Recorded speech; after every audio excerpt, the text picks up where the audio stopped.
All right, so here we are. The MLB Trade Deadline, August 1st. We've all been waiting for this for the past month because the Mets have been a lot of misery, shall we say. You got 3 Mets podcasts on the screen being represented right now. You've got me. I'm Carson from Mets Weekly. You've got Anthony Rivera from Subway to Shea. You got John Saponaro and Matt Ibanez from Til Mets Do Us Part. I'll let these guys introduce themselves. They can say what is on their mind.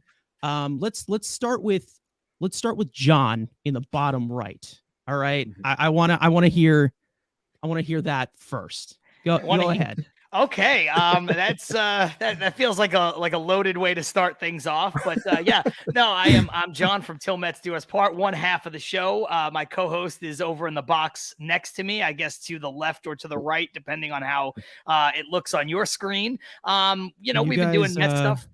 Here, we can do this. This is like the traditional. There we go. Much better. Right. Now we're on the right side. There we go. Thank you for doing that. Perfect. We've been doing our Mets show for maybe I don't know, about 2 years now, 2.5 years. 2.5 years, like Mm-hmm. So, look, it's been awesome. Unfortunately, this season has not gone exactly the way that we would have wanted, but I do want to shout out Ibby for doing the QBC lunch with Howie Rose earlier this weekend. So, you did a great job from what I can hear from everybody. So, look, let's get into this conversation. The one thing I will say, just on top of everything, Carson, and I know you're going to agree with me, don't trade Pete Alonso.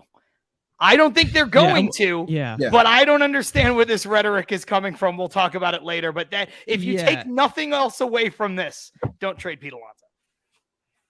All right. We'll do a sandwich here. We'll put in Subway to Shea. You want to start your? Yeah, I mean, great to be on with everybody here. Good friends with you all. I appreciate, Carson, you having me on, especially after this weekend. I was like, I need Carson on to talk about the trade deadline. He was like, no, I'm not coming on. I got to prep for this. So I was like, all right, fine, cool and all. I'm just messing. But like, it's really cool to be on with all you guys, do one of these big streams. I don't think I've done a big stream like this. I know we've gone on Mets Weekly and done a couple of streams, but not something this big with the trade deadline on the line here. Subway to Shea. You can follow me on Twitter. The Twitters are right there. Rivera86, Subway to Shea.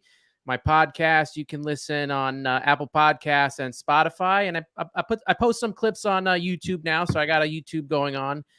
And I write for Rising Apple, and that's pretty much it for me. So I agree with John that we should not be trading Pete. I think everyone got upset because Pete had a rough month because he decided to play when he probably should have been resting.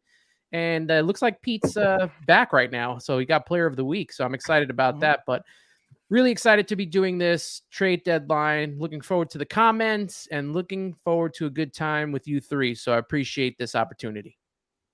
Yeah. And speaking of the comments, I just want to let everybody know that whether you're in either of any of these 3 chats, make sure to give us any news that has come out, because there's tons of reporters reporting right now. Whether it's the Mets or any other team, any trades that go through.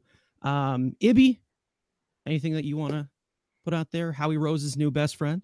I don't know about that one, but no, I appreciate obviously being on. Carson, we had talked about doing something in collaboration. We had you on our show. It was great. Glad to finally be on this channel and doing an entire collaboration with Ant as well. And I was joking with Ant before, saying I think this is the first time we're actually going to speak face to face, because we're always like going back and forth on Twitter, and every time I'm with him, it's always on the phone. So finally, Ant, good to see you face to face. You too. But no, I'm excited to do something like this. I've wanted to do something like this. It's going to be fun. Talk some Mets. I'm with everyone else as well, in that yes, it's okay to take a phone call and see what someone's willing to do. But I think Pete Alonso is worth the, I should say, Pete Alonso is part of the solution. He is not a part of the problem. So again, phone calls and listening is always proper as a GM. But getting rid of Pete Alonso, I don't think is proper, because I still question what the return would be if it would actually even make this team any better than what it is moving forward. So do not trade Pete Alonso. Please keep him here. And let's see what Epler has up his sleeve as I try to emulate him on my side by wearing the glasses. You look a little bit like Billy Epler right now. This is Billy's been in his bag lately. Before. Billy's been in his bag lately with these trades. I know Carson's not a fan of some. He was just saying before he was a fan of one. Not I mean, a fan of the other. We'll talk about it. I'm a very, I like to break down things a lot, and I'm very, very specific. Some of these trades I like a little bit more than others. I mean, if we want to do like a little bit of recap on that, obviously Max Scherzer to the Rangers is like the biggest one so far. I know that's Max Scherzer. David Robertson to the Marlins, which happened about a few days ago, a little bit earlier than I expected. And then obviously Eduardo Escobar to the Angels. That happened like a month ago, but still considered a trade. And then Mark Canha to the Brewers yesterday, which people were going nuts in here. I had almost 200 people like just going in and out into this stream yesterday. So it was nuts. And everybody talking about Verlander and trading this guy and this guy. It was insane. So which return do you guys like the best? I guess that's what I would ask. I mean, Anthony, I'll start with you. I wish I followed prospects as much as you do, and a lot of other more highly like the Joe DeMeos of the world, but I guess I got to go with, the Scherzer deal, right? Getting their top 3 pick in Acuna, and automatically he kind of is our number 1 draft pick. I don't know if that says more about the Rangers farm system or about our farm system, but I want players that are at least close to being ready. And the guys that we got from Florida, 18, 19, not going to be able to see them until 26, 27. That's a long ways away. What are we going to do in between that time? You know what? They could be a part of trade packages and all that stuff. I get it. But like the initial take from that trade, I wasn't very excited about. And I really wanted to keep David Robertson because I wanted to see that 1-2 tandem next season with Edwin Diaz. And I was hoping that they would kind of re-sign him. I knew he was going to be the big chip that we were going to trade before we found out about Scherzer. So I get it. But yeah, the Acuna deal for Scherzer, I think is probably the best one we got so far. Speaking of the best news that we've got so far, let's transition to what the Blue Jays are doing. It looks like they are in advanced talks to acquire Paul DeJong. Met killer. He's leaving. Yeah. He's leaving. Met killer. All-time Met killer. Thank goodness. Thank God. Do you think he's still going to be on the Blue Jays after radical realignment and we're in the same division as him?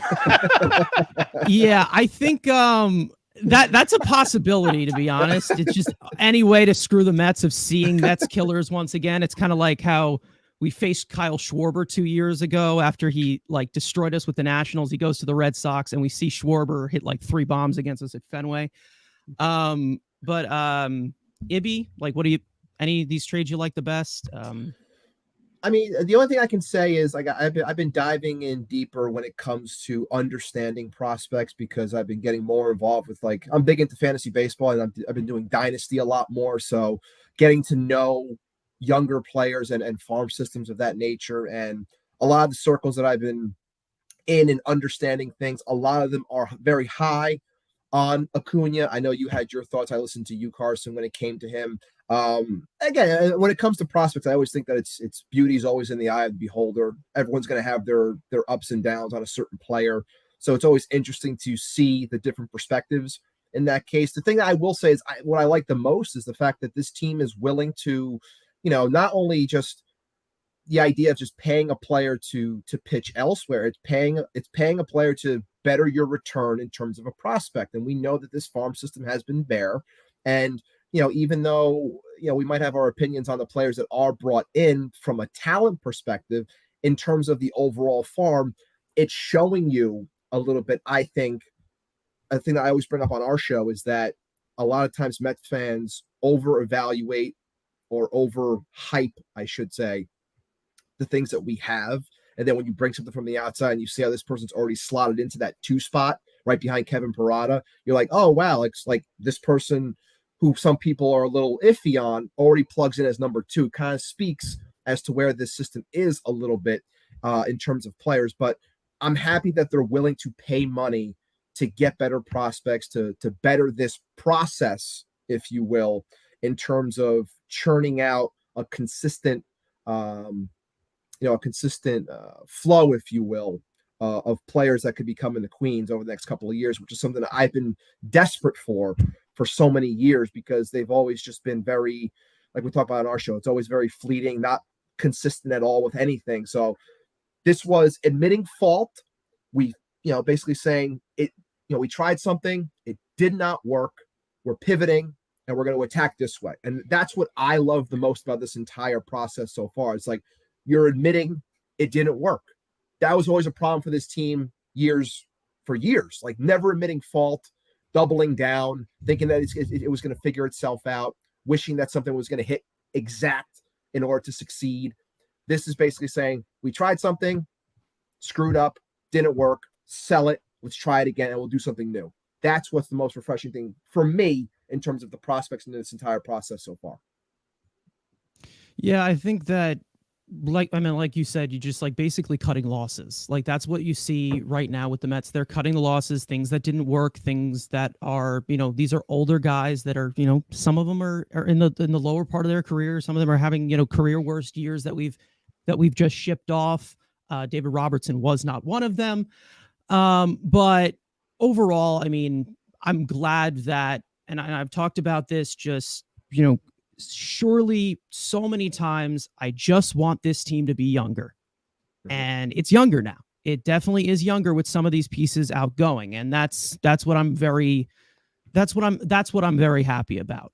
Some of the returns, I feel like maybe a few other GMs could have gotten better returns, but you know what? Conversation for another day. But other than that, John, anything else that you like? Anything? Well, I always say on our show that the important thing when it comes to building a baseball team is asset allocation. And you have two assets. You have money and you have players. Now, whether those players are prospects, whether those players are people on your major league team. And so, I think the Mets right now, forgetting about the return for a moment, are really exercising a masterclass in asset allocation. They are trading off pieces that are not going to help them this year and that will most likely not help them or not be here next year. And that's important. The other 2-word phrase that I think is super important when it comes to Steve Cohen is sunk cost. Because he realizes in his everyday job, in his other job at .72, what a sunk cost is. So when people start looking at, they're paying Max Scherzer $35 million to go pitch for a season and a half with another team. Yeah, well, they were going to pay Max Scherzer anyway. They were going to pay Max Scherzer to be, quite frankly, I guess, mediocre here for the Mets. So why not pay him to go somewhere else, pay him a portion of what you were going to give him so that you can maximize your return? That is the definition of asset allocation. It is the definition of recognizing a sunk cost. Now, I don't want to dump on Max Scherzer because I said on our show for weeks that I don't think he's completely washed. I think if the Mets couldn't get rid of him, I think there would have been an opportunity for them to use him as a third or fourth starter, and that would have given them a decent way to round out their rotation. Now, do you want to pay, $35 million for a third starter, a fourth starter? Certainly not, but I think the guy showed that he still had something left in the tank. Maybe he's not the max that we thought we were getting, or quite frankly, the max that we had for most of last year. So I don't want to dump on him completely like some people have done. You've heard some outlandish comments like worst signing in franchise history. I don't think that you can say that with a straight face. When you acknowledge the fact that he was a huge part of a team that won 101 games and walked to a playoff spot. Did he have his 3 worst starts in the 3 biggest games? Yes, he did. Does that suck? Yes, it does. Does that make him the worst acquisition in New York Mets history?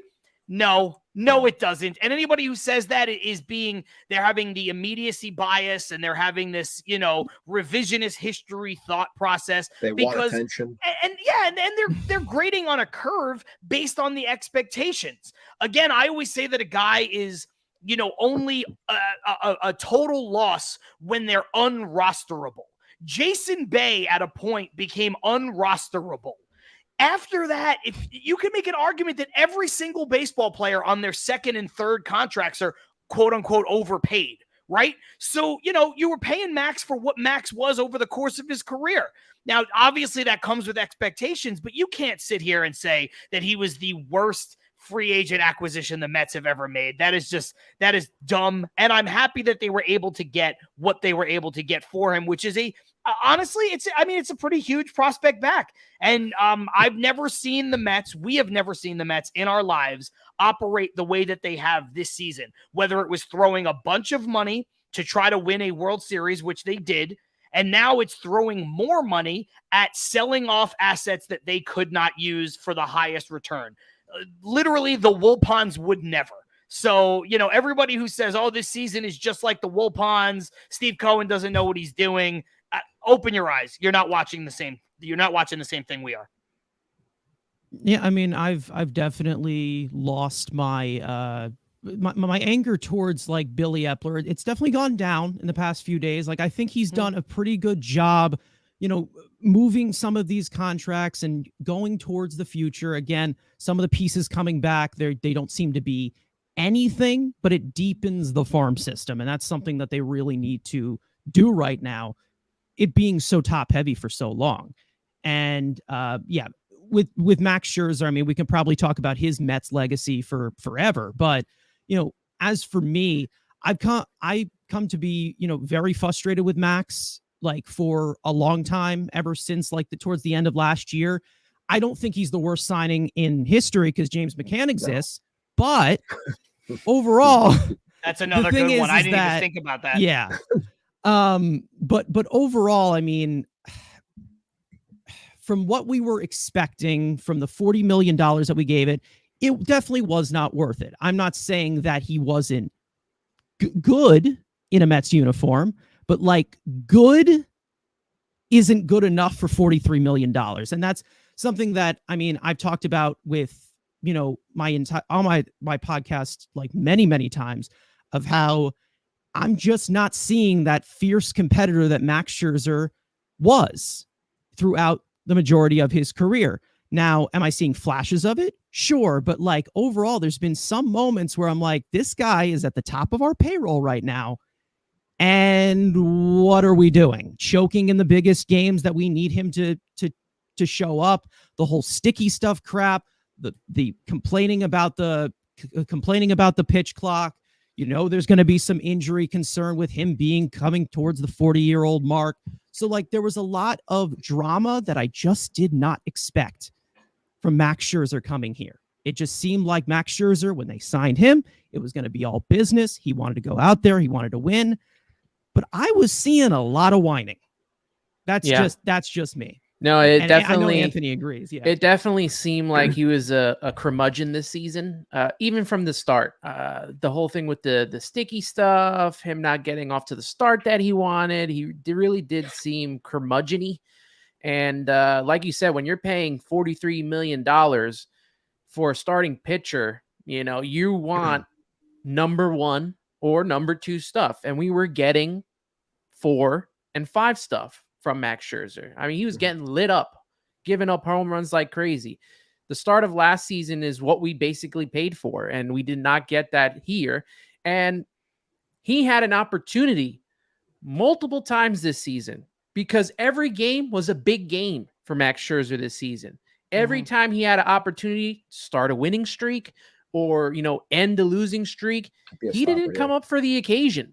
So this adds on to the last 2 games of the season, where the last game of the season and the postseason where he struggled. It kept adding on. And as frustrating it was to, know that once you trade him the season, well, I mean, they're only 5 out, but I don't want to get too crazy into that, but it is frustrating to see, Max, behave the way he did, especially when we got Verlander, and Verlander seems like very even keel, every start he comes out and talks very calm, very professional. And I know that the comments that Max made, I think it was Friday night after the trade and after he was done, some may have gotten taken out of context, but when you're having to talk to the boss to see where the team's going, this team is going a certain way because you weren't very helpful most of the season. And that's why we got this way. If you didn't give up 6 runs after having a 6-run lead against the Yankees or against Boston, maybe we still have David Robertson right now. And if this team didn't blow so many games, that we'd be in a different position. We may be buying right now, and we're just not. So now I respect what Steve's doing, going in a totally different direction that we've never seen before, because we know the Wilpons would have done something to, sell us on this team for the rest of the season, whether it was to bring up a minor leaguer. Like I've mentioned this before, and I don't know if it's going to happen now, but I thought, if these guys sell, maybe Ronnie Mauricio comes up just to dangle him to the fans. They might not do that. And especially after what Billy Epler said, they might keep him down there until, September for a couple of weeks, like they did with Francisco Alvarez last year.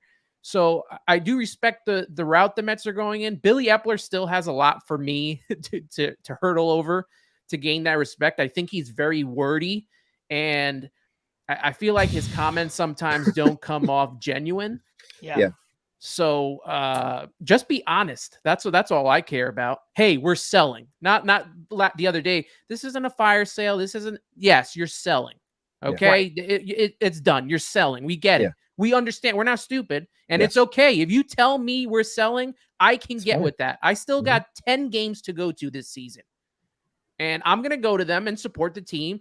But don't try to sell me on false narrative and say, oh, we're not punting on the season and 2024 is not going to be. No, you're selling so that we could try to get this thing right and move forward and get this team in a position to keep going to the playoffs year after year after year. Be honest, and that's all I really care about. Can I ask you guys this question? Because Ant brought up what you said about Max being a curmudgeon. I do agree with, and I do agree with a lot of what Carson, you said, kind of leading into that. I firmly believe that Max was dealt largely because of what he said after his start on Friday night. Because I think he kind of threw down the gauntlet. Justin Verlander, after his start, said, hey, I'm committed to winning with the Mets. And if they approach me about a trade, I'll weigh out all options and I'll see. But I signed here because I want to win here. That's how you answer that question. Now, I don't even necessarily disagree with Max, because when that deal for David Robertson happened, my big issue was not the return. My big issue was not that they traded Robertson. It was when they traded Robertson. Because on Til Mets Do Us part, for weeks, I said, you know what? He's their biggest chip. When you trade him, you wave the white flag. They don't have anybody else to slot into that position. They don't have another closer. He is the best reliever by a wide margin. So when you get rid of him, unlike a Tommy Pham, unlike a Mark Canha, you're really saying that the season is over. So I thought they would at least wait until the deadline, or maybe yesterday, before they pulled the trigger on the Robertson deal. That was the thing that had me the most, piqued or curious or whatever. But so I didn't even necessarily disagree with Max's assessment of like, hey, this is really early to ship out our closer. You're not really giving us a chance now. But I guess, Ibby, you first, like, where does he get off saying that when he is part of the problem, to Ant's point, as to why they were in this spot in the first place, right? I mean, I think it was Rich McLeod on Twitter posted the thing when it was talking about players not understanding why the team was selling, and he posted a picture of the guy in the hot dog suit saying, we're going to find the guys who are, who did this or whatever. It's like, well, it's you're the problem. It's all like Ant said it before. I tweeted something about it as well. Mark Canha the one night comes out and says, look, if we played better, we would be buying instead of selling. And that's someone that knew he was probably going to get dealt. He was saying the right things. And then the next day, Max has that great start. And I'm watching this post game, and I'm sitting there and I'm getting angry. I'm like, what? It's like, whatever it is. It's late at night. I'm watching it. I'm like, I'm getting angry watching this, as this guy has the fucking nerve to sit there, or stand there, I should say, and say, this is going on. I want to make sure I'm going to talk. I was like, who the hell are you? You, like you just said, you are part of the problem here. For the most of the season, you have stunk. Like you have no, it's not like you're pitching to a 1 ERA and you're busting your ass. It's like, no, you've been bad. So to go out there and demand these things, it's like, who the hell are you? It's I also was year so two. angry. It's year 2 with Scherzer. Like, and if this was Verlander coming out and saying this, you know, where he's like, look, I signed here to try to win and they're dismantling the team right in front of me. I was hurt for the first, 5 weeks of the season. I've been basically good since I got back. This is frustrating. I could almost understand that more. Max was here last year when everything crumbled. He saw what the Mets were trying to do. And now to Ibby's point and to your point, to Carson's point, he's been a huge part of the problem. So it's kind of like, how dare you come out and say, well, I'm going to go talk to management. Like, all right, bro, go ahead. And he was talking as if you're like some lifelong Met. It's like you've been here for a minute and you're just going to say all these things like you run the place. And look, if you think just because you're getting paid what you're getting paid, you have the right to say these things, maybe if you were pitching better, maybe I would let it slide a little bit more, but you're not. So when I heard that, I'm sitting there like, this guy, like, I didn't have a problem with you for the most part, but when I hear stuff like this, especially as the season went on, I'm like your act is running dry on me. Like, I'm tired of it. So when he got shipped out, I'm like, good. Like, I didn't automatically think right away, like he got dealt because of this. But the more I thought about it, it's like, yeah, maybe that was the case. And if it was, good for them. Good for them to just ship him out like that. I don't care. Bye. Yeah, it's possible because, I mean, what you saw from that whole interview, I mean, I thought is, what the Mets were thinking about for the future of this team. Like, that's what Max was looking for. Of course, there's some out of context quotes, and it definitely angered me to hear what he said about the whole David Robertson trade. But like, if you're going to talk about what's going to go on long term, you have David Robertson, who's 38 years old. He's a pending free agent. He's most likely not going to be here long term. You already signed your closer to $102 million for the next, 4 or 5 years. And like, I mean, if that's what he was upset about, it comes to a point where it's like, if you're upset, leave. Like, right? Because I'm not going to give this dude $43 million a year just for him to just pitch like Taiwan Walker. Like, that's not what I'm looking for, right? I need Scherzer to be an ace, and the fact that he just opens his mouth like this, it's ridiculous, right? Compared to Justin Verlander, I was not in favor of bringing in Justin Verlander. That's just me being you're not alone, Carson. You're not alone.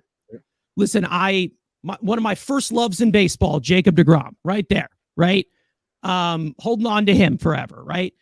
But one of the greatest primes I've ever seen, right? So I was not in favor of that, but I've gained a lot of respect for Justin Verlander and how he has definitely carried himself as compared to Max Scherzer, the other ace, apparently, that we're giving $43 million.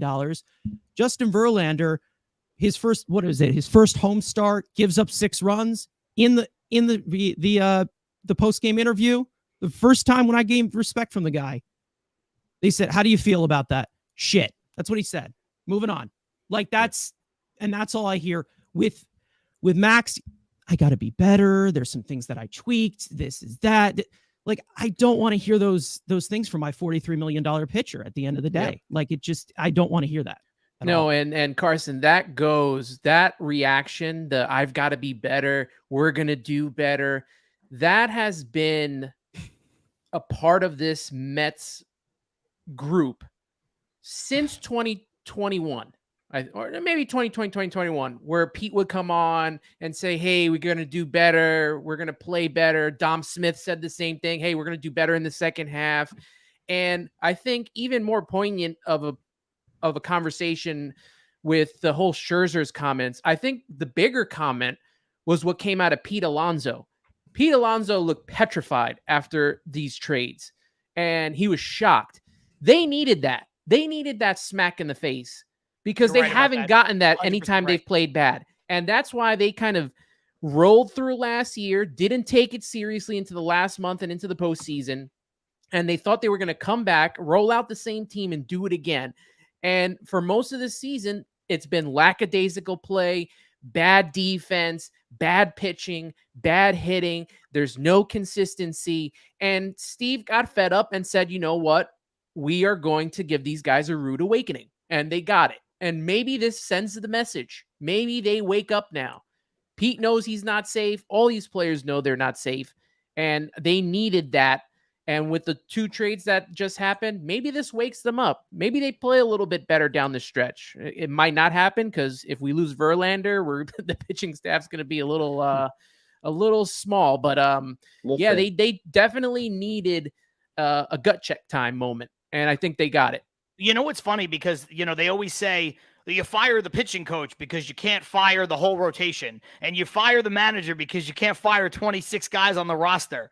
Whether you guys agree or not, or Mets Twitter disagrees or agrees, whatever the case may be, it seems as though Steve Cohen, whether he is accurately or inaccurately placed his faith in Billy Epler and Buck Showalter, he seems to be firing a lot of the 26-man roster as opposed to the people at the helm. Now, again, we could agree and disagree on that. I think Billy Epler's been okay. I think he's been the definition of just fine as a GM. I think it's easy to sometimes put a team together when you have blank checks and you just go and you spend money and all that stuff. Mm-hmm. I think Buck Showalter is the blooms off the rose a little bit this year as compared to last. I think he's part of the problem. I certainly don't think he is the problem, why this team is underperformed. We talked with Carson a lot on our show about how I think Jeremy Hefner is a huge part of the problem. And we could talk about that maybe later on, whatever the case may be. But it takes a lot of guts and a lot of financial muscle to go all the way back to my first point for Steve Cohen to say, you know what? I'll just get rid of all these guys. Like, if he's like, I like Buck, I think Buck is the right guy to lead this team. So I'm not going to have him be the scapegoat. I'm not going to have him be the sacrificial lamb, because organizations need consistency or whatever. Like, whatever his logic is, he's like, no, I'll just get rid of the guys who are 39 and 35 and 37 who have 1 or 2 years left of control. I'll just cut bait with them. You think I'm afraid to lose $35 million? Everybody wants to talk about the payroll that Steve Cohen put out there. He made all that money back by May. In less than half a year at 0.72 in his personal wallet, he made back the Mets payroll. Think about that. It doesn't matter to him. He will spend any amount of money on anybody. Yeah, and that's the thing. Like, I mean, I've gotten somewhat frustrated sometimes seeing the Mets financial flexibility, and there's been times where I'm like, okay, why didn't you do this little extra thing, and why didn't you do this little extra thing? But it looks like when it comes to extremes, I mean, this team's under 500. They're underperforming. They have the highest payroll in baseball. And at some point, you just got to cut the losses. And that's what they're doing right now. And I'm really happy to see that money doesn't seem to be an issue. And they're at least Cohen is sending the message and saying, like, this didn't work and we're admitting it. Billy Epler, on the other hand, well, that's a different story. We're not selling. We're not doing this. We're not doing that. Dancing around the whole point. Billy Epler, I can go on for days with this guy. But other than that, I mean, Verlander, is there anything else? I mean, we can go into Alonso a little bit if you guys want to talk about that. I know we talked about that a little bit at the beginning, but that seems to be a big talking point in the chat about Pete Alonso. It does seem to be, yeah. Hey, is there a reason why I can't see the chat? Click comments. Thank you. Okay. Yeah. I'm dumb. Yeah. I am so sorry. I'm so used to being. We're so used to having it, yeah. Yeah. Ibby and I always have dual admin control, so I didn't realize when I came into this thing that I was on the wrong tab. So everybody who's listening, I think I'm a Ibby moron. and Anthony both have dual control right now. I think they're able to pull up comments. I'm not sure if they are because I just clicked the one that you sent me, but once I logged in on the comment side, I can actually type in here now because I linked my YouTube to it, so I can comment now. So that's good. Yeah. Okay. Yeah, I didn't know if you wanted us to pull up. Oh, if you want to pull things up, go ahead. Yeah, my co-hosts like to do that all the time while I'm speaking because I get very easily distracted sometimes, so they try to piss me off. But I've gotten better at it. And it looks like the trade is official for the Blue Jays. They're getting Paul DeJong, who over 1,000 OPS against the Mets. You won't be missed, man. You won't be missed. That's all I Good can riddance. Good riddance. I do like this little piece from Shea. Mo money, mo problems, except for Steve Cohen. There you go. That is great. No, I mean, look, we've seen that multiple times too. I mean, Yeah. let's not forget that Cano contract. That's not something easy for any owner can eat, No. right? No. I mean, No. let's be real. Saying I'm going to take 75% of James McCann's contract to play for the Orioles, that takes some balls as well, right? Yeah. And you get like what a prospect who just came out of diapers. I mean, that's something like at this point we've seen that if he is going to pay for something, he's going to pay for it. And hopefully, he's learned a little bit that like, okay, you can't just go on the free agent market and build this whole championship team. And obviously, I think that he's learned a lot recently.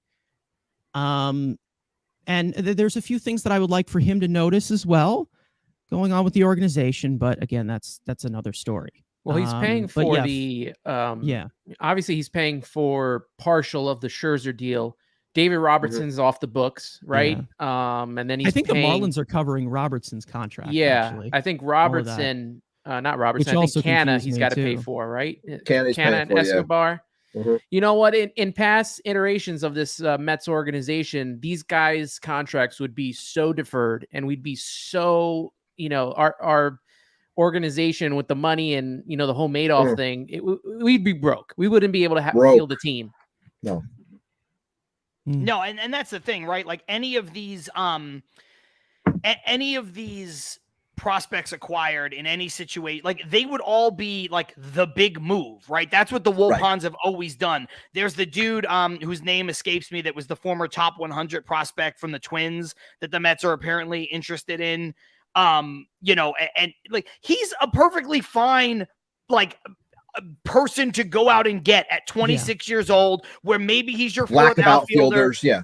Yeah, we don't have a lot of outfielder depth, in the high minors. We're trading off Canha. We're probably going to trade off Tommy Pham. This is the kind of guy you could bring into the organization. But if it were the Wilpons, it would be like, this guy's going to be Darryl Strawberry. Just watch. And it's like, I don't think that's the case. There are places for young athletic outfielders. Certainly the Mets could use a few, but you can't just tout everything as like, oh, this guy is going to be the next whatever because he was a former top 100 prospect. And I think that's a big part of the difference between, the Wilpon ownership and the Steve Cohen ownership is that we're not being sold. Again, the comments from Epler that you guys are saying, notwithstanding, you're not being sold a bill of goods. Like, I don't feel like Steve Cohen, when he talks to us, is like, oh, just blowing smoke up the fan base's asses. Yeah. And I mean, he said that in his press conference a few weeks ago, and he said, like, if we're still in this same position, I'm not going to be adding players to the roster. I mean, that would just be stupid at this point. Right. And this might be a little bit related to Verlander. I don't know, but Ken Rosenthal said that Erod is a possibility for the Dodgers. Eduardo Rodriguez, another pitcher that is on the trade market, but the Dodgers are on his no trade list, his 10-team list. So maybe they pivot to Verlander again, because I saw that that kind of cooled down a little bit with the Dodgers and Verlander.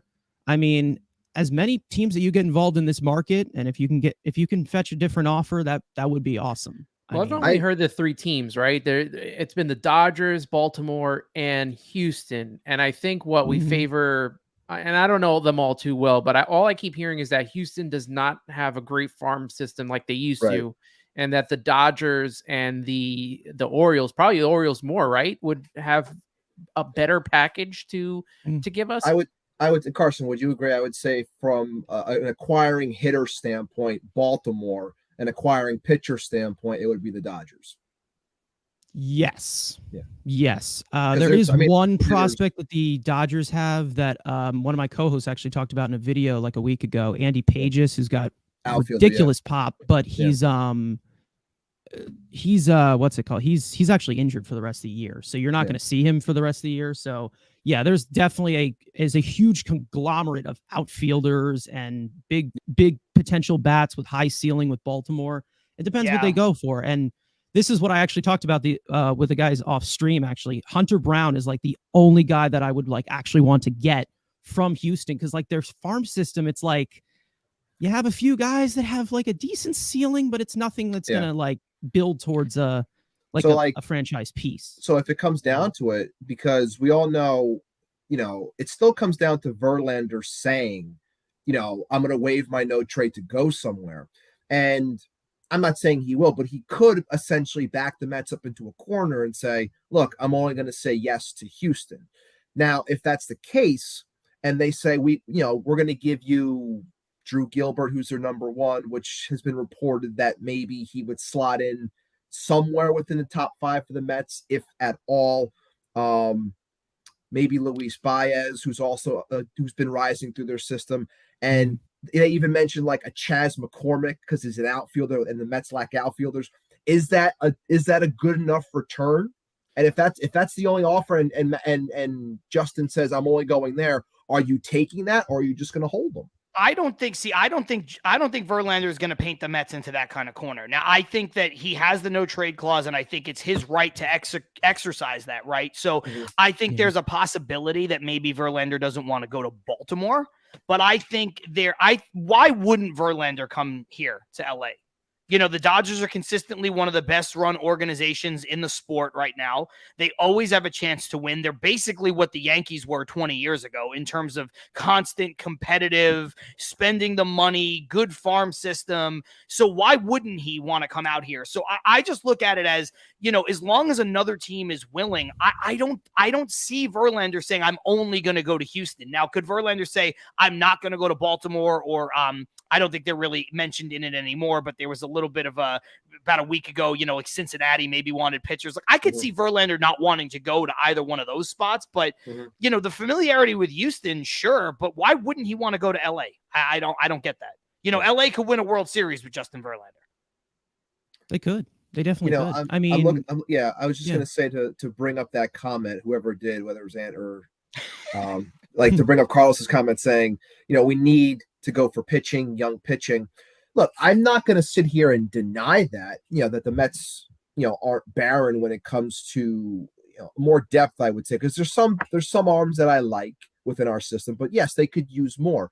But I'm also not saying to just trade someone just to get someone else's pitcher if that is not up to par in comparison to the hitters that one might be able to acquire as well. So an example I'll give for anyone that does know prospects, if the Mets were able to get Heston Kierstead, which I've talked with Carson about, through Twitter, like that's a target from Baltimore I would really like to acquire. Power hitting lefty outfielder. I think he fits. I would love to get that type of bat here. If they were able to also get a Kobe Mayer as well from Baltimore, like those are two legit bats in a stacked system over there. Would I choose those two bats over potential arms from the Dodgers, whether it was an Emmett Sheehan, whether it was a Gavin Stone? You know what? I think I might, because I view those bats on the higher scale. And the one thing that I think people miss out on when it comes to the talk of prospects, just because, and this has been a huge talking point, because, everyone thinks it's more like football when you have a position that you shouldn't be attacking the same position, go elsewhere. You're acquiring talent. Just because you acquire said talent, number one, doesn't mean they're going to stay at that position.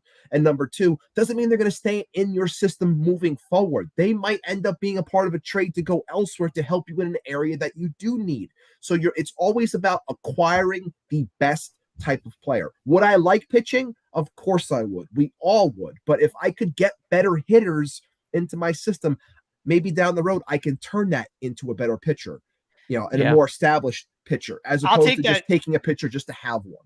I'll take that one step further with the football analogy. On our Jets podcast that I have, we always talk about, and God knows the draft has been a big topic of conversation for the Jets podcast. You don't draft for need. Right. You draft talent. You draft the best player available. And how that equates to baseball, I mean, first of all, I think in the baseball draft, do the same thing, draft the best player available, which the Mets have done a lot of the times in the last couple of years, which is great to see. But I also think outside of that, when you're trading at the deadline or in the offseason, you acquire the best players you can. You don't acquire the position you need the most, because when you start to do it based on that, that's where you find yourself reaching. Oh, I'll take this prospect because I need pitching. No. Give me the best one. That's why the deal with the Dodgers, with the Rangers for Acuna looks so good. People are like, oh, the Mets don't need a shortstop. The Mets don't need a second baseman. You know what the Mets need? Carson said it at the beginning of the show. Young talent. Mm-hmm. Give me young talent. He's 21 years old. He projects to be in the majors next year. Give me that guy. Give me that guy every single time. Yeah, and it looks like Maybe put this out. Yeah, yep. I was gonna pivot to it. Mayor just tweeted it out. Yeah. The Mets are getting late interest in Jose Quintana. The market for starting pitching is great for sellers. He's under contract until 2024, obviously. And I talked about this on our podcast in terms of the starting pitcher. And what I want is the worst starting rotation known to man for the rest of the season, because I want the most invested part of this team to be blown up. Like, I'm good moving Verlander. I am good moving Quintana. I would move him right now. I mean, I don't care how well they have pitched. It's just not working out right now, right? I want to keep Senga. Senga's my ace right there. Yeah. And then there's got to be a huge drop off to Tyler McGill and David Joey Peterson. Lucchesi. I don't care. David Peterson, extended look at Jose Budo, who is just like a 28-year-old Carlos Carrasco. So it's like, at this point, like, I just want to see youth, see what you can get from some of these guys, and just blow up this rotation, blow up the bullpen too. Why is Drew Smith still here? I mean, there's tons of questions to be answered. I don't understand how people are saying, what are the Mets going to do to field a rotation next year if they trade all these guys? I was just going to bring that up. As if there aren't people available. Now, I understand you're going to have to spend money again. I get that. But, you know, Ohtani's going to be out there. Urias is going to be out there. Yamamoto is going to be out there. There are players that are out there. Aaron Nola is going to be out there. Giolito's out there. Now, is Giolito a top-end rotation guy? No. Probably not. But you can get Giolito. Jordan Montgomery. You can also, with all of these players that you're acquiring, you could go trade for Corbin Burns if you wanted to. You can go, pick a person.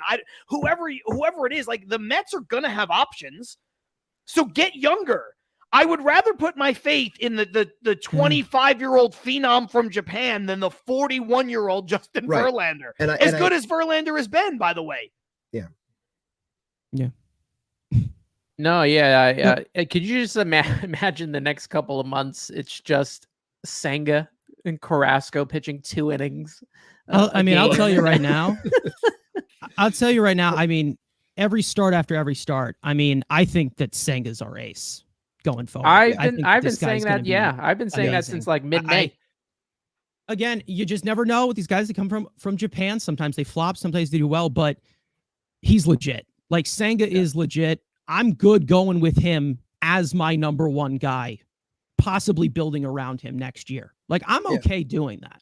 And just to continue the point that was just being talked about, like, I was getting so frustrated. I mentioned this to you yesterday, Carson. I was getting so frustrated. I'm glad John brought it up, that people were screaming about 2024 and saying, oh, no, you got to keep Verlander because, if you get rid of him, you don't have an ace. It's like, why do we automatically assume that a 41-year-old pitcher where you can get maximum return for now is going to be the same thing for an entire season next year when he's a year older? I do not understand the thought process. And I say this all the time on our show. I do not understand the thought process of a lot of Mets fans when it comes to this type of stuff, because if I can get a maximum return now for a 40-year-old pitcher that can help my team moving forward, I'm going to do that. I'm not going to focus on what my starting rotation is for the 2024 season. There are guys that can be had. You can buy guys. If you want to spend big on someone, you can spend big on some of the names we mentioned. If you want to buy more 3 and 4 stars and fill it out and let Senga be the guy for a season,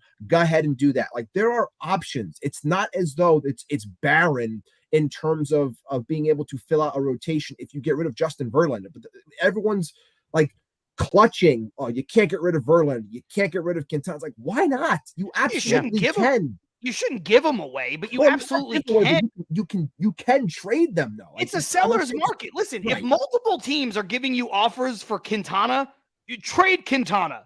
Get rid of him. Please trade Quintana. No, yeah. Unless there's like a guarantee that Verlander's going to pitch until he's 47 years old, like there shouldn't be like a huge like here, because I feel like if Verlander hadn't pitched so well in his last 5 to 6 starts, and I said this to Ibby last night, no one would be saying this. Like no one would be saying that. If he has been pitching like shit in these last 5 starts of the recency bias, they'd be like, oh, move on. It's enough already. And nobody would want him. Nobody would want the guy at that point. You wouldn't be able to. You wouldn't be getting no one the would. attraction you're getting right now. Right. And this is why I didn't want Verlander in the first place. I was with you, Carson. You know, I was definitely hurt by DeGrom leaving, and the pivoting to Verlander, I understood, and I eventually, you know, got over it. But I did not want Verlander, and it stemmed all the way back to Scherzer not being able to kind of finish the season at his age. And he's done, it's been a couple of years. It wasn't just last season. Verlander Scherzer has had his troubles getting through the postseason with the Dodgers, and it got into this past season in 2022 and now 2023. And I didn't want another 40-year-old at the top of the rotation. If they can trade him, like Ivy says, and get stuff for him, like John says, you got to do it. Same thing with Quintana. And now we can officially see if there's anything left for Tyler McGill. Does he have anything left to maybe we don't have to sign someone. Maybe he can get his form back and be that pitcher. Give Joey Lucchesi an opportunity. He hasn't really gotten. Are these pitchers that we have in the minor leagues, are they going to be what we can use in the back end of the rotation instead of having to spend for Urias and Snell and Nola and buying a rotation like we did last year? Yeah, that's definitely something that I want to see. I wanted to see them do that last year and basically accept that the dominance of Jacob deGrom was not replaceable. You couldn't replace that. Whether he was going to be healthy or not, you're not going to replace that. Verlander's good. Verlander's had a fantastic career. He's one of the greatest pitchers of all time. But like I always say, he's 40. He's 40 years old. Every time a 40-year-old goes into puts himself into a Mets uniform, it's not a good formula. We've seen this before, right? So the fact that we have gotten quality from him, he's building up a good market here. Like you have it on the screen. There's like been 7 teams that have checked in on him. Like it's definitely a better market than Scherzer had. And I mean, I would do it. Like I definitely would do it right now. Would they maybe they do consider this in the off season? Maybe possibly doing that as well. Maybe try to get the value up. But I'm not going to bank on the fact that, you know, Verlander, maybe towards the end of the season, maybe he just falls off. Like right now is the best time to move this guy.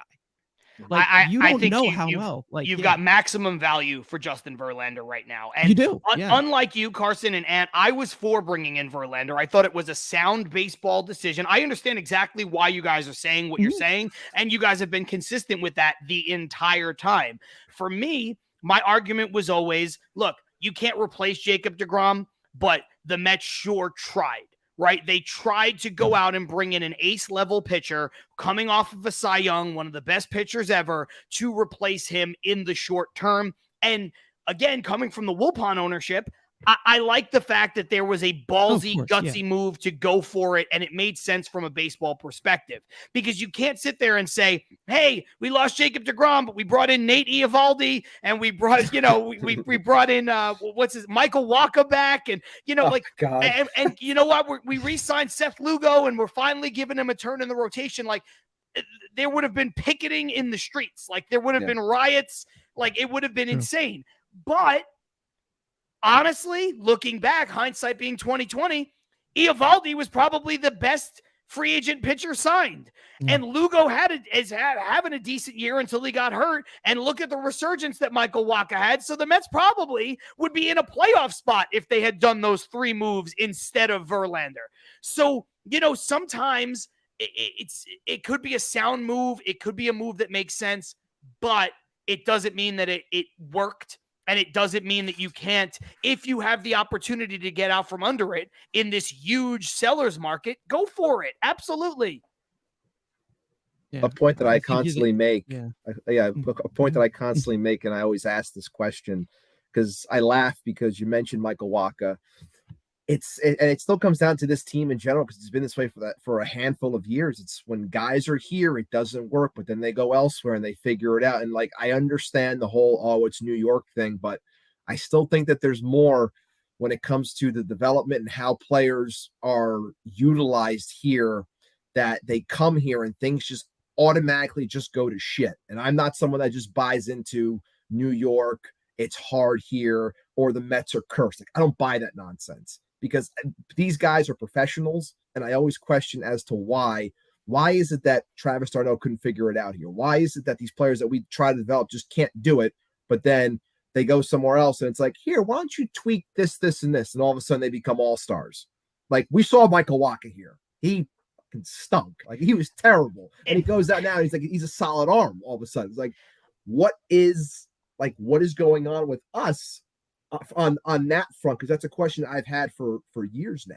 I think sometimes with the position players, it's a little overblown. I think Travis d'Arnaud always had the tools. I think Travis d'Arnaud wasn't healthy, and I was all for letting go of Travis d'Arnaud the same way I was all for letting go of Michael Conforto and JD Davis. Anybody who follows me on Twitter, anybody who listens to our show knows that.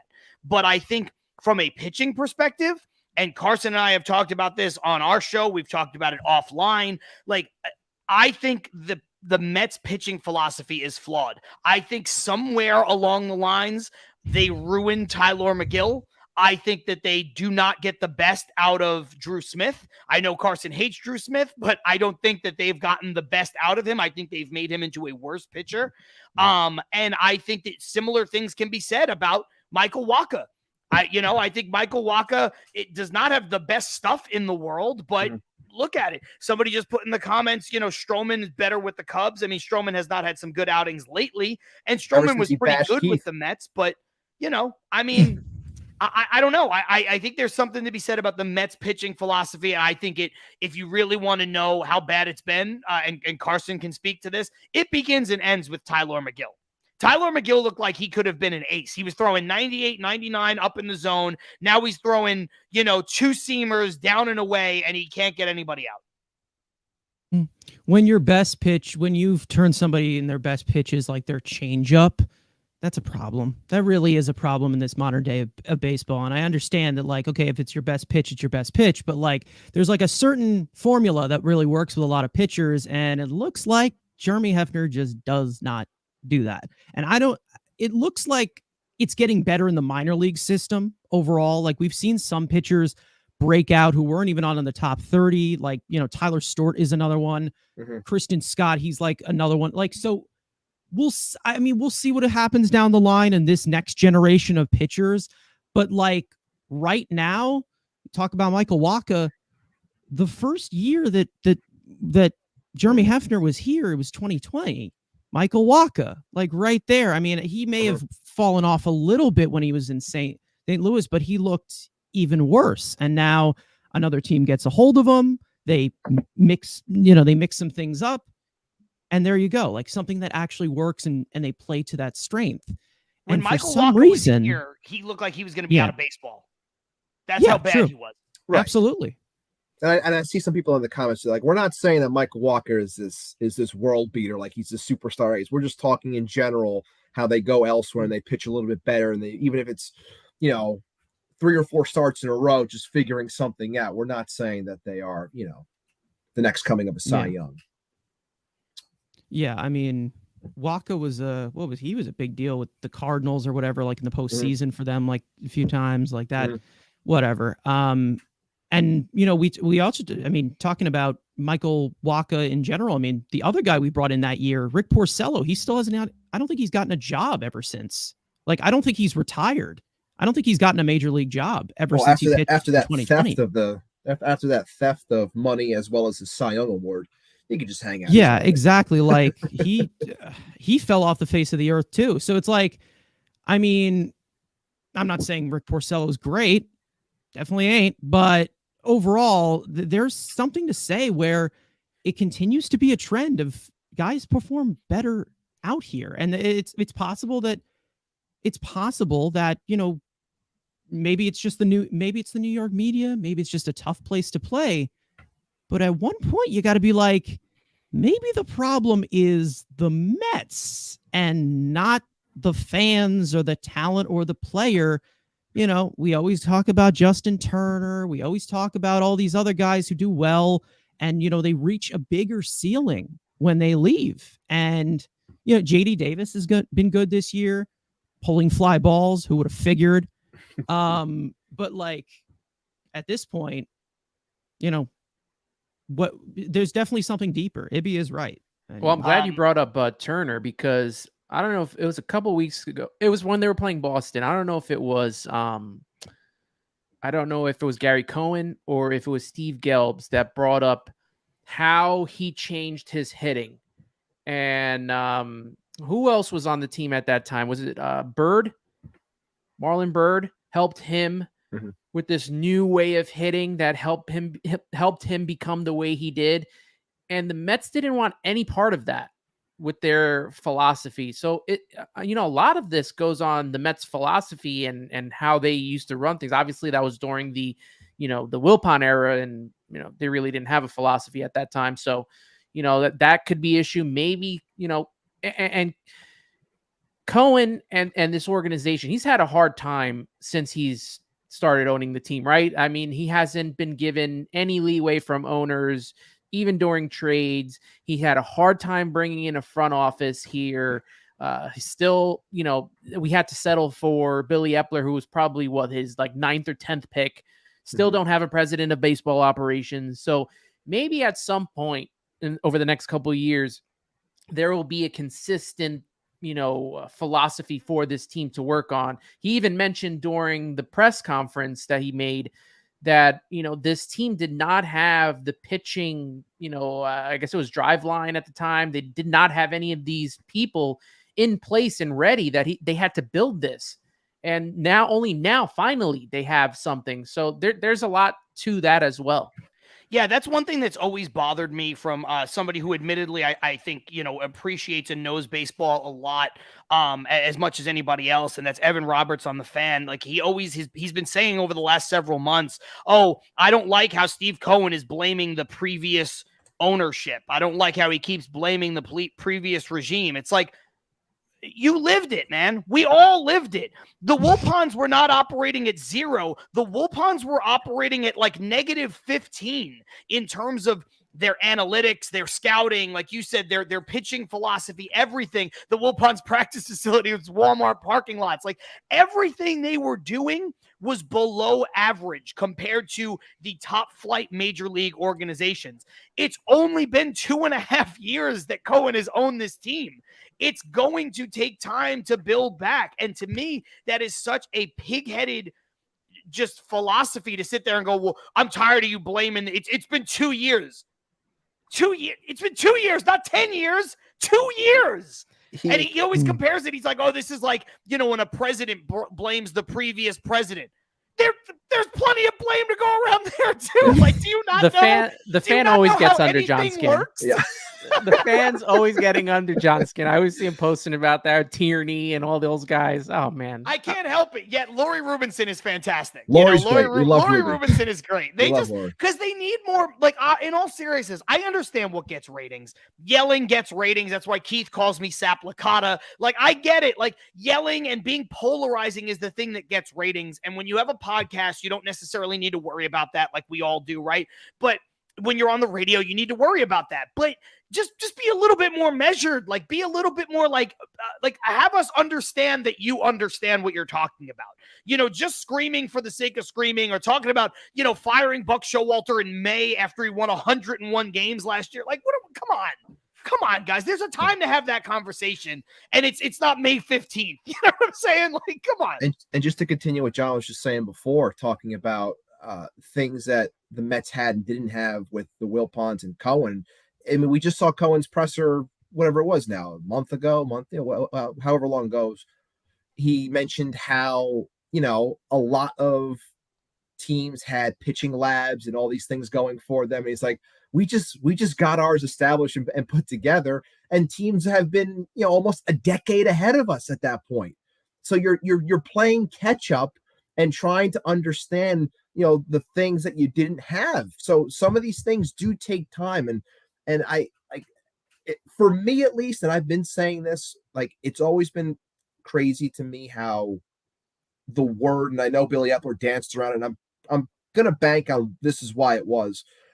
There's this notion that you're not allowed to say the word rebuild when it comes to New York franchises, when in all actuality, I think Mets fans for the longest time, myself included, have always just wanted a plan.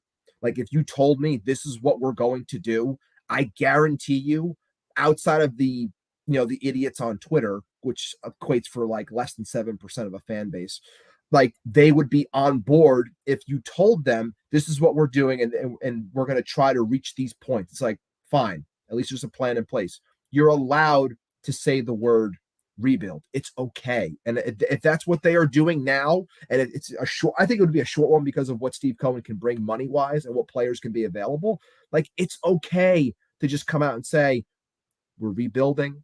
2024 might be a little bit of a transition year. 2025 is looking more and more likely. Juan Soto is available, like things like that. You can look at things on the surface in that way, and it's okay. You can say those words, but when like to John's point, like to just say that you're not allowed to continuously blame. No, you can, because these things take time. Mets fans got spoiled with 101 wins and thought we're here. It's like, it was great. I loved it. I had so much fun last year watching the team. It was good to finally see something, on a consistent basis on television that was good to watch.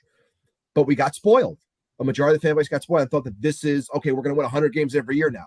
It's not how it works. Also, sometimes it takes a little bit of time. I don't think that team last year, and people are going to say, obviously now looking back, but I don't think that team last year was a 101 win team. I think that team was like a low 90s to mid 90s win team where everything broke right for them. Everything broke. Same thing that I don't years, everything. Yeah, I don't think this team is as bad as they've been to this point. And I think when we get to the end of the season, I think they will finish above 500. I think they're going to, look, if they tear everything down, they trade Quintana and Verlander and stuff, that could change that. But even right now, I think this team will finish above 500. I don't think they are this bad, but everything is broken wrong, right? Jeff McNeil, if he's not hitting 320, is a useless player. And I love Jeff McNeil, but if he hits 320, he's great. He plays three positions at a plus clip, and he hits 320. Terrific. If he hits 260, I don't care. Pete Alonso is a rare kind of home run hitter that can hit 260 in today's game and hit 40 home runs and hit 260, 270. Well, right now, this season, he's going to hit 40 home runs and he's going to hit 215. That's Adam Dunn. Now, I'm not saying that's useless, but I'm saying that that's not what he's supposed to be, right? You look at Lindor. Lindor's had a great year. He's doing everything that you could really ask from him on both sides of the ball, except the batting average. But when everybody's underachieving across the board on this team, the batting average is going to come into play. It's going to matter. You wish he would have some more hits, because some more hits maybe means some more runs knocked in, maybe means some more wins. I don't know. So you look across this team and you see everything is underachieving. So I think last year, everything worked out great. Everything was just the way it needed to go, and they get to 101 wins. This year, everything is the opposite. So I think when it's all said and done, again, if they tear everything down in the next 2 hours and we don't have Verlander, we don't have Quintana, we don't have Rayleigh, then, take what I said, with a little bit of caution as far as that goes. But I think if they keep some of these guys, if they don't find a deal for Verlander, I think this team will still finish above 500. I do. They have some pieces. Again, I've said this a few times. They have some pieces in AAA who could help you, better than some of the guys that are here coming off the bench. Denny Mendick shouldn't be here, right? We all know he should not be here. Daniel Vogelbach, we all know, he doesn't do anything. I've never seen him move before. There's just so many guys that are like here that are just kind of useless. And there's a lot of dead weight here that probably could be improved with some people from AAA. And if it doesn't, whatever. Some of them are minor league deals. If you bring up Ronnie Mauricio, there's some things that they could do right now that they don't even need to make really a big of a hassle. If it works, fine. If it doesn't, whatever. There's a few ways that I look at it. The Mets team last year, it was a good team. it was definitely a good team. I don't think it was a 101 win team. I think some pitching performances definitely played into that. I think there was some offensive drive spells that got overshadowed. I think that Edwin Diaz had a big deal for that. Basically saving Buck Showalter's ass many times, using him in the 8th inning and sometimes in the 7th inning in a lot of different situations. Different story. But I wasn't fooled that much. I really wasn't going into this year. I had them at 84 wins. I'm not going to lie. I had them at 84 wins. I was not comfortable because coming into this season, it just seemed like they made an older team older.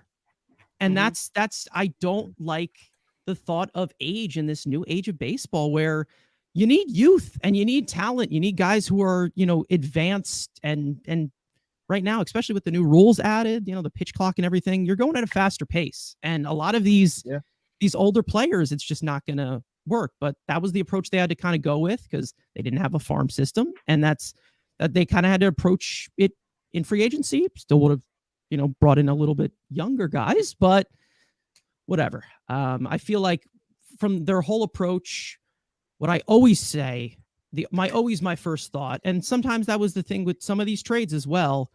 I always get the feeling where it's like, yeah, this is not my first choice, right?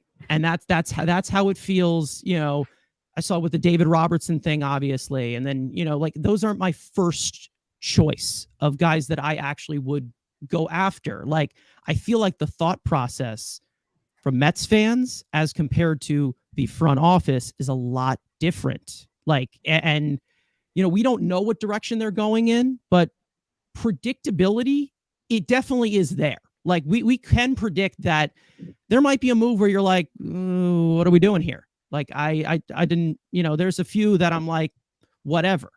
But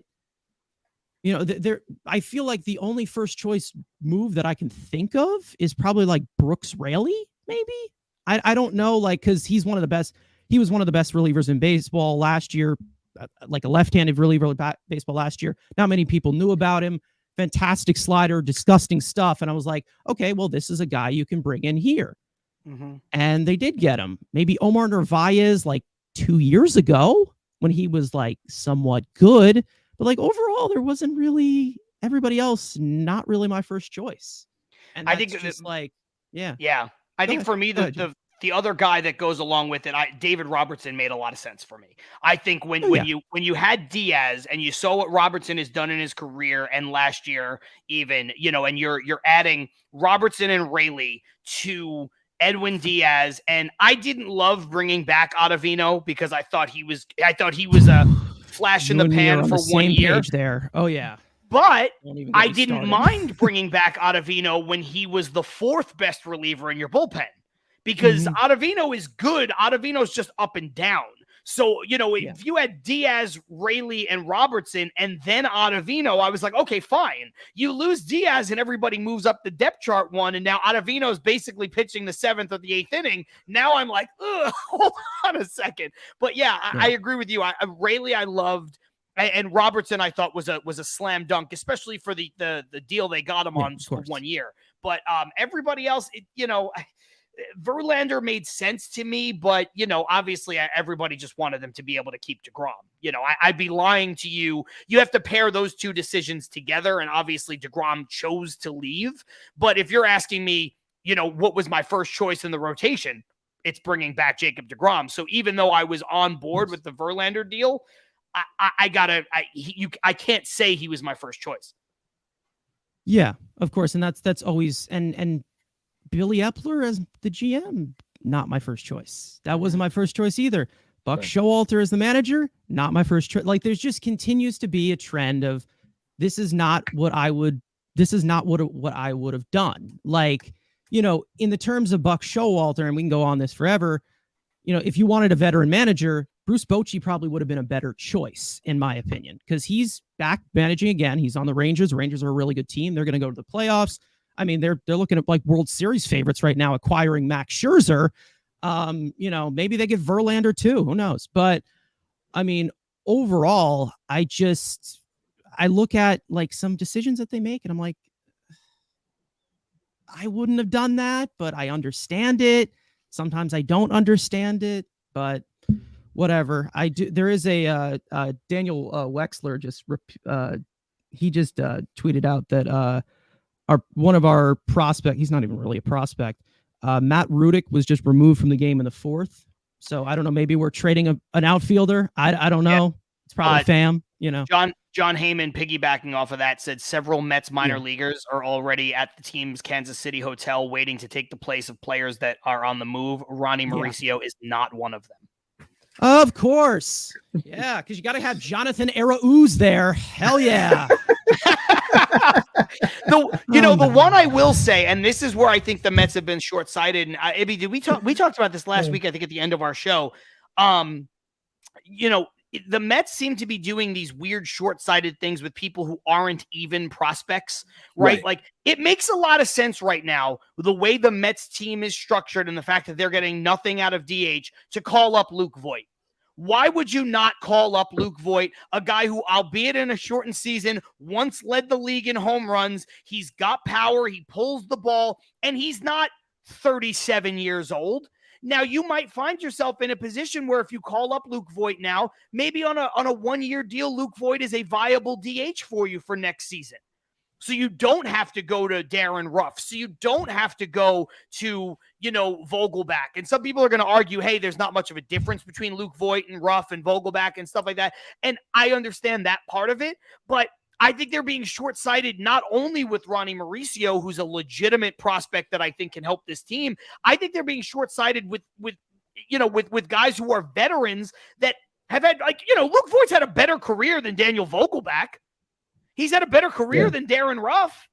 I mean, I look at this more and more as, and I say this often on our show, that I still feel that a majority of decisions that are made are brought down on the manager from the front office, saying this is what works, this is what we're going to do, blah blah blah, that whole thing.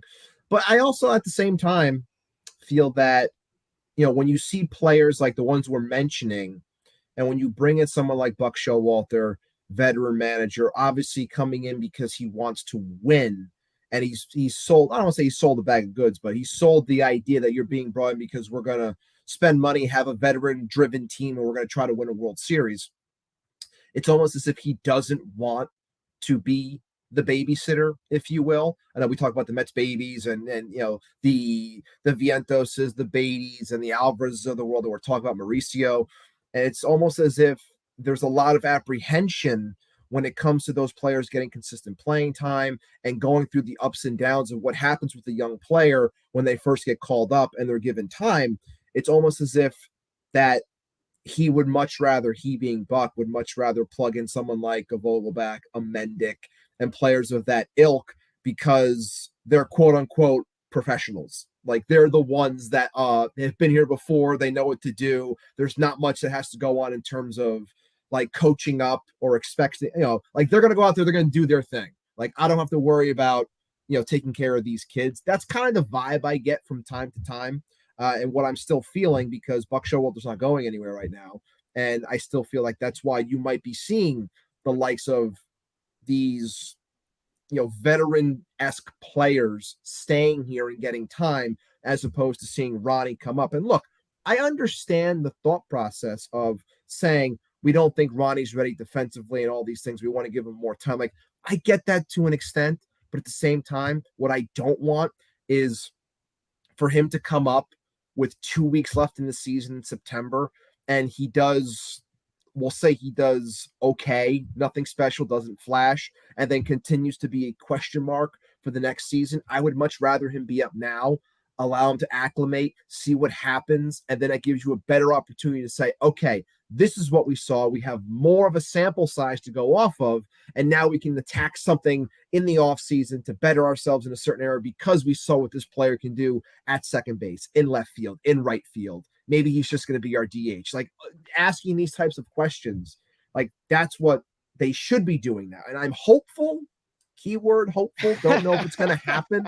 I'm hopeful that can happen once this deadline passes and we can see the younger kids get more consistent playing time and things of that nature. But I still have my reservations if that's what's going to happen.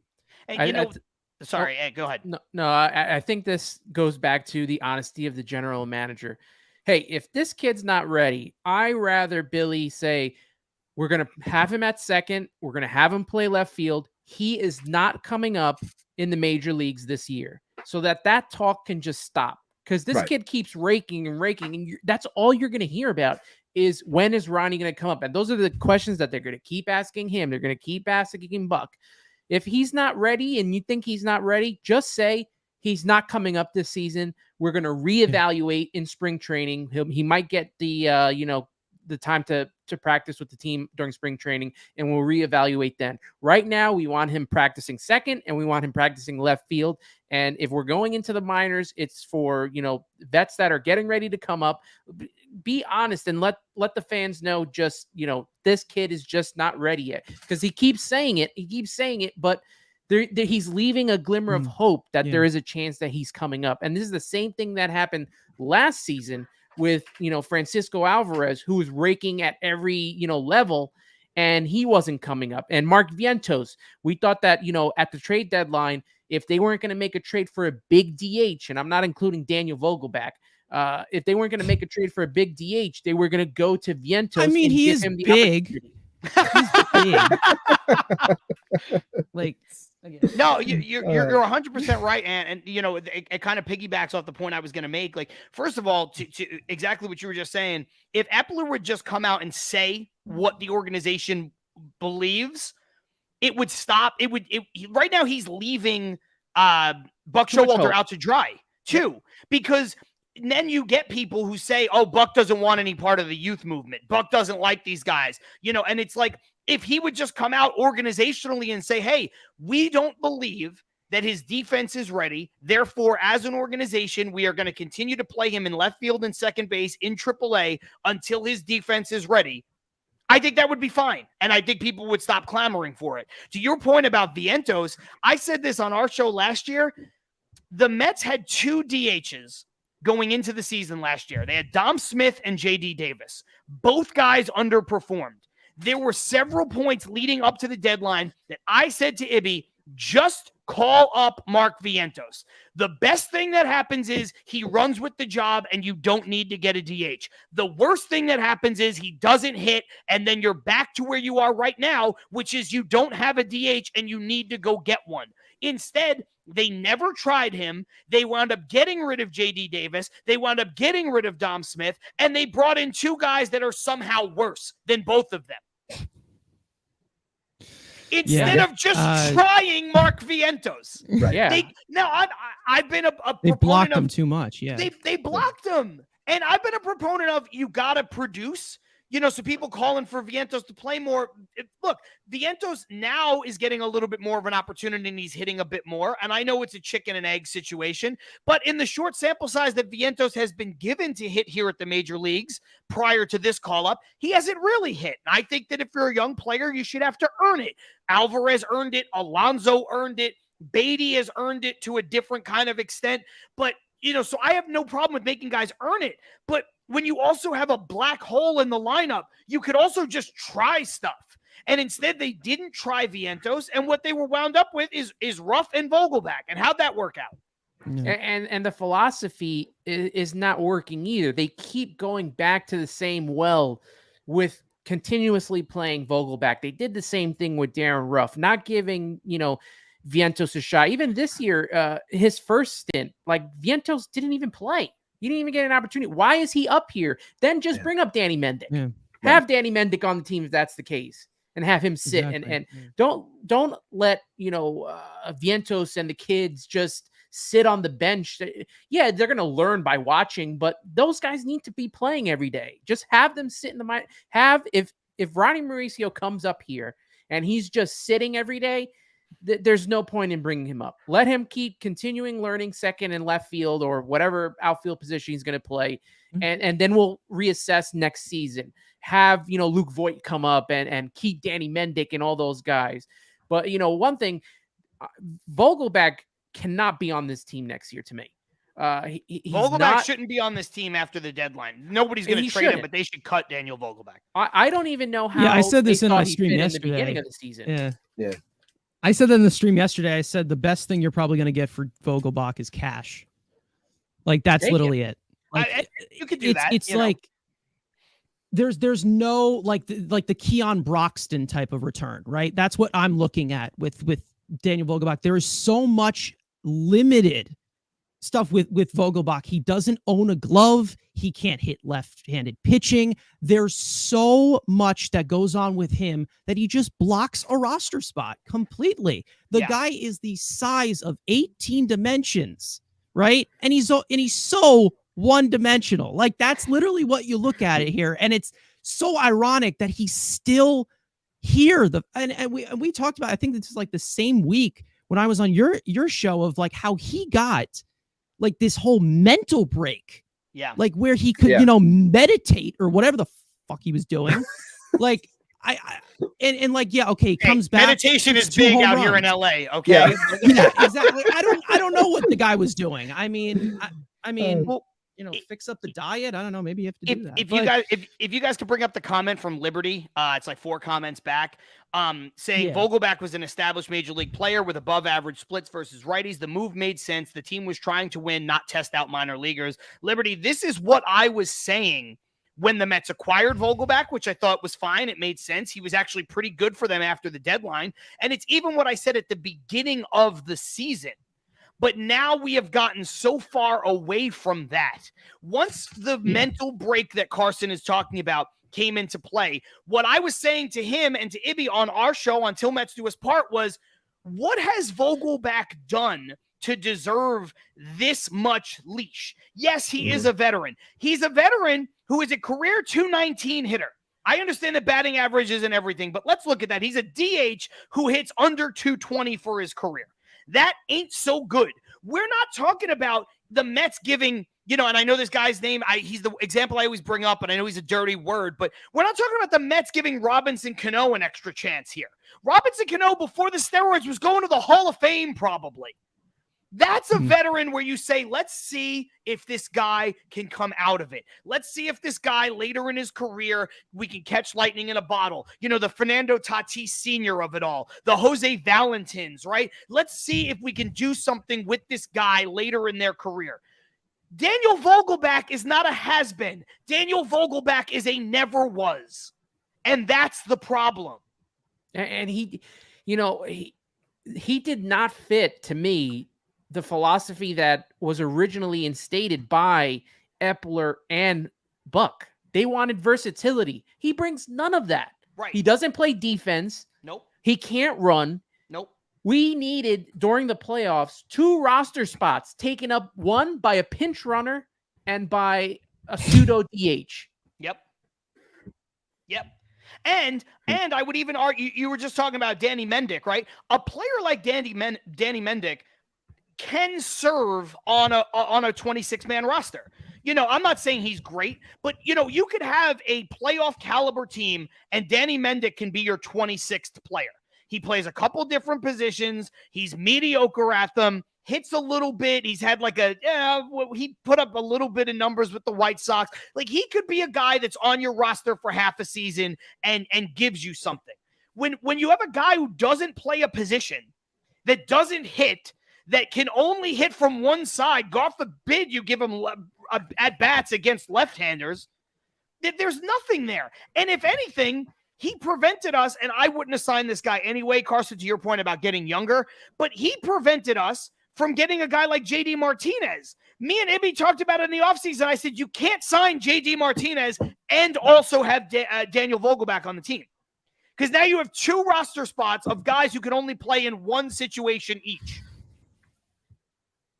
Yeah, after the World Series in 2021, my main guy to be the DH was this man who's now in Miami, in Jorge Soler, and that was who I wanted to go after. Had a tough year last year, but this year, I mean, he's going to opt out of that contract. He's going to get paid, right? So he's not relatively young. He's not relatively old. He's like in his early 30s.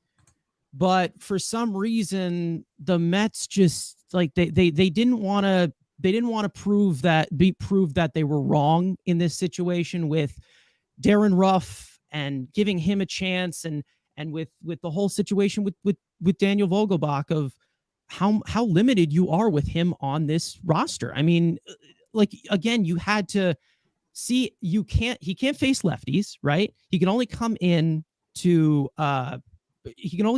against a righty, doesn't hit for power against that righty. He walks against right-handed pitching, and then you have to take him out for a pinch runner because he can't run. So it's like, it's the most one-dimensional player possible. And then you have Darren Ruff, where they gave him this whole entire chance, right? He's 36. He's not going to get any better in his career. Like, he's not going to have an incredible resurgence, a Joey Votto type of like, that's not going to happen, right? Great, because he was never Joey Votto to start, right? Joey Votto's exactly. That's great. The thing. It's like, yeah, it's like they try to plug like these little things into situations, and like, overall, why don't you just get a DH who can hit lefties and righties? Yeah, yeah, that would be nice. It's weird to me whenever people, and front offices will do this all the time. They'll bring up a guy like Votto, and you're like, again, we're talking about a borderline Hall of Fame player. Stop comparing him to Darren Ruff, right? Yeah, Darren Ruff had like a couple of good seasons when he was in the prime of his baseball and actual life, where he could pull the ball and hit left-handed, hit left-handed pitching. That's it. Joey Votto, Joey fucking Votto. I don't have to give you the stats. Yeah, exactly.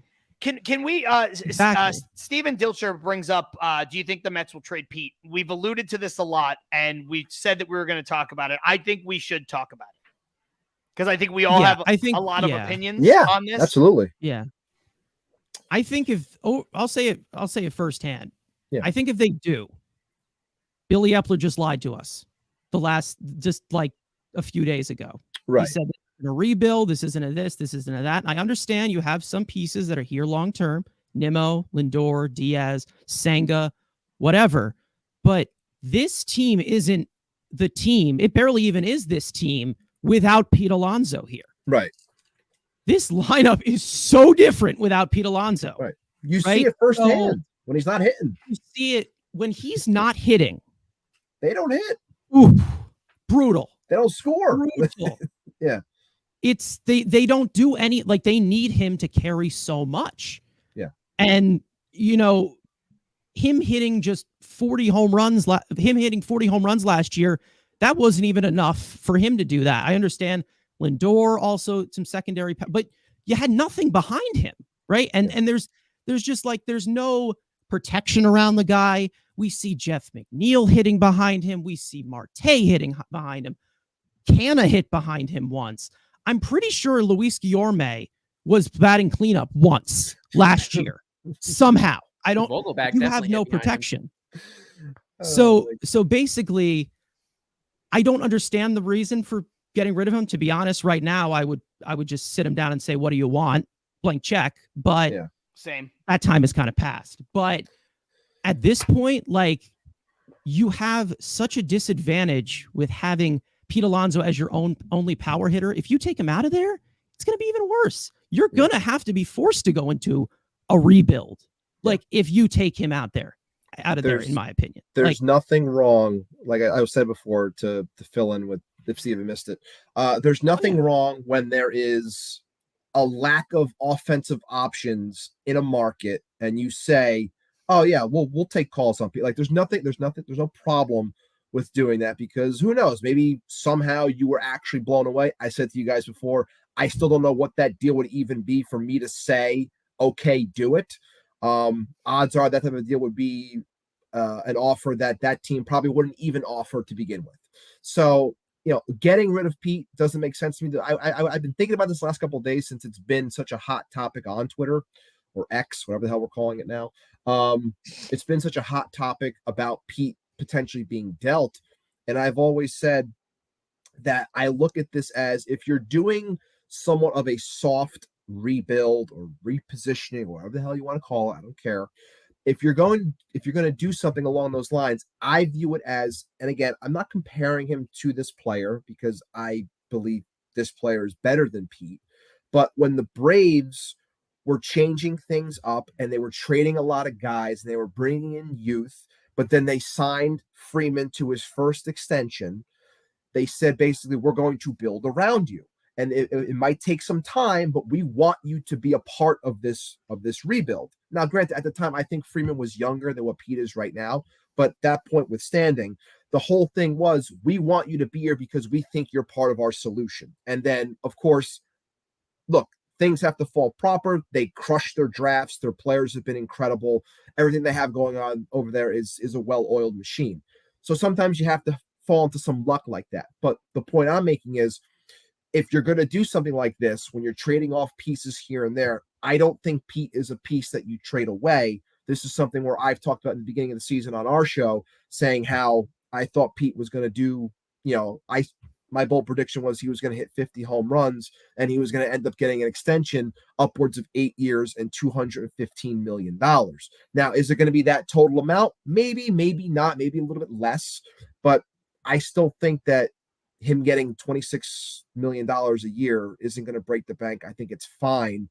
And I think he's part of the solution. So the idea of trading him, while I know it's proper to listen and see what someone's willing to offer, I don't think it makes sense for this team, because if you get rid of him, you are really putting yourself in a much longer time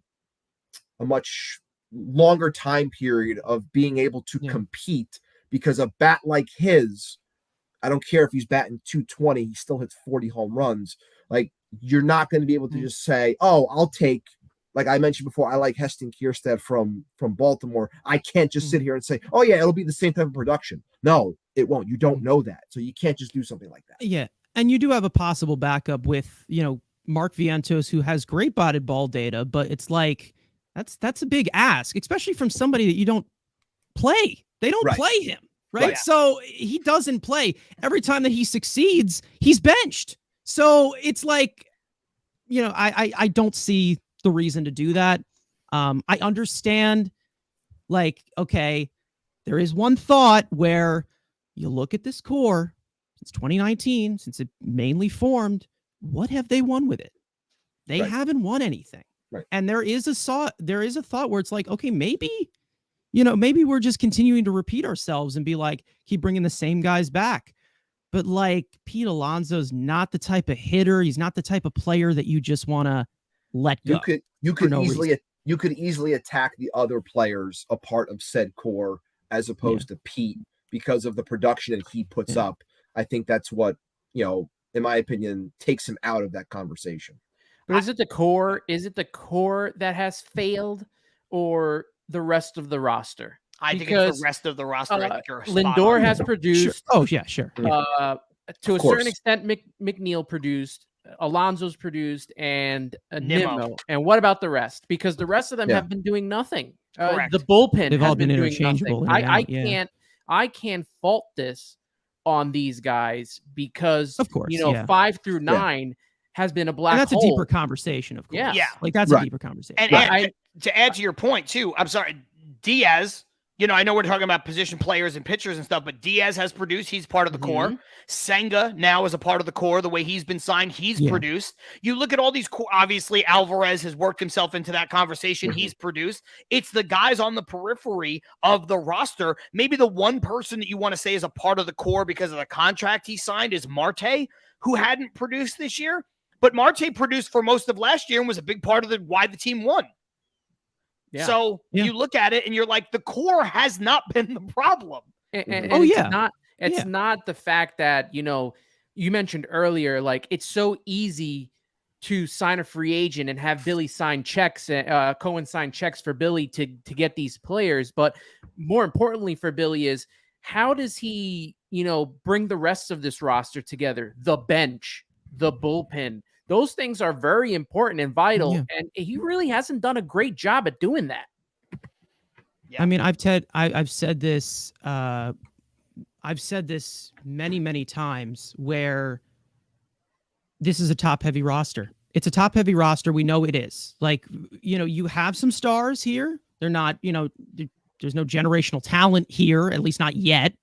Like, you have some stars, guys. 1 second. And then after that, Bob Nightingale, I don't know how much you want to take this, but Bob Nightingale is saying that the Verlander deal is done. That's 30 seconds ago.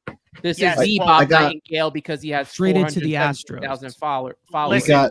We got Mark Feinstein as well. Said, talks Yeah. between the Astros and Mets are heating up again per source, and there's a feeling the deal might be close. The sides were close last night, but now it appears they're rounding third base. That was 2 minutes ago. So obviously the Nightingale deal comes out after, and now people in the chat are saying the same thing, that it's done. Yeah, let's give credit where credit's due. It's from Road Costello on our chat. That's the first person to bring. That's one of my guys right there. There we go.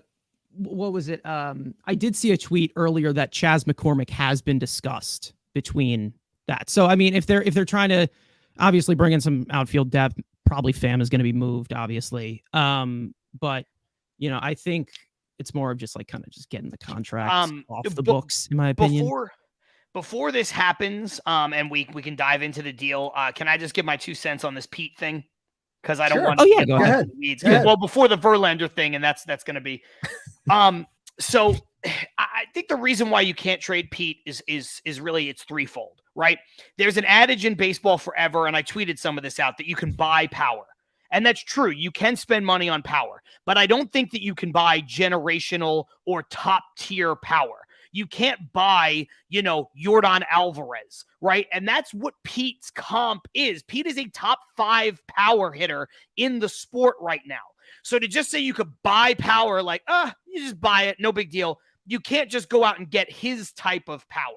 He's also the only power hitter on the team, like we've talked about so many times before. And I know he hasn't done it this year, but he's a rare power hitter that can hit 260, 250 even. That's going to give you something more than just the power. You look at the other people that they've unloaded. People are saying, there's guys who signed through 24 that they could get rid of, and Pete's only signed through 24. Well, Verlander signed through 24. He's 40. Max had the option for 24. He's 39. Pham, no option. He's 35. Rayleigh is under team control, and Rayleigh's great, but 35 years old. Mark Canha, 34. Escobar, 34. Pete's 28 years old. So one of these things is not like the other.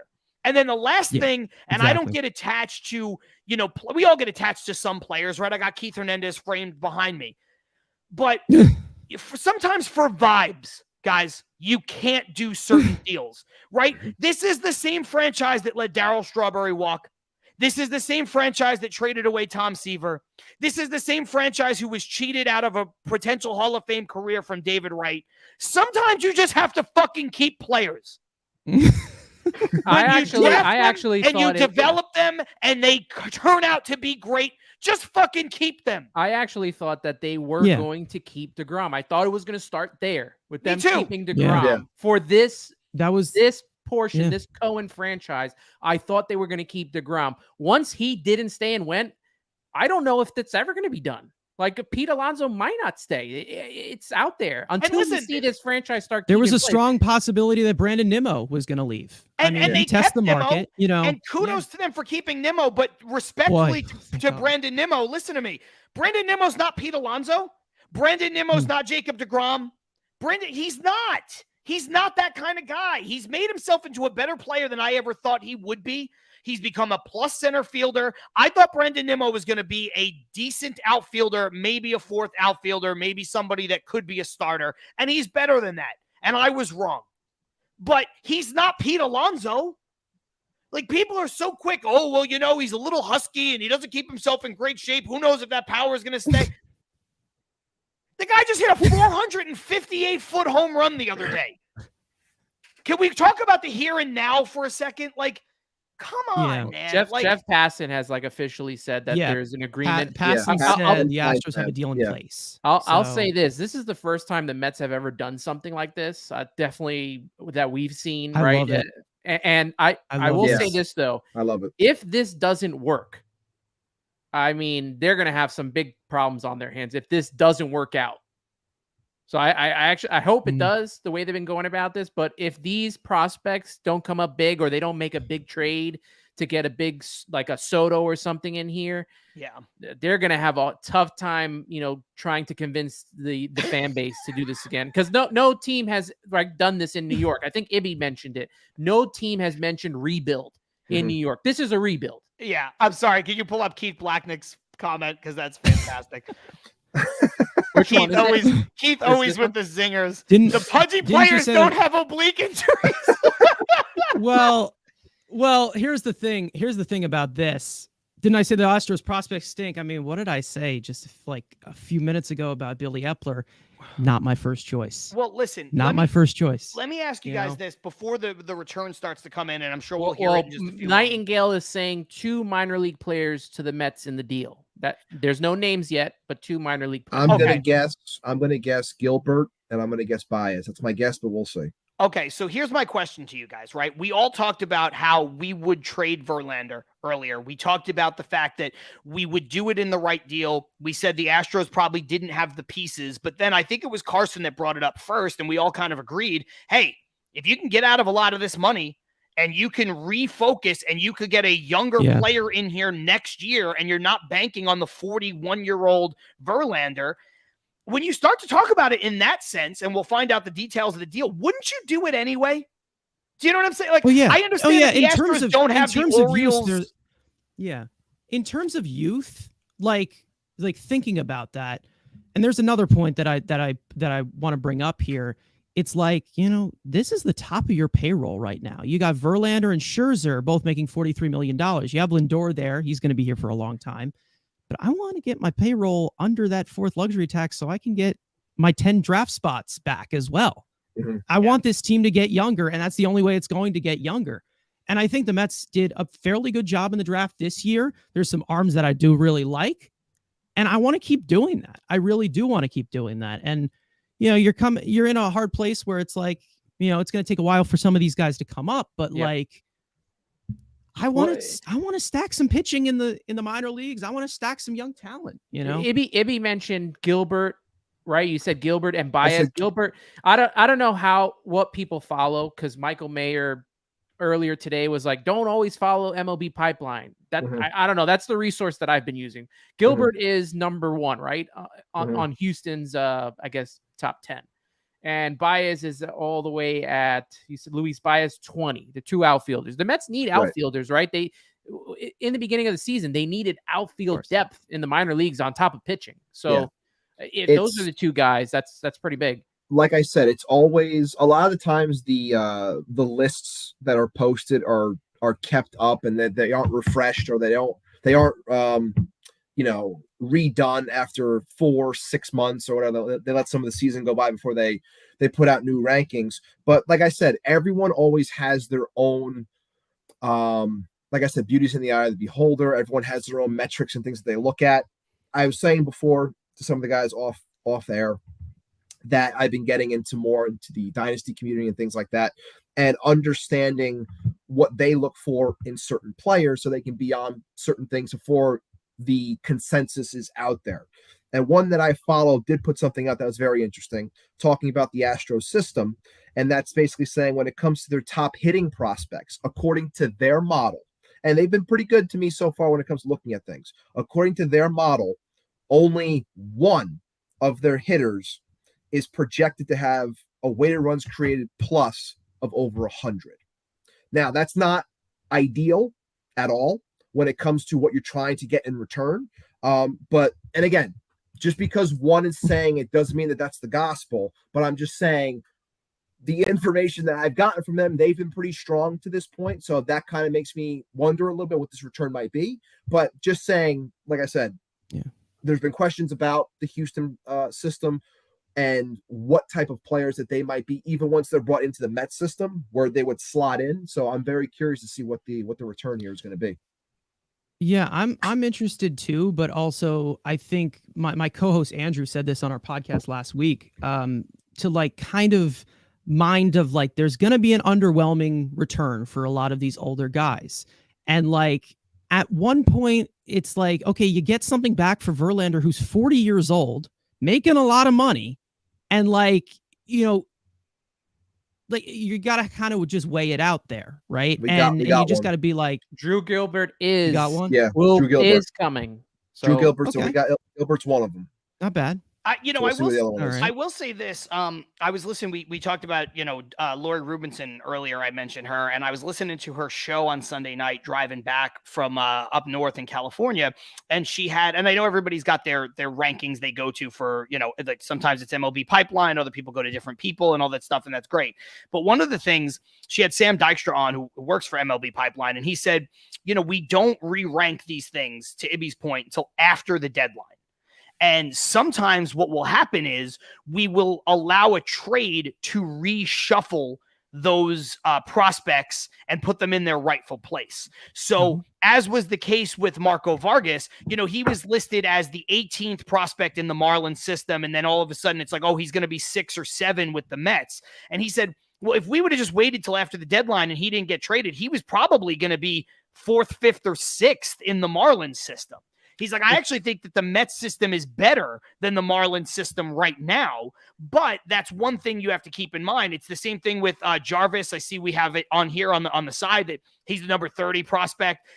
They had him probably going up to around 15, maybe 13, maybe 12 with Milwaukee had he not been traded. So again, you're looking at, the 30 prospect preseason ranking is the 12th Mets prospect. It's not always that 1-for-1. So, that's something to keep in mind with the guys we've already gotten and the guys that we may be getting now too. It's just, it's important to know that you just add the talent, just add the young talent and kind of let the chips fall where they may, especially when you're talking about getting out from money and getting out from a 41-year-old player.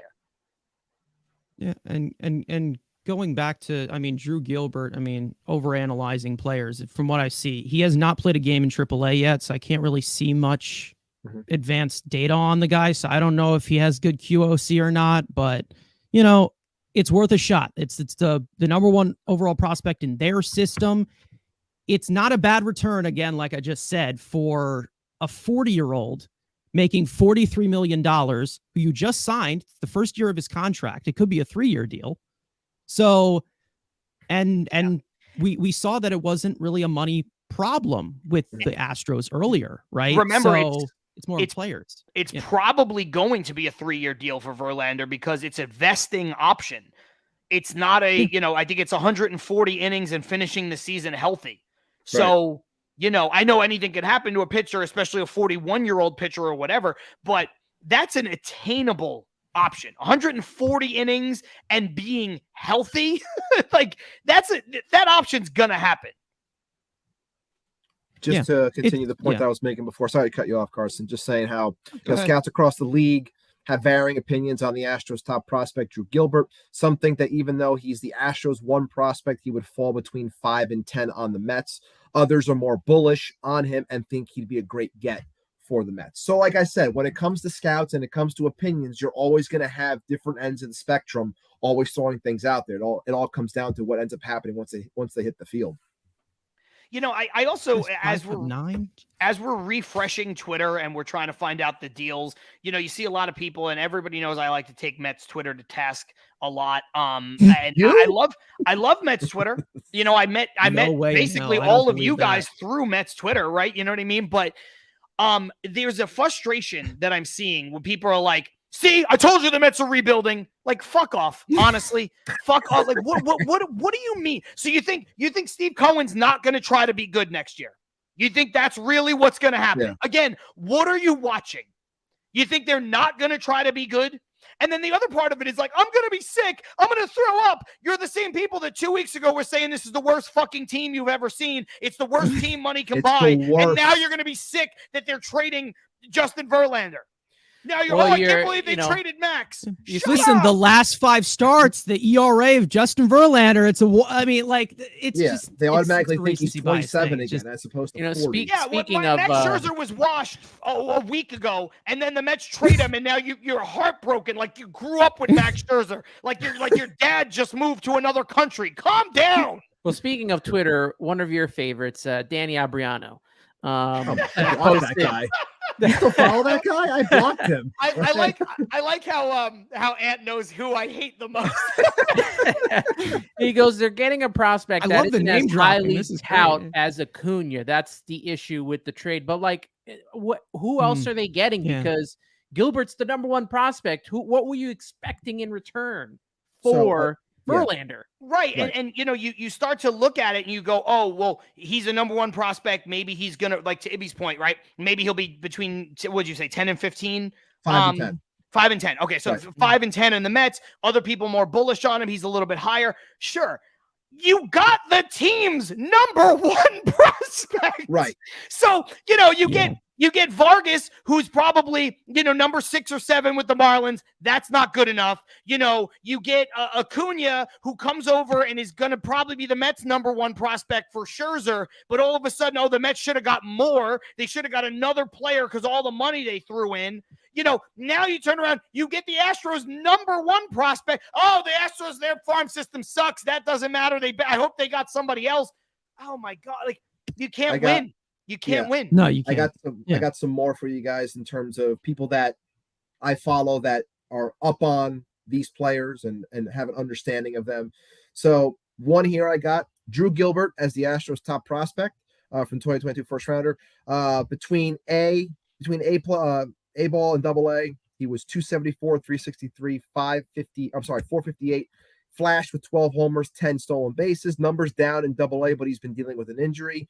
Gilbert has strong contact at 76% and plate discipline with solid power. Another person, it's a thought.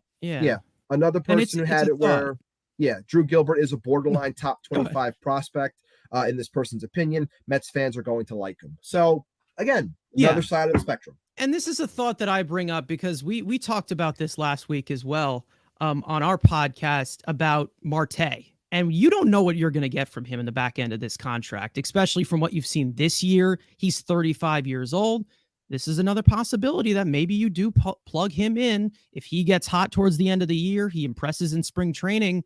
You know, AAA pitching is not good. There's some top prospects that don't really need AAA, like some of them. Maybe he's one of them. Maybe he's not.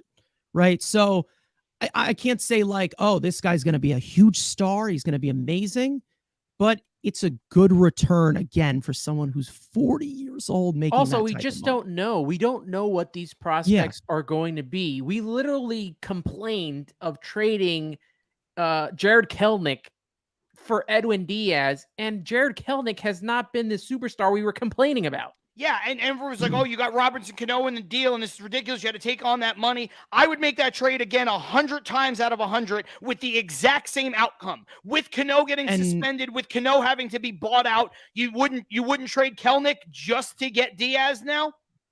And now this is even better now because they just added another outfielder to the trade. Ryan Clifford is coming back as well. So it's Gilbert and Clifford for Verlander. And where was Clifford? I don't know what the deal is for the contract. Like Clifford was number 4 on MLB Pipeline. I don't know if a 1 and a 4 from that's not bad. It isn't bad. And Bob Nightingale, when he said that we were getting Gilbert, he called him Logan Gilbert, for God's sake. Because he's Bob Nightingale, and that's WTF, what he does. Bob. Oh God. So yeah, Passan has Bob a full Nightingale, trade man. done.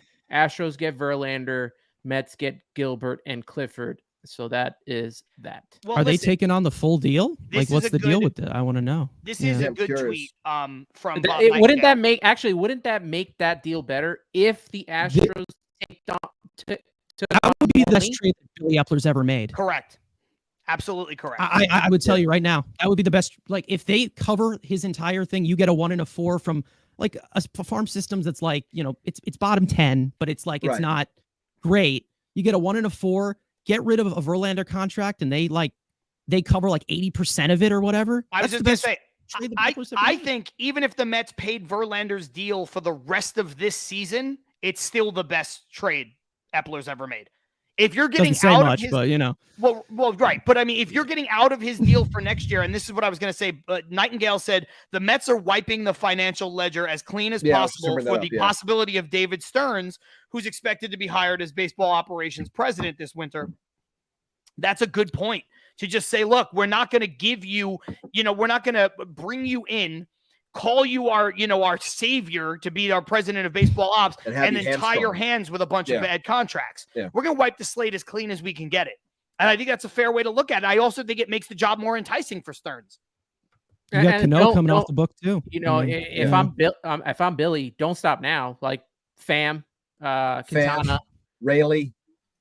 Keep going. After going. seeing what Paul I'm trying to- Stewall just got, Yeah. I'm trading Raley. Hell yeah. I'm trying to think of People- this as like, because I'm a Cowboys fan in football. So, is this like a Ricky Waters type deal where you're trading your better players to accumulate all of these assets? So who knows? And maybe some of these guys that we're complaining about, or that Twitter or whatever they're complaining about, they might be traded for other major league assets, next season. Exactly. So exactly. we don't talking know. about Raley, because I know people were like, "Oh no, you got to hold him. He's got another year, this and that." I'm like, the guy has had 2 good years in his major league career. He's 36. Really is really good. But He is really good. He's 35 years old. 35 years. Yeah, but he's And we 35. talk about all the time. Exactly. We talk about all the time, though. It's like relievers are fickle.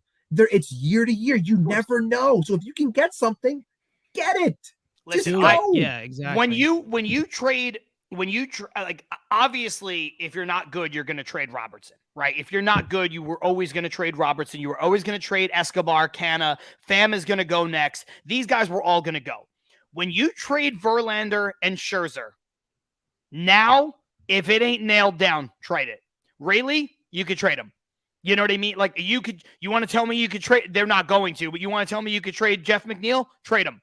You want to trade Omar Narvaez? Trade him. Let Nito come up and be your backup again. I'm fine with it. Anything that's not nailed down. The only players I'm not trading, and I said this to Ibby for the past 2 weeks on Til Mets Do Us part, and we've agreed on it completely in lockstep. You don't trade Diaz, Senga, Nimmo, Alonso, Lindor, and Alvarez. Those are the 6 players you can't trade. Anybody else, trade them. I don't care. It's a good point. I mean, that's, yeah. I also want to add to that. I'm just updating the thing here. Just. All right. But yeah, I mean, I think it's probably, and it all depends on what the money is. But this will go up here as one of the best moves that. So we Epler got made. Passan. Now, I was just gonna say we got Passan here, just throwing into his 2 cents. Astros were very, reluctant to want to include Ryan Clifford in the deal. It was easy to see why. He's raking it high A after going to them in the 11th round last year. Just turned 20 within the last 2 weeks. A number of evaluators see him as the superior prospect to Drew Gilbert. So there's that. Well, yeah, and I can see that. Yeah. Michael Mayer saying the Mets are getting 2 of the Astros' top prospects and 2 top 100 for Justin Verlander. Gilbert is ranked number 36 by Baseball Prospectus, and Clifford is ranked number 80. So, you're talking about getting the 2 of the team's top prospects, including 2 prospects in the top 1. So the Mets have traded 3 guys who are over 35 years old, 2 of them damn near in their 40s, and they have gotten back 4 top 100 prospects, essentially. Well, Gilbert, Clifford, Acuna. Listen, Epler, I've never said anything bad about you, man. I never said anything bad. And Vargas is just on the outside. Right. And Vargas is 18 years old. Right. Jim Callis, who's a senior writer for MLB Pipeline, said that he would have ranked them 1-2 when they updated the Astros top 30 next week. Okay. So they would have been 1 and 2 in the Astros MLB Pipeline list next week. I'm going to do my impression of Mets Twitter. Guys, I don't think that's good enough, and I'm sad. You got to do better than that. I'll give you one. The second I opened up Twitter just before to keep scrolling, which I tried not to do because I hate the amount of people that I see, automatically the first thing that came up was this sucks. 2024 is lost. What are they doing? Fire up. It's like, guys, they can still make moves. It's not as though they can't. They make it seem like they can't do anything because they traded these guys. You can still make moves. Everybody who says 2024 is lost, apart from being a Met fan and how cool it would be, I hope they get Ohtani or trade for Soto or something. You know what I mean? Like, I want that to happen just so that we can. All right. Couldn't possibly compete. We're updating the board here. Let's make sure there's no typos. That work? Okay. We good? I think we got it. Looks good. I think so. Looks good. All right. But other than that, continue. No, that's it. I mean, it's just like I don't. Yeah, incredible haul from James Arub. Yes, absolutely. How could you not love these trades? I just said Verlander it, James. I don't was know. 35, I'd be upset with this haul. I'd be Yes. upset with it if he was 35. But he's 40. If he was 35, I mean, he he's wouldn't about be to be going 41. anywhere. That's the Yeah. whole thing. Yeah, he's like over 40. He's going to be 41 soon. I think he's like 40 in like 200 and something days. Like he's 41. And you got the team's top 2 prospects. You've traded Max Scherzer, Justin Verlander, David Robertson, and you've gotten back 4 top 100 prospects. And could you bring up the great Paul Revere's comment right there? Whoa, oh, sorry. It got makes out the tax breaks too. I just laughed at that one. But I also wanted to make sure that we brought in the great Paul Revere into the chat since he's been often showing up on our streams. I wanted to make sure he got onto this big one as well. This is a good one. Braves became the best team by getting hella prospects and playing together. Mets just need time. Yep. Absolutely. And Braves do a lot of things better than us. Yeah. Billy Epler is the man. He's invited to my house anytime for Shabbat dinner. Love that. Listen, this is great. I see a question right there. I feel a lot Joshua. better than I did after last year's trade deadline. Joshua, that's all I can say. Bringing up the question right there, saying who is pitching next year. Look, we'll figure it out. Yeah, they're going to get people. It's not as they're though at least going to sign one, right? They'll sign somebody. Yes, a Snell, somebody. Someone's getting signed. Somebody will get signed. If Nola's available, whatever it may be. Like they're going to bring someone in, and guess what? That person's going to be 30 years or younger. Yeah. That's a good thing. Carlos Ramos disagrees, as he often does with me. So if we trade for Juan Soto next season, we're World Series contenders. John, you're being very ignorant right now. Thank you. One player makes the difference. You've seen this team. One player who is this generation's Ted Williams added to the core of, Alvarez and Lindor and Pete Alonso and Brandon Nimmo. Yeah, he could make a huge difference. He actually could. If they go out and they sign a couple pitchers, we have just opened up like 3/5 of our rotation to bring in guys that did not do the job this year. Do I think they're going to replace them? They have to. Can we also can we just give kudos right now to the Mets for saying what they were going to do and actually getting these things done? As in past years, that this stuff would have been a lot of rumors, a lot of reports, a lot of everything going up to 6 p.m. deadline. And they literally took their 3 best players this season. So, well, I guess Scherzer was not their best player, but like 3 of their biggest signings this offseason and traded them off and got a return for them. Yeah. I mean, you got to get a little bit of respect for that. Listen, I'm refreshing Twitter and I see this and it's a great comment. Something that should be out here in our chat here. It's from Aim Dolls. She says, "Well, the Mets starting pitchers ain't in the AARP anymore," and that's what you should be celebrating, guys. Yes. And Carlos, I love you. We agree, we disagree. Listen, you just cannot look at this team. To Ant's point, where Steve Cohen comes out and says, "Look, if we don't get any better, we're selling it. We're selling it all. I'm not adding to this team." And they step up and they do it. You think this is the same guy who's not going to add to the team next year? You think he's going to hire, let's say they hired David Stearns. You think he's not going to allow Stearns to go out and make moves? The Mets are going to go they're going to have Joey Lucchesi and Tyler McGill at the top of their rotation. That ain't happening. I do somewhat get Carlos's point because we've talked off here and contending for him and for all right. It's getting to the postseason, and right now it doesn't look like that, right? It looks like they're just going to rebuild with all these players and somewhat. Who knows what they're going to do during free agency? Sure. People say they're going to want to get Ohtani. I don't know if that's going to happen, considering he wants to stay out in LA.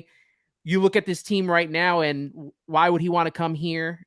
So there are things where maybe they're not ready to contend yet. We don't know. We don't know how quickly some of these, could Acuna come up next year? Will we have Mauricio? We don't know what's going to happen. We just know that what they've done so far has not worked. So they got to try something different. So let's see how that works going into the future. So let's just see what happens, I guess. And also, go ahead, Abby. Yeah, I was just going to throw if anything, I don't know why people would be so on board because this is more so the ones that are so focused on 2024 and keeping Verlander and holding Rayleigh and things like that. It's like, why do you want to just continue the stagnancy of what this team is? I feel like we've reached a point with this team where it's like it's become stagnant over the last 2 years now, where it's like it can only get so far, and you want to just keep on adding one piece here, one piece there, and that's proving not to work. So I would much rather rip it up a little bit, tear it down a little bit, and add some youth, and then see what that youth can provide, and then you continue to add to said youth. And this is what it takes to become a sustainable team. This is what it's about. It's not about just having the same, like Carson has said, top-heavy roster that doesn't allow much flexibility, that doesn't allow you to do a lot of things, and you're just banking on those certain things to continuously happen. It's not always going to be that. You have to be fluid and allow these things to go so you can have the sustainability that you constantly are crying about. Well, look, you know, this was a rude awakening, like I said earlier, for the players. And this is kind of a rude awakening for us fans as well, because like Ibby said, we have not seen this before. There is no rebuilding in New York, right? The Yankees would never do it. The Mets never did it, and they didn't have the right people to kind of lead us into that. This is the first time we're really in somewhat of a rebuild. Look at the Yankees right now. They don't know what to do, right? They don't know what to do at the trade deadline, either buy or sell. They probably should tear it down, but they're in limbo right now, where we were about 2 weeks ago. They're stuck, and it could be possibly worse for them than it is for us right now, as we're making those moves to trade. What are the Yankees doing right now? Probably holding on to hope that with Aaron Judge back and getting healthier, they can make a playoff run. But right now, they can't make any big moves. There's no moves to make unless you're just selling. Yeah. And that's my point. Like, and you know, Carlos, I don't mean to single you out, but I just want to be clear with what I'm saying here. He says exactly, Ibby, it didn't work. Reset. It's not a bad thing. So we don't contend next season. Okay. It's not the end of the world. We win more by doing what we're doing now. Yes, I agree with that. I'm not saying that the Mets are going to just go out and throw a bunch of money at people like they did this year. I'm not saying that. What I'm saying is that they have to replace these players, and with better thought process and the ability to get younger and the ability to always spend money, you cannot write it off as a foregone conclusion that they won't be good. That's what I'm trying to say. They can rebuild. I think they are rebuilding. I think that's very clear to all four of us and everybody in the chat and everybody in the world, right? Like, I do understand that, but I guess what I'm trying to say to you guys is that I don't understand how you could sit there and, like, you know, Ant, you're a very level-headed fan. You and I don't always agree. Like, you understand what I'm trying to get at here, right? That there's not a foregone conclusion that all of a sudden now the Mets aren't going to try and aren't going to be good next year. And that's the whole point of having Steve Cohen, right? You have the money, you can try. If we were back in Wilpon days, there would definitely be, we're not going to contend for a couple of years. This would be what, 2010, 2011, all those years combined would be that. But there are opportunities for this team to make moves. But I also understand, you know, part of the fan base who still, until we win a World Series, there is going to still be a part of the fan base where they feel, you know, jilted, and where they're going to, I'm not going to go as far to say the Frank the Tanks of the world, but there are fans that are still suffering from the, you know, PTSD that we see on a yearly basis from this team. Outside of last year, it feels like it has somewhat returned for some fans, considering how this team, with the biggest payroll in baseball, disappointed us all. Yeah. Look, you got Michael Mayer, who just tweeted out about 3 minutes ago, where he has the recently acquired Mets prospect on his list. He's got Acuna 1, Gilbert 2, Clifford 4, Vargas 7, Jarvis 16, Ronald Hernandez at 18, Coleman Crowe at 22, and Landon Marceau at 33. And the top 4 are all on the Baseball Prospectus top 101 prospects. Here's go ahead. I was just gonna bring up the one that was just posted by Michael Marino, which was a retweet from Bruce Levine. Cubs in the left-handed reliever and bullpen market. Mets have former Cubs Brooks Raley available. Looks like Mets will make this move. Now, I don't know if that's him saying that this is going to happen for sure, or if that's just him just throwing it out there as it makes sense, but that's the latest I got there. PCA is coming back? 2 tweets I want to read. One is from Anthony DeComo, who said, "It can't be overstated how thoroughly the Mets have transformed their franchise in a matter of days. They now have 2 options before them. Go heavy in free agency again this winter to try to compete in 2024, which will be difficult, or take a gap year and come out guns a-blazing in 2025. That's one Juan tweet. Soto. And then here, I don't know if you guys follow Talking Mets, Mike Silva Media. He talked to a scout on Gilbert's high compete level, says he plays with a chip, loves the stage and attention, baseball player type. He's the type of guy you will hate playing against, but will love having on your team. So he's a dick. All right. I feel like we need a little more toughness on this team, considering what we heard from Steve Gelbs and how this, and I've said it through the beginning of the season. I'm pretty sure you guys have said it. Well, something was just not right with this same group that came back. Something didn't feel right with this team, and they weren't cohesive. They were very inconsistent. So, they need a little bit of toughness, and they got slapped in the face. I got another one here from Nightingale reporting. So again, grain of salt, but still. Nightingale reporting in his article that the Mets informed Justin Verlander they might not be contending again until 2025. A huge development, and one that begs the question, are they going to keep Pete after this season? Interesting. I still just don't understand how 2025 means not Pete. This is what I think is happening with Pete. Everyone wants them to, sign this extension. I still think they want to see how much Ohtani's going to cost and if he really wants to come here. If he doesn't come here, the Mets' probably big move in the offseason is re-signing Pete. That's fair. Yeah. And that's what I mean with Pete and everything that's going on with this entire, just overhaul of, trading Scherzer, Verlander, Canha, Escobar, Robertson, Pham eventually, Raley maybe. So you still have your core intact. That core is still intact. You still have your Alonso, you still have your Nimmo, you still have your Lindor. Senga's going to be the top of your rotation. You have Edwin Diaz. You still have a core, right, of players that are in the prime of their careers. And we'll see where they go. We'll see where they go. We don't know what they're going to do. It's a very pivotal point right now. Danny Abriano must be watching this stream right now, because he said, whatever you think of what Mets are doing, at least they're emphatically choosing a direction plan and forcefully executing it. I'll choose this 100 times out of 100 when you compare it to what the Yankees and Padres are doing, something we said earlier. So if he's watching, thanks. I know he's friends with John Saponaro. Yeah, we're buddies. 100%. Me and him are thick as thieves. I said this last week. I've been saying it for so long. I just want the team to be younger than it is, right? And I just want the team to be younger. Every single player that's listed on the right side of the screen is over 30 years old that they just shipped out of here. Yeah. So I'm good.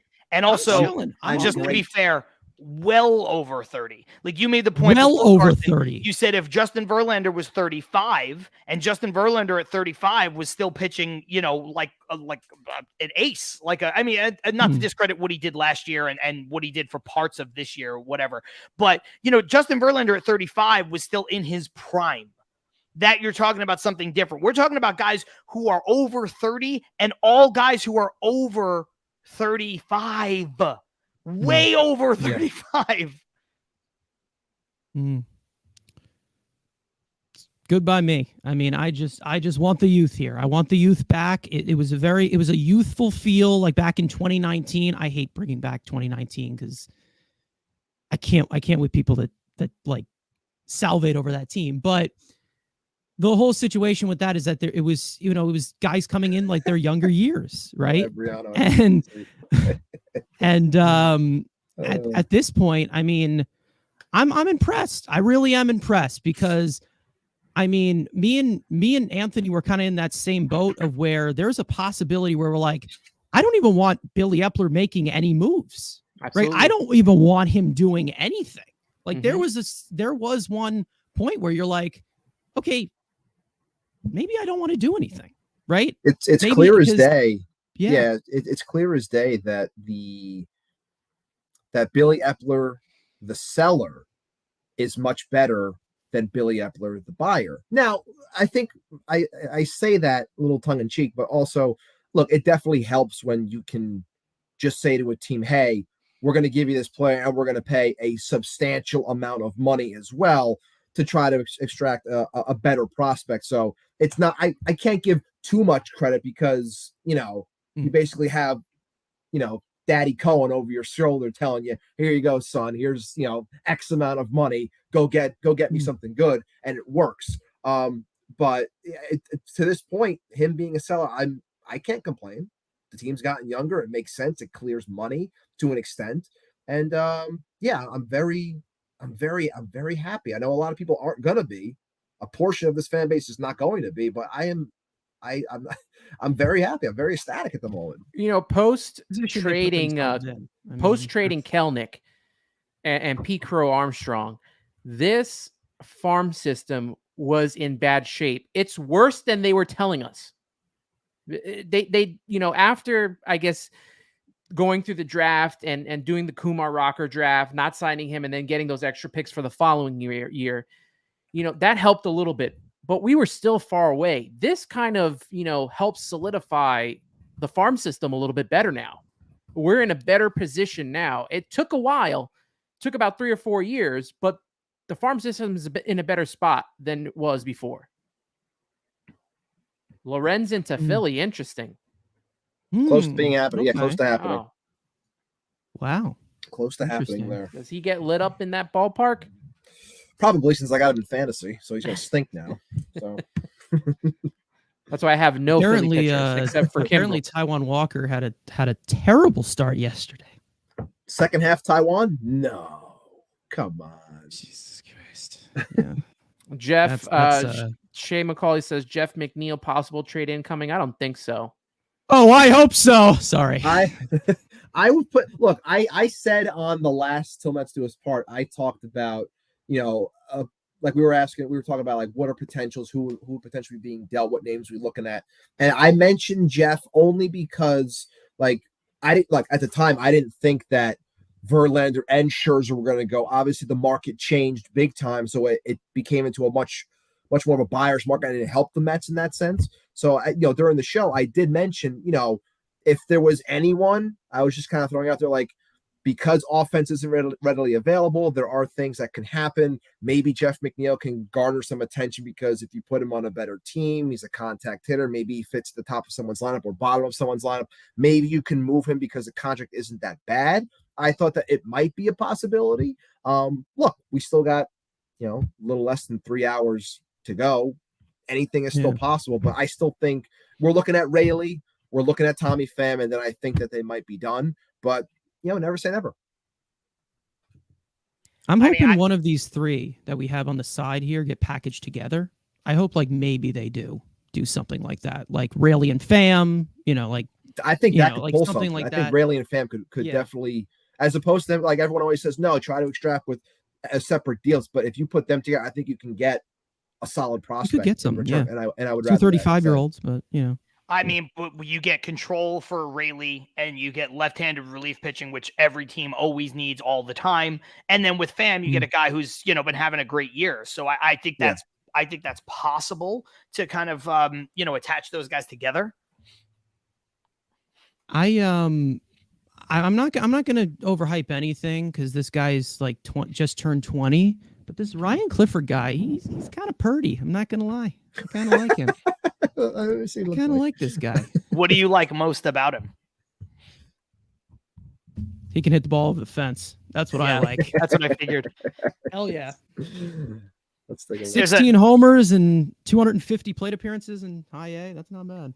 This is a great comment on Twitter from Sam Trey Lindor 20. The Astros offered Verlander 2 for $80 instead of 2 for $86. So instead of paying him $3 million more, they part with 2 of their top prospects to reacquire him and get a half a year less of control than they would have. Good job. Ooh. I mean, they should be talking. Yeah. Obviously, the Mets are going to be the big talk of discussion, right? Signing Verlander to that big deal and now trading in and probably playing most of his contract. But even bigger concern was the Astros letting him go taking them in a trade and giving up their top prospects. I think that's a bigger problem.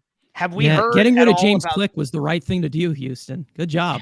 Have we heard at all about the money? Not yet. Not yet. Not yet. Nothing No. yet. When I came back and I stepped away because quite frankly I had to pee and then refill my water, which is just a never-ending proposition at that point. But when I stepped away, you guys were talking about McNeil. Has there been a report about Jeff McNeil? No, it was just me saying. I think Shea brought it up in the comments talking about, Okay.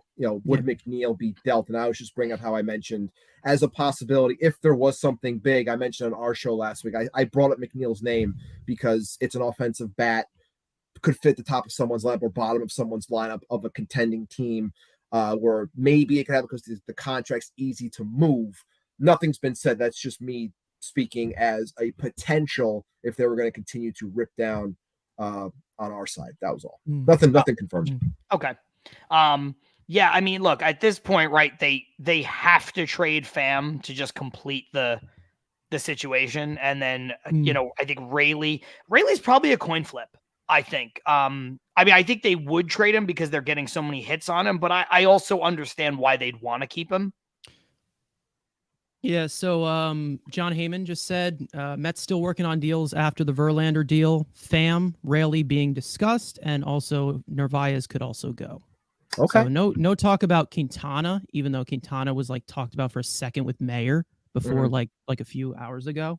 But looks like we still got if you can trade Narvaez, that's yeah. And I wanted to bring him in here, but if you can trade Narvaez, go ahead. I think the whole Narvaez made tons of sense to bring here when you didn't think Alvarez was ready. Yeah. But Narvaez, I think, is a better player as a starter than he is as a backup. Position. Yeah. Yeah. And I think catcher's a fragile position. I mean, they had every right to be concerned about Alvarez coming here at a young age. I mean, that was the thing. Now, giving the contract they gave to Narvaez, I don't know about that, but that's water under the bridge at this point. They gave him a 2-year deal, right? Yeah, 2 years backloaded. What is it? It's like $8 million, something like next that. year. When it comes to option. The whole Quintana talk, I think a lot of it was based off of the market going crazy and what was available and the asking price. But if we look at it now, if the Phils end up getting Lorenzen, if that's completed, and now the Stros got Verlander, who's left holding the bag? Who still needs pitching? Who's still Baltimore's looking still? Cincinnati. So it's like maybe you can get something small for Quintana in that sense if you are still truly shopping him. Because I think a lot of those teams, oftentimes, I was talking with a friend about this before. It's crazy because when you're so close and you're young, I look at Baltimore. Baltimore's having a really good year. I would have thought that they would have been a little more aggressive for a Justin Verlander because, and now again, he might have said, I don't want to go to Baltimore. That changes everything. But the whole thing is, like I said before, with the Dodgers, if they were going to try to sell the fan base, we're not going after Verlander. We're going to get Eduardo Rodriguez instead. And it's that's kind of a weak sell, in my opinion. But a lot of these teams, I think are still holding prospects on the young end because they just don't want to part. Even though, which is crazy to me, because even though Steve Cohen's basically saying, look, I'm going to give you all the money. I'm just asking for one top 10 prospect. I'm going to give you all the cash. I'm going to make back in the next week. Right. I'm going to give you all the cash. You can still have, you don't got to be crying poor. I'm going to pay you for it. But you just got to do this. But some of them are still choosing to hold on. Whether it's right or wrong, we'll find out based off of how those teams do in the playoffs. I will say this. I appreciate you all. Your boys got to go to work. So I can't make it for the rest of this trade deadline. Yeah. I will be with you in the chat and stuff like that. Carson, thanks for the invite. Ibby and John, always a pleasure. Always a pleasure. Appreciate y'all. And let's do this again. Yeah, absolutely. Oh, yeah. We should. This was a lot of fun. It's a lot of fun. Yeah. All right, guys. Let me know if anything else comes up with the Mets fire sale. Hey, it's not a fire sale. This is not a liquidation. Fire sale. It's not a rebuild. We're just repositioning. We're just selling everything, but we're not. Appreciate you all. Subway to Shea out, guys. See you later. All right. Peace. Later, man. Yeah. All right. So now we have an empty box. Oh, that's sad. That's weird. So I don't know if that will be filled by one of my co-hosts later. I don't know how long we're going to go with boxes, this. This was, I'm just yeah. everyone has been traded. Has been traded to work. I'm just going to like John before, take a quick moment break for a bathroom, and I'll be back in a second. Yeah, I mean, this was actually my fault with this whole thing, because usually what I remember is that the trade deadline ends at 4. Like, that's been the thing for like the last 25 years, correct? Yeah, no, it's 6. It's 6 now. Yeah. So great. Mayer just tweeted out that the Mets are getting interest in catcher Omar Narvaez, and he could be dealt before the deadline. Narvaez has a $7 million player option for the 2024 season. So it's $7 million. They're giving him, I have no idea. It's like 7.5 this year, something like that. I don't know, but something like that. I mean, look, like I said, I loved when they brought in Narvaez, because the Mets, like Ibby said earlier, as an organization, forget about the fans. The organization has a tendency to overrate their prospects, or at least historically they did. Absolutely. And so, yes, I understand that Alvarez was the number 1 prospect in baseball. And, that's a little different than overrating your own guy, a Fernando Martinez or a Lastings Millage, or whoever the case may be. But I like the fact that they hedged their bets. They said, look, we're going to get rid of McCann. He hasn't worked, but we don't think Nito's a number 1. We also don't think Alvarez is ready. So we're going to go get Omar Narvaez, who is he's just a very decent catcher. He's good enough defensively, good enough offensively.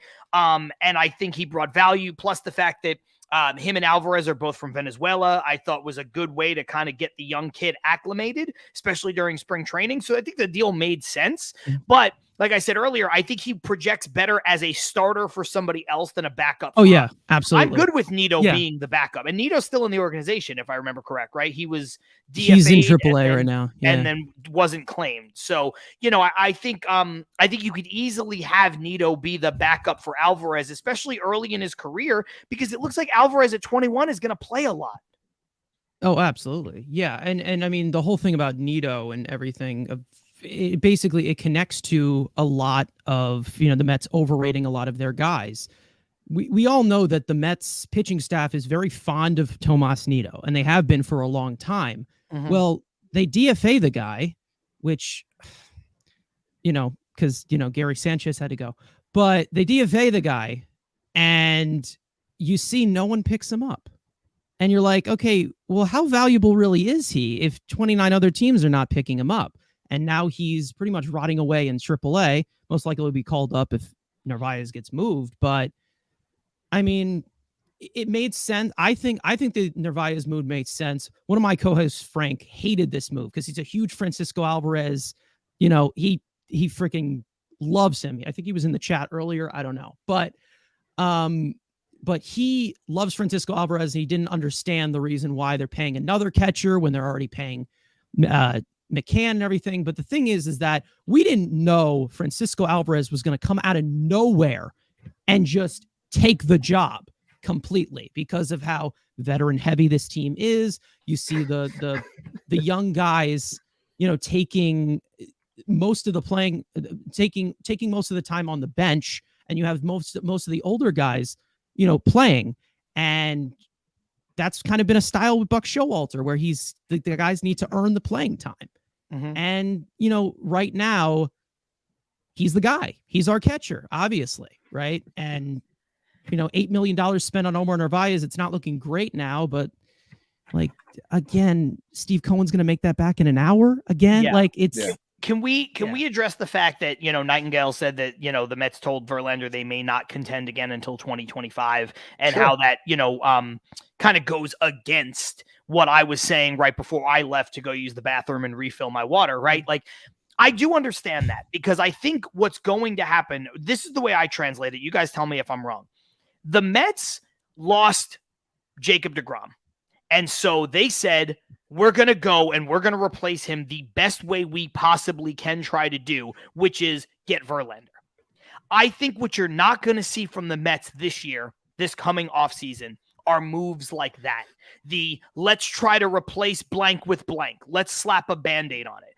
If the Mets are really in love with Shohei Ohtani, let's say, right? I don't know if they are. The Mets are going to try like hell to get Ohtani. If they don't, I think then the Mets are going to be more measured. Does that make sense? Like the Mets are going to identify the guys that I think will help them in the long term that may allow them to contend next year. But if they don't get those guys, then they're going to take a step back. That's how I'm reading into that. Yeah. And it doesn't have to be Ohtani. I don't think I'm just there's using much him of as a the example. Yeah, I don't think there's much of a pivot. Like after okay, let's say they do go after Ohtani. He doesn't end up coming here. I don't think there's going to be much of a pivot. I do think that they'll sign a few guys. They're going to get at least one or two pitchers. We already know they're going to do that. They just traded away two. So, I mean, that's a given. So, but I think that, they kind of had that approach in general with these main guys where, these are short-term deals, and them being short-term deals, it gave them somewhat trade value where in this type of situation that David Robertson and Max Scherzer, they're short-term deals. So no team is going to be tied into them. So I think that we'll see what they do. It's going to be interesting. I think it is going to be very interesting. And if they do bring Stearns in, I mean, that's where I'm like, okay, you know what? You can have your 2024 because I've seen what Stearns can do. It's impressive. Like I've seen what he's done. I don't like, the thought of Billy Epler working under him. But they're good friends or whatever. But I'm good with this transition year in 2024 if it means that they are going in the right direction, getting younger. Like I said, let's also not forget Buck Showalter's contract is up after next year. Right. So maybe there is a transition into that as well. So like I'm fine with it. I really am fine with it. I would have done this a little bit earlier. Like a lot of shipping out older guys, they wanted to ride it out. They won 101 games last year, blah, blah, blah. But I'm someone who kind of saw something like this coming, not to flex or anything, but no, you did. Yeah. You're flexing right now. That's what you're doing. Yeah, I'm definitely flexing. I have no upper body strength whatsoever, but I'm flexing it right now. But I can say that, I mean, it's just, this is kind of the cost that you get with an older team. And the fact that you're keeping the core intact right now, you still have some stars here who can be good for a really long time. Lindor, Pete, I don't consider McNeil part of the core. It's just my hot take. I know there's some people who love their batting average guys. That's just me. I don't consider him that. Nimmo's here. He's going to be great for another few years. Like the thing is that Nimmo's skill set also translates to Nimmo can move to left field in 3 years and still be very productive anywhere in the lineup. Yeah. Yeah, exactly. And I hope my man Alex Ramirez gets up there eventually, but gets going. Yeah. It'll take a while, but let me ask you guys this. Matt Williams, who's been a guest on our show on Til Mets Do Us Part, said as far as joining Kodai Senga and Jose Quintana in the rotation for next year, he cites Yamamoto, which would obviously be a great get, the soon-to-be 25-year-old phenom pitcher in Japan, Lucas Giolito, and Eduardo Rodriguez. That actually has the makings. I mean, obviously money, but those are three guys that will be available. And, you look at Giolito's 29, Eduardo Rodriguez is 30. I mean, if you want to get younger and you want to, build a rotation that makes some sense and can actually compete, I actually don't hate that. It's not bad. Again, it's not bad. And like, there are ways where like, that's why I don't understand why everyone is so apprehensive to doing this, because there are, like, you rattled off 3 names. And there's more beyond those 3 names where you can attack and pay guys to come in. Because look, this team is still in a spot where they are trying to develop arms down low. And we've said on our show multiple times, I'm sure you realize this too, Carson, that for a while they're going to be paying for pitchers because they have to, because there's no one that's coming up that's going to allow them to say, oh, we can plug in this guy and he'll be our 3-starter and he can potentially become a 1. Like we're praying for what right now? For Blade Tidwell to be that someday, but that still might be 2 years from now. So like this team has to spend money when it comes to pitching, and that's what they're going to do, which is why I have no problem with them getting rid of these guys, because they're going to spend and get new ones next year. Yeah, and I'll tell you about Tidwell. I got to see this guy live. He's good, but God, those walks are going to be a problem. Those are going to be a problem, and that could shift into being a reliever. So it's like there's a few reliever upsides with a few pitching prospects that we do have here. So, you can't bank on it. You just really can't bank on striking gold like we did with Harvey, Wheeler, Syndergaard, DeGrom, Matz. Like, you can't. It's just that's not the norm. Happen. Like, right, that's not the norm. It's not And somebody said a long time ago, during that heyday of the Harvey, DeGrom, Wheeler, Syndergaard, Matz era, right? Which only went through the rotation one time in all those years, by the way. One time healthy did we get a 5 in a row of those dudes. But they said you can't build a team based on this high top flight starting pitching like that. And now we've seen it with the Mets with those 5 guys. We've seen it with the Mets with Generation K that never turned out to be anything. And now we've seen it with the Mets where last year they go out and they pair Scherzer with DeGrom. Wasn't enough. They get Scherzer and Verlander. What didn't work. Now I understand those are older players, not prospects, but I think you need to be more flexible in the rotation. I think that's the recipe for success.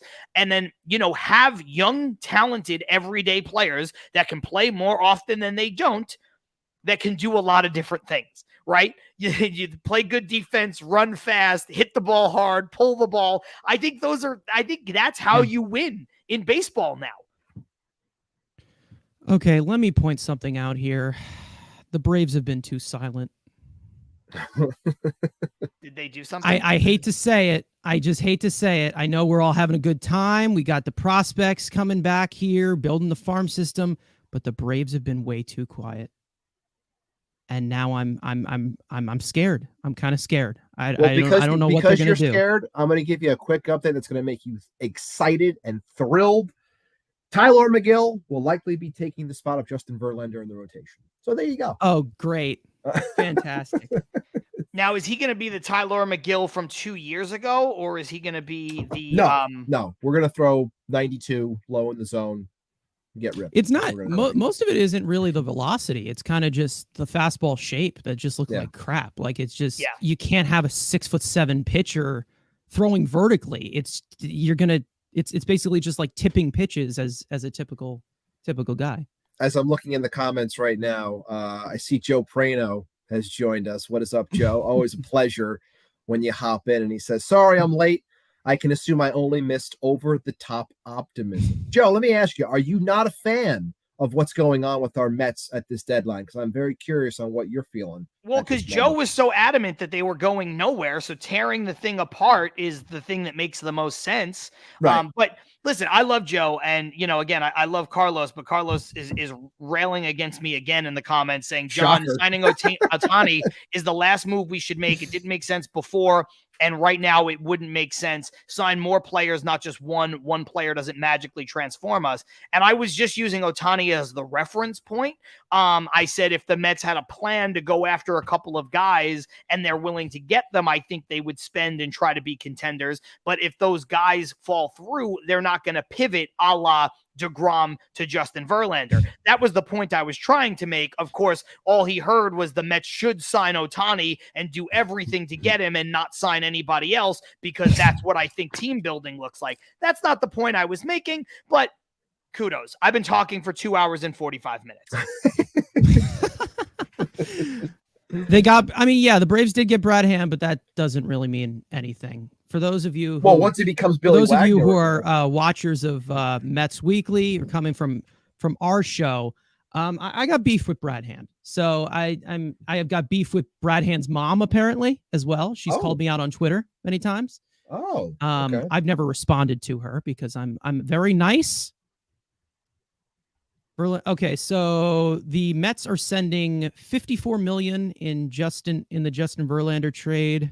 54? One executive said if Verlander's $35 million option in 2025 becomes vested. Okay. I'm not really sure how to really word this, to be honest, but I'm gonna type it in the chat because it's a Bob Nightingale tweet, and I'm not trying to have my brain rot real quick. Okay. Just While you're just typing click that this out, out here. I'll go to John Heyman here, who said Astros were Verlander's first choice. He may have approved the Dodgers too, but it was a very short list, as is his right as a player with a full no trade. Of course. Yeah, of course. And I think that's everything we talked about when I said, why would he not come here? Of course, Verlander would have. And I'm okay with him having the limited options, to be honest. I think compared to Max recently, he's been a saint, to be honest. He's been just, I with how Max addressed it compared to this, I mean, old. Get them the fuck out of here, though. I totally agree. We could pull up Joe Perino's comment because Ibby, you asked and yes. Joe answered. He said, I'm obviously okay with tearing it down, but I have a hard time saying this franchise is moving in the right direction when their direction changes every 4 months. Going back to the very top of the show, something, Joe, that you sincerely did miss just from not being here, not throwing shade, but there's something that Steve Cohen very clearly understands, and that is a sunk cost. Steve Cohen went all in, and Joe DeMaio just said this on Twitter a couple of minutes ago. He said, Steve Cohen goes all in. They went all in the offseason to try to win it. You can't sell half of a house, so they're tearing everything down, and they're going in a different direction. The Mets slapped a Band-Aid, which they could do because of Steve Cohen's money, on the problem. It has not worked out to what I would say a catastrophic degree, right? This team, not only did they not have a chance to win a World Series, but they were an under 500 team for most of the season. And so acknowledging the sunk cost, deciding to eat more money to get better prospects, and taking 3 guys, Robertson, Verlander, and Scherzer, that were all on the wrong side of 35, most of them 40 or above, and turning those into 4 top 100 prospects is about as good a direction as you could possibly go. Whether those prospects ever see the light of day with the Mets, or those prospects wind up, turning into deals to get, players that the Mets could use in a different way. So I understand the pivot, but I think it takes a lot of balls to hard pivot the way the Mets have. And also, Steve Cohen, you take the GM speak from Billy Epler aside from his press conference from the other day, Steve Cohen is doing exactly what he said he was going to do, which is what we talked about earlier, right? I think Aunt Rivera was the first one to bring that up. He said they're not going to add to this team. They'll probably tear it down, and they're doing that. So, I have faith in the direction of the franchise because of Steve Cohen. Really, that's where it begins and ends. Here's another point that you can bring it up. I mean, yes, 54 million covering that. It is brutal. It is brutal to just think about that. But again, I can just also give you another point where if he was 35, this would be a different situation. I mean, that's how I see it, But yeah, 54 million is brutal. I mean, it is brutal. But, as for Steve Cohen, I don't know if it says brutal for him, but money. It's not brutal for him, and that's the thing. Like I said, again, at the beginning of the show, they have the highest payroll in the history of Major League Baseball heading into the season, and then you find out that, personally, Steve Cohen made that back by May. From January to May of this year, he earned the Mets payroll back. And when you look at, you obviously have to separate the businesses, right? We're not talking about .72 earning that money. He earned that money through .72. He, as the principal owner of the Mets that dips into his own pocket to pay the payroll, earned that money back. That has nothing to do with jersey sales, popcorn, concessions, tickets, the $150 million that every team gets in the part of the national TV deal. None of that. Steve Cohen, in his pocket, earned the Mets payroll in 5 months. So it doesn't matter. Let him eat $53 million. Let him eat $500 million. It doesn't matter. Doesn't matter. As long as no scandal breaks out, It's like, listen, I have no sympathy for billionaires, right? I don't want to turn this into a political show. In my personal life, I don't think billionaires should really exist. I think it's fairly unethical. However, as a baseball fan, as a sports fan in an uncapped sport, I want my owner to have so much money that money doesn't matter. Yeah, poor Bob. It's just, he's just trying to do his job, and he's not really good at it. It's, we know, it's just, that's his thing. He's not blowing it. Yeah. Well, this is an interesting tweet that just came up with a Michael Cerami. It was retweeted by Marino. The Cubs are planning to remove Trey Mancini from their roster. Couldn't immediately tell if it's going to be a release or a DFA. We'll work to find out. So it looks like they're just going to cut the losses with Trey Mancini. And I was wondering why. And then I looked at the season he's having. Yeah, I get it. It's been brutal. awful. It's brutal. Yeah, he's been awful. And that was somebody that I was talking about pivoting to. Yeah. He was the guy I thought would make a good fit at DH, especially when he was out there longer than a lot of us expected. The one surprise guy, the guy that I said the Mets should have gotten in the offseason that no one was talking about was Cody Bellinger. I thought the Mets should have been all in on Bellinger, talking about a guy who regressed hard, but Carson pulls the ball, sure knows how to pull that damn ball. He also the two things but it gets him injured sometimes. Sure, but the two things that didn't regress from Cody Bellinger's MVP year were the fact that he never stopped being an elite defensive player and he never stopped hitting home runs. His average went in the tank. Sometimes his run production as a result was absolute garbage, but he hit home runs and he played great defense. And I just thought, hey, the way that they're changing the rules for the shift and all the stuff that goes into that, he's a guy you could easily take a flyer on. And they didn't, but look, it's paid off for the Cubs. It has. And like, the thing is that you know that Bellinger is most likely not going to go back to that level of MVP, even though he's still 28 years old, 29. I don't know how old he is. What is he? 28. So he's 28. Yeah. Okay. You know, there's a possibility where, you know, but there still is upside. He still would give you 15, 20, 25 home runs. I mean, it's definitely something that you could do. And listen, the power has gone down in the last 2 years for him, but it looks like it's gained a lot back. And then also there's also the point where the quality of contact is a little bit down as compared to what it was. But like, I mean, you think about them moving in the fence in right field, it probably would have somewhat worked. Like, it probably could have worked. I thought that would work with Daniel Vogelbach a little bit, but he doesn't swing the bat. So, you know, but yeah, I mean, it's a shoulda, woulda, coulda at this point. Mark Gooden with a very very funny tweet, as he is known to do sometimes. He just screen grabbed the Jenny Mets account suspended screenshot, and he said, "No one. I wonder what Genny Mets thinks of the Verlander trade." Oh my god! I'm sorry. What the hell did he do to get suspended? I have no idea. I have no idea. What the hell happened? I have no idea. He hasn't tweeted from his personal either. Oh wait, no. I guess he is now. No, I mean, listen, you know, Grant and I squashed the beef, but you know, my reasons for the beef still exist. So he's a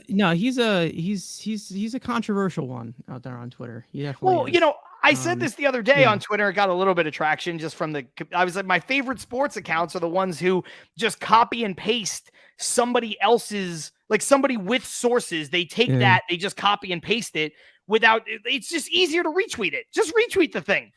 Right. You know, like, you think if they're following Genny Mets, they're not also following Jeff Passan? They're following Jeff Passan. They're like, according to Jeff Passan. Like, yeah, obviously, dude. So I don't know. I'm not going to turn your show into a hate show like mine. No, I don't. I mean, I go after you know, the players on my team. I have no opinion on anyone on Twitter whatsoever. I am so nice to everyone. I support everyone equally. Well, I did notice that you changed your handle. Yeah. So does this mean you can talk now, or I was just curious on that. Does that signify that you are allowed to talk now? I don't know. Yeah, I had to. I mean, I had an old account that got suspended. That's the reason. Like, the little thing that got me suspended, it was just completely out of context. It said, I said something that sounded bad, but like it wasn't bad. And then I had like another account and they're like saying that I evaded suspension or something. I still have been appealing to get it back. Still haven't heard back, and I've just pretty much accepted where I'm like, yeah, okay, it's done. So, yeah, I had to put Mets fan can't talk because I couldn't put anything related to Carson there but now I think it's pretty much been established there. But yeah, it's whatever. I don't get paid to tweet, so James if I got Dowling- paid to tweet, then yeah. James Dowling in the I'd be comments tweeting just all day. saying, I think he may have shared something without giving credit, which is Mm. possible. That could be it. And somebody might have reported him for that, which Yeah. I mean, it's a little bit of And a maybe punk there's a move, but possibility he was making money off of that. I don't it's know. possible. I mean, he does have enough Yeah. followers where that is a thing that could Yeah. be, I don't know. But anyway, we got what, 3 hours left, 2 hours left till the 6 o'clock. Yeah. 2 till hours this left. deadline Wow. happens. So I don't look. What do you think? Do you think who else is moved? And people in the comments should probably chime in too. But so we've got Narvaez, Pham, Rayleigh. Maybe Quintana. Maybe. Maybe Quintana. Yeah, maybe. I could see them keeping Quintana now as a cheap option for next year too. Mhm. Maybe. Yeah. But I again, if a team blows them away, if a team Right. with a ton of The prospects, return is what matters. Yeah. right? Like I don't think Quintana is going to get you something great, but if a team like the Orioles, who's on the outside looking in, needs pitching, he's not a top flight pitcher, but I do think he would help them. Mhm. And they say, look, we'll give you our 20th ranked prospect, but in their farm system, that's good. Right. Do you jump on that? I don't know.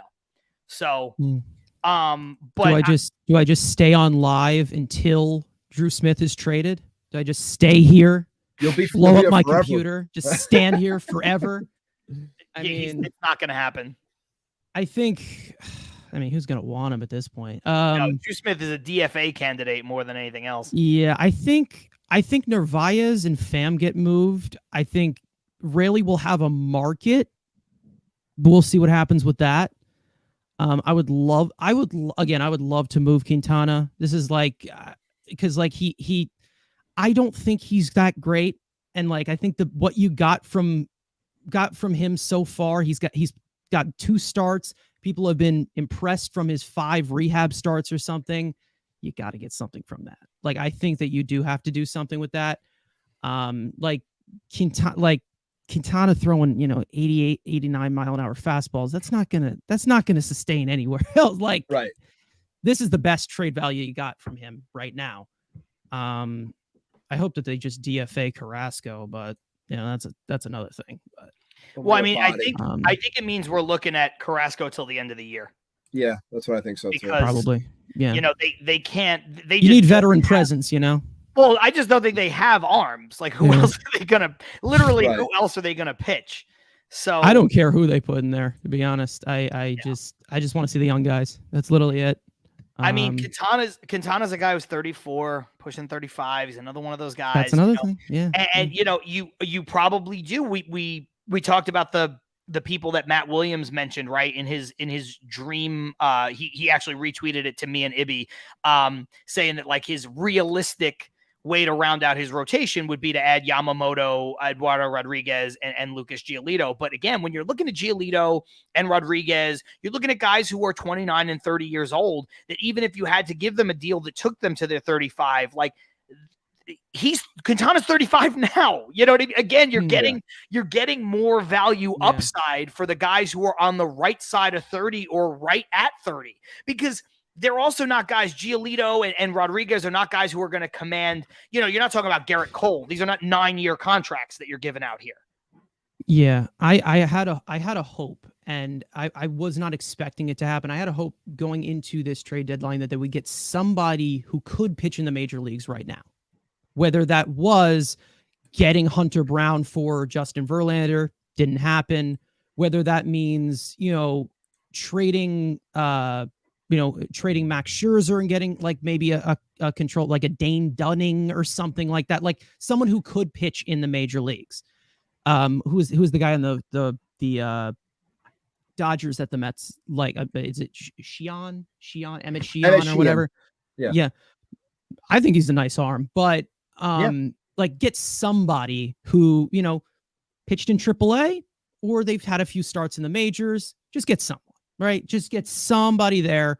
Maybe they get somebody like that for Pham. Maybe they get, but like, I'm not saying make a win now move. Just get someone just to make it like just a little bit younger. Like, cause I don't think you're going to see much long-term with David Peterson and Tyler McGill. I mean, McGill, we saw him at his best. David Peterson, so like overall, like the Mets rotation, I would like to have some kind of safety net there where like they get somebody for one of these trades, but I don't think that is going to happen because it looks like it's a seller's market with pitching and not, so again, that was just a hope, but we talked. It's Billy Epler. I've gone back to hating him now. Ibby and I talked, I think last week or the week before about the Mets doing, this season's equivalent of when they got Marcus Stroman would have been a nice little touch. And maybe not even somebody as good as Stroman, but just getting a pitcher like that. And one of the pitchers that Ibby mentioned that fits that bill is already gone. He mentioned Aaron Savale. And that's the kind of deal. And now it looks like he also mentioned, I think, Ibby, didn't you say Eduardo Rodriguez would be a potential get for the Mets? But now it looks like because it is such a seller's market, the Mets are not going to want to part with things to get a guy in here, especially a guy like Rodriguez, who's a free agent anyway. Right. But I agree with you, Carson. It would be nice to have brought in somebody who, could just round out the rotation this year. Just that, not just an arm, but someone to show promise, like, a Robert Gazelman type of ticket. You know what I mean? Like someone who came in here, possible promising starter. If it doesn't work out, it doesn't work out. And that's like a controllable arm. That's what I think they should have traded Carrasco for in the offseason. Different story, but I guess they're coming around to it now. Jordan Montgomery, I mean, he's more of a buy. We got Gott. We got Gott all right. We got Gott. We got Gott all right. It's just like the it's you got to use the New York City definition of it. Like we got Gott. We got Gott. I always give guys the benefit of the doubt. I always give them I give them a little bit, but I hate that guy. Trevor Gott. I actually despise this guy. He like 4 different pitches. No tunnel, no nothing. They all just look flat. He's just whipping it down. Like it's literally just like it's got like some signature movement, but it's not gonna like make anybody chase or anything. Like I don't know where the hell Epler found this man, but yeah, he's got to go too. But he's got to go. Oh wait, can we still talk shit on bad takes? Sure, why not? Oh boy. Okay, this is from Danielle McCartan, who's on the Fan sometimes. She says, imagine lauding a prospect haul when you've got a manager dead set against playing the younger players and a front office that can't find a reason to bring up Ronnie Mauricio. Imagine typing a worse thing into Twitter. Who is this? Imagine coming up with a more doom and gloom proposition to look at that. Like, I understand the frustration of going from what you thought this year was going to be in March, unless you're Carson, who thought they were going to win 84 games. Fair. No, but like, I understand like the swing of like we were up here and now, but yeah. How could you like how is that your takeaway? I can counterpoint this again. And this is me third time saying this. If Verlander was 35, like you're not going anywhere this year. It's just not going to happen. It's a small chance. I mean, still out of the wild card, fingers crossed. But at this point, you're not what's the point of giving him $43 million if he's just, it's like, with my football team with Devontae Adams on the Raiders, it's like just wasting it, right? You're wasting it. And it's like, what's the point of that? So I don't know. I understand that frustration with like the young players and not doing that, but like, come on. I mean, what are they going to do? They're going to hold on to Verlander, like, and count on a 41-year-old being your ace. Like, it's just I don't see the the point of doing that whatsoever. Well, I also think a lot of this was, as Ibby tweets out, the Brewers got Chafin. Yeah. Nice move for them. Good get. I think a lot of this, Carson, especially to go back to the top of our of this show, of this stream, I think the Mets trading Max was partially on Max's demeanor, Max's reaction. Obviously, Max not being good and trying to get out of some of that money. I think the Mets trading Verlander was due in large part to realizing what the market was. I think if the market was meh, I think Verlander would still be on the Mets. I do. Even though he's 40 years old, even though why would you pay him $43 million if you're not trying to contend next year, all that stuff. I think that if it wasn't a market where they could get arguably the two best prospects from a team for him, they wouldn't have done it. But I think when you're in this existence where everybody is just making trades like crazy and they're trying to get starting pitching and it's driving the cost up, go for it. Yeah. Exactly. It's just, they told him that there's a possibility that we don't contend. And he said, okay, well, send me to the Astros. Fine. I mean, I'm not real mad. And I kind of find it funny that like the Astros just made it so clear. They're like, oh, we don't need Justin Verlander. We didn't even talk to him. And now look what you just did. You just traded back for him, traded 2 top 5 prospects in your farm. That's not amazing.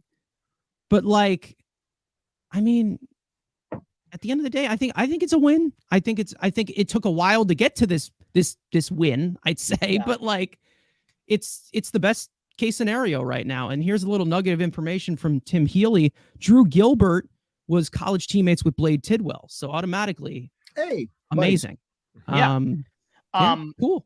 Ibby, they're going to team up in Double-A Binghamton. So that's cool. Ibby, awesome. Your new best friend has just chimed in. Who? Howie Rose. Oh, Howie. What do you got, Howie said about 5 minutes ago, once the determination was made that the run the Mets needed to contend was less than likely to come, there was no sense going halfway. Short-term pain followed by an aggressive offseason should make things better soon. They will still spend, and their system is now much deeper. I think that is a guy who gets it. Yeah. No, he got it. How he gets it. Yeah, he does.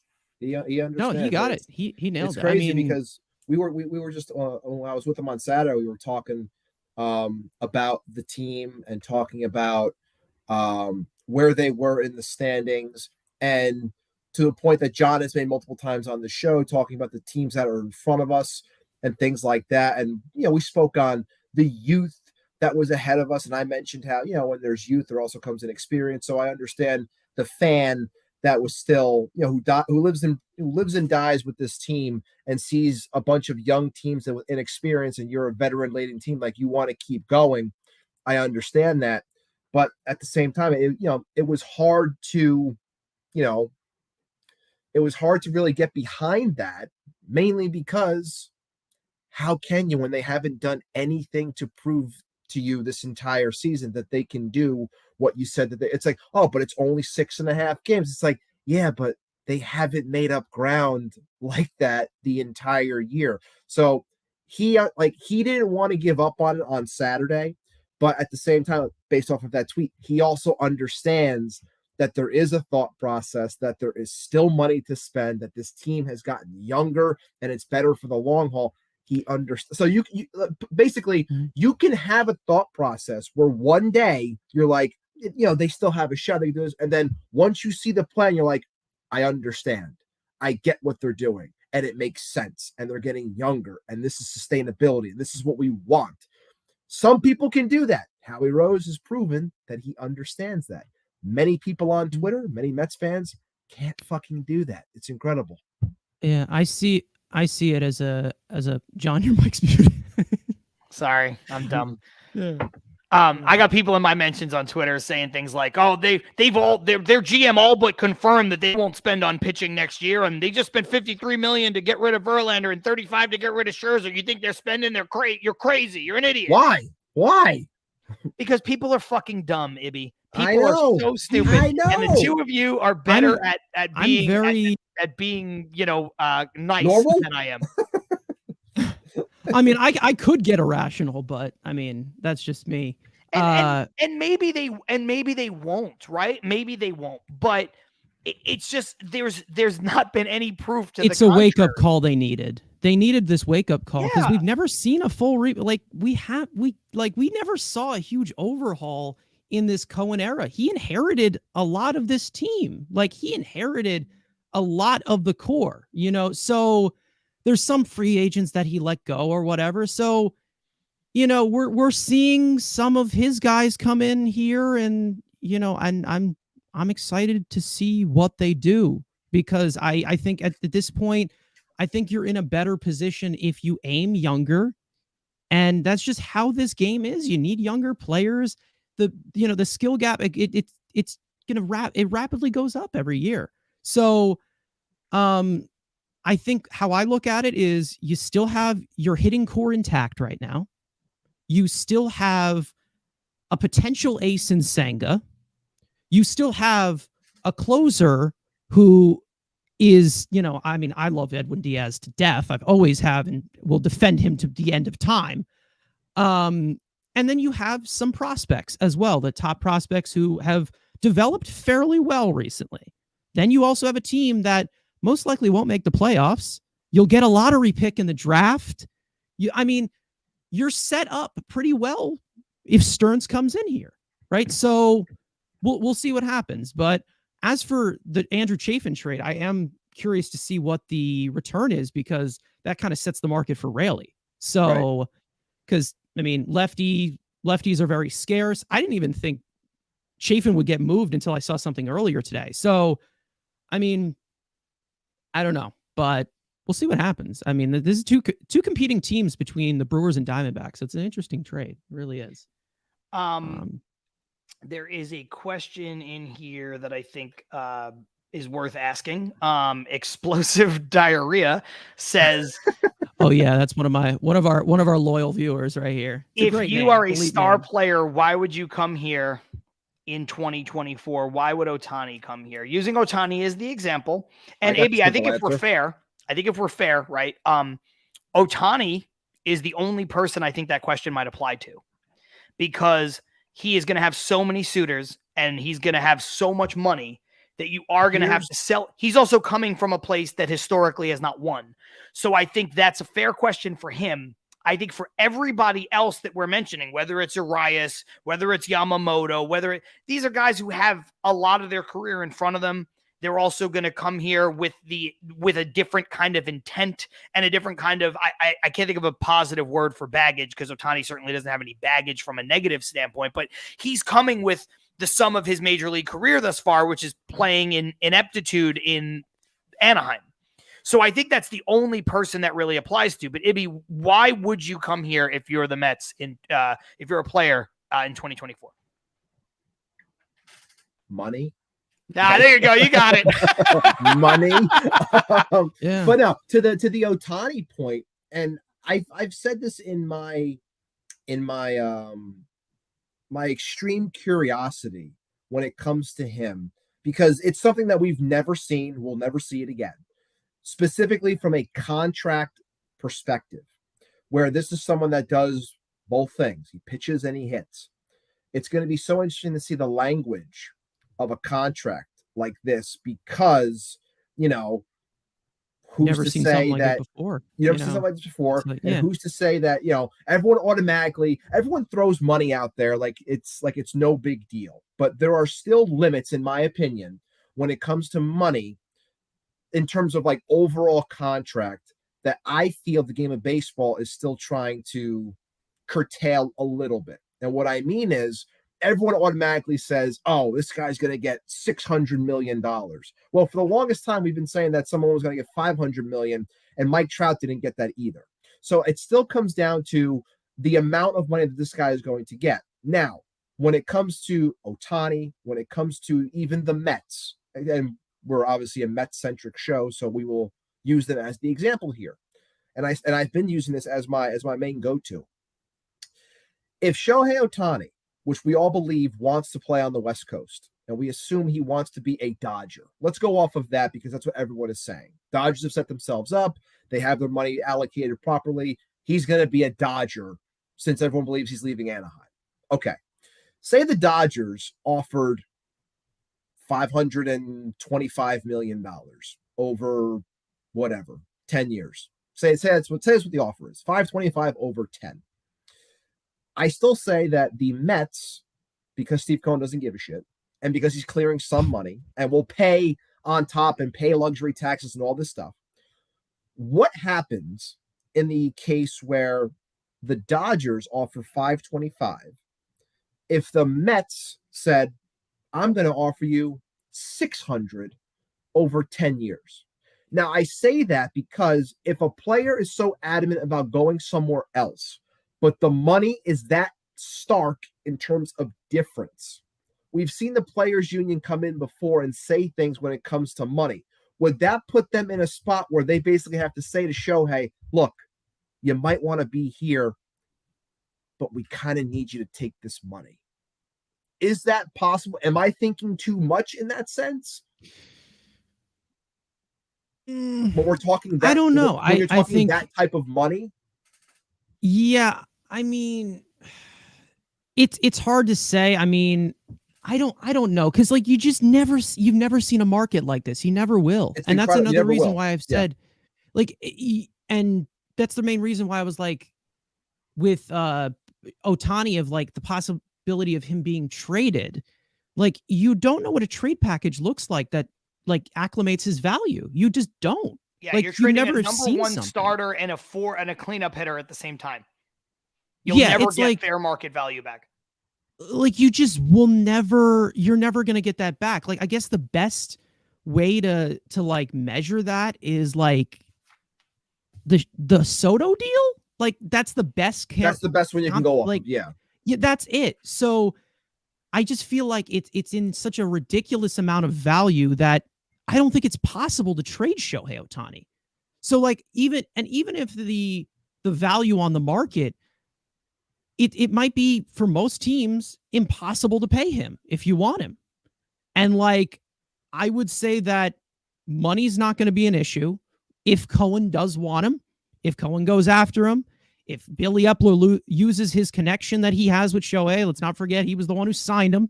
right. So there is a possibility. There's connections there, but I mean, it's said right here by Keith in the chat. I mean, you're signing two players right here, and this is someone that, I mean, fits perfectly into this era of baseball that I've always talked about. A guy that hits the ball 100 miles an hour and throws the ball 100 miles an hour. So it's like, this is the guy to go after if you're going to do it. It all just kind of depends on Shohei Ohtani. And to be honest, if I'm Shohei Ohtani, I hate to give out this advice to him. I doubt he's watching right now, but Never No, he's an avid watcher of our channel. So oh yeah, at 100%. If I'm Shohei Ohtani, I'm hiring Scott Boras, because you would have a ridiculous market. It would be the biggest saga. You would have so many teams fighting over you. I mean, the amount of leverage that you would have, it would be smart. It would be smart. And I would be so scared to see what a contract would look like. Scott Boras representing, I mean, just someone The that we've never greatest seen player before. ever. A player that we've never seen before. Like the comparison to Babe Ruth, right? Like the guy who pitches and hits both at an elite level. It's just like, I mean, it's going to be incredible to see. I'm scared, and I'm also excited because it's going to be a cool market. It really will be. we finally got the identity of the person behind the Paul Revere handle. If you pull it up, it's been Paul revealed. Revere. Oh, Okay. Yep. So Nice. Paul Revere is Shohei Ohtani. Shohei Ohtani. All right. Yep, Yeah, the whole time. I there will you say go. this real quick. I wanted to thought say, Paul Revere, you lied to me. I did not see you at the QBC. I did not see you at the luncheon, so I was very upset as I was looking around for a man in a giant red coat. I couldn't find you. Newest, Very upset. the newly acquired Ryan Clifford for Justin Verlander has already changed his Instagram profile. He is decked out in Mets orange and blue. Hell Oh yeah. yeah, I love it. He has done it. Let me ask you guys this. Obviously the trade conversation has slowed down for a while here. I don't really want to spend too much time on talking about what we think they're going to get back for Tommy Pham, because I just don't care. I just want them to trade Tommy Pham, but so we can talk about it when and if it happens. So we're musing about Shohei Ohtani, right? And we're musing about the possibility. And I think when you have Steve Cohen as an owner, any player that becomes available is always an option, right? That's the difference. That's another one of the big differences between Cohen and the Wilpons. Whether it's a free agent, whether it's a trade situation like Lindor, you know that the Mets are going to be players for the best players. But Carson, what would, giving everything that's transpired since the Mets traded David Robertson last Thursday, what would your ideal Mets offseason start to look like, knowing that this is a teardown? I know I'm putting you on the spot, but like, do you think Ohtani fits into that plan? Do you think it's more of the spread money around, like what I said before that Matt Williams came out with, where it's like, we're going to pay 3 different pitchers. We're still going to go with the high young upside guy in Yamamoto. Like, where would your offseason materialize? Well, I definitely would blow up a lot of philosophies that they have right now by signing a lot of guys, who could, be a complementary power piece to Shohei Ohtani if you were to bring him in. And that's something that it's definitely this lineup. It's not deep, right? So it's not going to be, it's a top heavy lineup. We know right after Alonso, there's nothing there. So, I mean, I'm looking at just youth, guys with experience and youth, still have a bunch of years ahead of them. But I mean, you might have to just like slam a bunch of money and overpay for a lot of guys to do that. So that's the main reason where I'm like, okay, is Shohei going to be here? I'm not expecting that to possibly happen. But I mean, in the off season, everyone gets healthy. There still are some contracts that I would love to move, right? I'd love to move Marte's deal, right? I would love to do that. I just don't see the type of player that he's, going into the backside of his 30s. There's 2 more years on this. I would try to move Marte. And money obviously is not a problem with Steve Cohen to do that. So there's still things that I would do, but I think I would have to see what some of the young guys give towards the end of the year. Like, I mean, if we get, at this point, when Ronnie Mauricio, if he is called up, like if all 4 of those prospects should be in the lineup every day. I mean, they should all be in the lineup every day. I want to see what we get from that. I want to see what we get some of the pitching. Mike Vassell, hopefully they call him up. I think it's more going to be an audition process for the rest of this year of who's going to stay, who's going to go. And that's where I'm like, I don't know where they go. And I'm excited because at the possibility of Stearns being here, and I think that he's built some really great things. So I'm hoping that it doesn't go sour. It doesn't go towards a direction where I'm like, okay, what are we doing here? But I don't know. I don't know what they would do yet. I really, and that's kind of what makes it intriguing, to be honest. I don't have any thought, because I mean, just straight up buying, there's tons of guys that I would have brought in here instead of other guys, but that moment is kind of gone. So with the thought of 2024 possibly not being a competitive with what they just said to Verlander, I don't know where they go. With Steve Cohen's money, with a big name in Stearns coming in here, we'll see what they do. But I don't have a plan. I need like some kind of foundation to see like what are they looking to do before I would be like, and as for Epler building the foundation, no, thank you. But as for Stearns building the foundation, I'm excited to see that because we've seen him build some really good things. Yeah, I think your point about waiting and seeing is not hedging or being, evasive of the question, because I think that's the only thing right now we can do, right? Because let's say of course, Marte really turns it on now. I don't expect it, but let's say Marte shows you flashes of what he was last year. Let's say he wasn't healthy. He's a guy you can move. If he shows he's healthy and productive, you could move in the offseason. I don't think they're going to move Jeff McNeil in the next hour and a half. I think Jeff McNeil's a guy you could move in the offseason too. And I think giving Stearns this blank slate means a lot of different things. Stearns might come in and say, if he does, Stearns might come in and say, we have to get Ohtani. it's insane if we don't. The guy's too good. And I think that Cohen would be inclined to listen. He might come in and say, look, it's crazy. We can't, this is how you build it. We have to do it this way and blah, blah, blah, blah, blah. Let's not try to go all in this year. I think the better investment long-term is Juan Soto next year, something like that. Right. And he might come in and say any of those things and it's going to be on the table. So Ibby, my question, I think to you is, do you think whether it leads to a trade in the offseason or just somebody who's going to be on the roster for the next 2 years, do you think Starling Marte is hurt, or do you think Starling Marte is just washed? I mean, it's such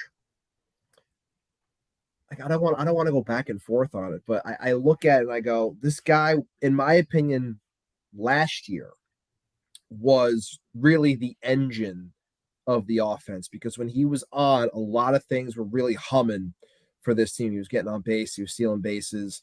He was a big integral part of the success last year. Has the double groin surgery, the core's all messed up, comes into this year, it's not there at all. Like, he looks lost. He's for a majority of the season, I felt he looked disengaged, like just didn't want to be there type of thing, the way he's played the outfield. Now, again, I don't know if this is just a guy who's been playing in a lot of pain. I'm not sure.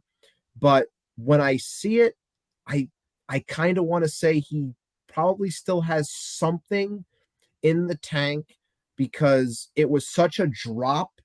And when we talk about these things on the show, when there's such a drop, you say to yourself, okay, this player was here. Now he's here. Yes, he's a little bit older, but why did we drop this far? Well, in between right here, we had double groin surgery. It's like, okay, maybe this is the reason as to why everything has fallen off a cliff, as opposed to just automatically saying it's the old age. He's been a runner his entire career. Maybe his legs are just giving out. He's got nothing left. Maybe that's the case too. But I look at it, I go, I think he still has something. Do I think you're going to get back what he was prior to the surgery? I would probably say you're probably going to get a lesser version of that, because his new 100% might really be 80%, and is 80% of what he was at 100 still top end? I don't know. But if he proves to be healthy, like that's what we should be rooting for. We obviously want the guy to be healthy, but in terms of like helping the team moving forward, I hope he can be healthy this, back half of the season to, be able to showcase something. So then you can say, hey, he's got 2 years left. We'll eat one of those years, give you the money, and then to offload him in that sense. I think that's possible. But him being the player he was prior to the surgery, I question if that is possible. Yeah, I agree with you there. I think that he's got some value probably, in the corner outfield spot. It's hard to tell. It really is hard to tell with him, because throughout his entire career, he's always been strictly like this 3 to 4 win player. Like, he's always been solid throughout his entire career. Yep. Like, he never really had a down year. Whenever he had a down year, he was either hurt, and then he came back even better. So it's like, it's hard, but like, he's also like, he's going to be 35 next year. And this is a guy who relies on his lower half a lot. This is a guy, and if that's compromised, is it really worth it paying this guy $20 million for the next 2 years? Right. So it's like, it's so hard, but like, and another thing I talked about on the podcast last week, it's just been depressing. It's just been really depressing to watch Starling Marte to go from this like just great quality player, all-star caliber player last year, to just drop off like this, and just every single part of his game just completely disintegrates. And you hope it's just an outlier, but maybe his body is just, at some point he's like physically and mentally, he has not been here at all. Like, this year, he has not been here. Like, it has gotten so bad for him that he's vomiting now. Like, he has been vomiting. He has had migraines. He has been sick. Like, at some point, you're like, this could get really ugly at some point with him. Yeah, no, you're absolutely right. Go ahead, Ibby. I got something here. I don't know if you guys pay for The Athletic. I do. But I do have something that was posted in The Athletic. It was a interview that was done with Max Scherzer giving his thoughts on things, and basically his talks with Mets brass. And the headline, and I'll give you the crux of it real quick. The headline was basically saying team taking step back to build for 25 and 26. Now, this is the piece that I just read real quick that I thought was interesting. And it was, I talked to Billy.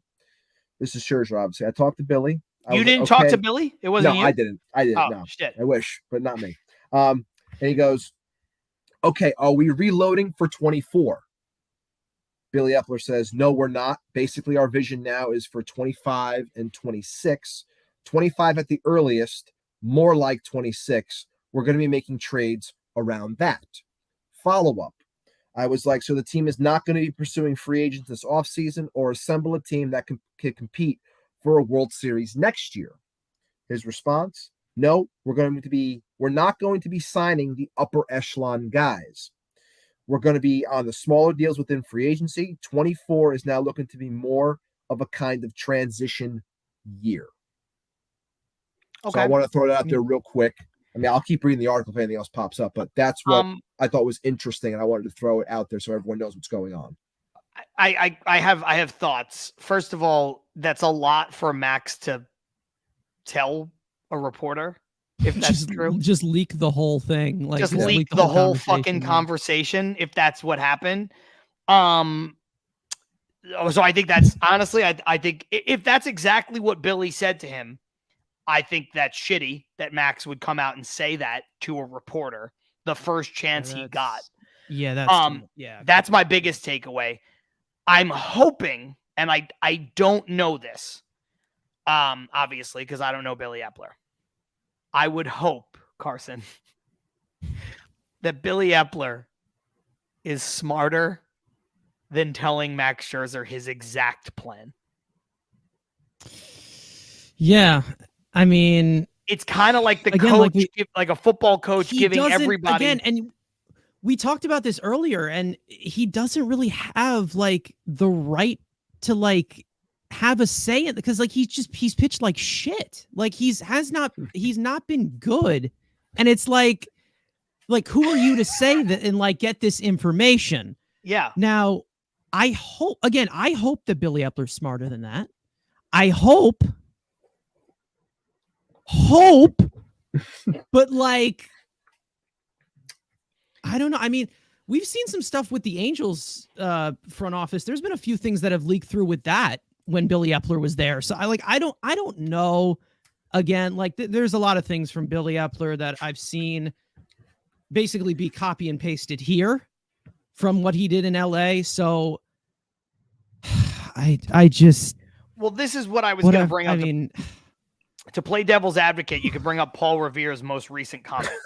It's so funny. And I think there's a possibility in that. Tell Max what he wanted to hear.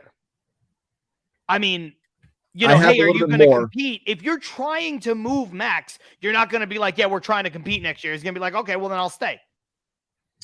What I got as I continue to read in this article, and I read this and I'm just like, who the fuck are you? Like that was the second I read it, I was like, who the fuck are you? So after Scherzer was informed by Epler exactly what is the plan moving forward, after he was told this, Scherzer then says to the GM, I got to hear this from Steve. Like, I read that and I'm just like, really? Like, motherfucker. Like, okay, so I'll continue. He goes, I got to hear this from Steve. This is a change in organizational direction. Okay. Cohen then repeated to Scherzer exactly what Epler had said to him. Nearly verbatim, as it says here. Nearly verbatim, the exact same thing. Because I'm sure whatever Cohen was saying to Epler, Epler wasn't going to, mince words or cut corners. He was going to say, this is what we're doing. And he repeated it. Max said, I got to hear it from someone else. And then he hears the exact same thing from Steve Cohen. Obviously, it also went on to talk about how they're willing to trade not only guys that were on expiring deals, but players that also had time left on deals prior to the end of the 24 season, which is where all those Pete rumors came and why we're hearing about Quintana as well. But as always, I'll continue reading and let you know if there's anything good that comes up. That's like a lot. Like, I understand you're Max Scherzer, you're making a lot of money, you're a future Hall of Famer, but that is a lot. Like, that is from someone who has not pitched well, who has not been the investment that they expected him to be. Whether he has put up a good earned run average or not, he has not come up big when they I mean, that's a lot. That is like imagine, like, can you imagine DeGrom doing something like this? Like, I can't. Like, and that's the thing. Like, I don't know. Yeah, Max Scherzer, he has pissed me off to my wit's end at this point. What a fast story to come out. Yeah, that's weird. That is weird. Like, it's very detailed. The fact that he just leaked that out, like, what is it, 2 days after getting traded to the like, a little bit more. If they had said we're going to hold on to all the 24 pieces, that would have been a different story. Scherzer said, but they were saying, no, we're going to be moving players that are under contract for 24 before the deadline. We walked through some players I had in mind who would be that. It turned out it was much more extensive than that. The players we ended up talking about who are free agents after 24, they were of the more substantial name. Any player who was a free agent after 24 at the right price could be moved right now at the deadline. This is a completely different vision from what everybody had in the clubhouse. All the players had a vision of we reload for 24. That was no longer the case. Yeah, after all of that, I see you, Max. Have fun. Like, that's like, I don't even know what to say with that. Like, that's actually insane. That's nuts. I did not expect. You expect, like, the first reporter he talks to, and he basically just leaks the entire conversation. Like, I don't know. This is my thing with Max Scherzer. Like, yeah, okay, he's a fierce competitor, Hall of Famer, whatever. But, like, the way this guy runs his mouth sometimes, it's definitely it's concerning. It really is. And, like, we've seen where those people that run their mouths like that with the Mets, like Stroman, and they're out of here. Like, it's just, I am not a big sympathizer for Billy Epler. I've gone after him countless times. I'm not a big fan of Buck Showalter. But like, overall, that's bad. That's like really bad. And like, finally, just leaking that immediately. And finally, the last portion of this is more so of the reaction from Steve Cohen through this meeting. And as I read this, I think you guys are going to appreciate it, you two, as well as everyone in the chat, knowing that Steve Cohen has his head on proper when I say this. When they were trying to compete, it was outside of my contract. I said, okay, that's the math, Scherzer said. That's basically what Steve said. I never thought in a million years we'd be in this situation, being at the deadline, and we're actually sellers. But the math is the math, and the math says this organization needs to retool. That was Steve who was saying that. Scherzer then says, I get it. I'm not here to say you're wrong. It is what it is. I understand from Steve's perspective. That's the direction he wants to take the team based on where everyone is at within their contracts, arbitration, and free agency. This was the new vision for the Mets that was outside of my contract. At that point, that's when it became binding. I said, I will accept a trade. So I've been listening to everything. I turned off my camera and stepped away for a moment because my headphones stopped working. But we're locked back in now. But I switched from my headphones to my regular settings so I could hear everything that you guys were saying.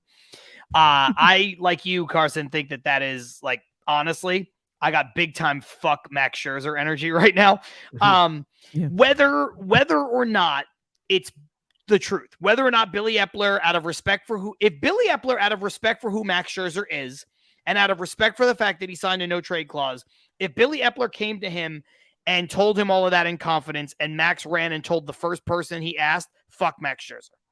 If Billy Epler told him something that is not 100% the truth, but what he wanted to hear, playing devil's advocate, and Max Scherzer ran and told the first reporter, still fuck Max Scherzer, because you should have a little bit of confidence in this conversation. The other thing, when he talks about trading people that are under contract for 2024, I bring you back to the list that we discussed when we were talking about the Pete Alonso stuff. Justin Verlander signed for 24. Max option for 24. Rayleigh controllable through 24. Canha option for 24. Escobar option for 24. Marte, who I don't think they'd be able to trade, but they sure would want to, signed for 24. You know, we're not talking about the core pieces of this team. Do you think the Mets are trading Francisco Lindor? No. Do you think the Mets are trading Francisco Alvarez? No. Brandon Nimmo? No. Senga? No. Diaz? No. Pete? No. McNeil? Probably not. So we're not talking about the core. Paul Revere saying, I've always said you can't trust anyone with two different color eyes, that evil mofo. You can't. That's why I would never get an Australian Shepherd.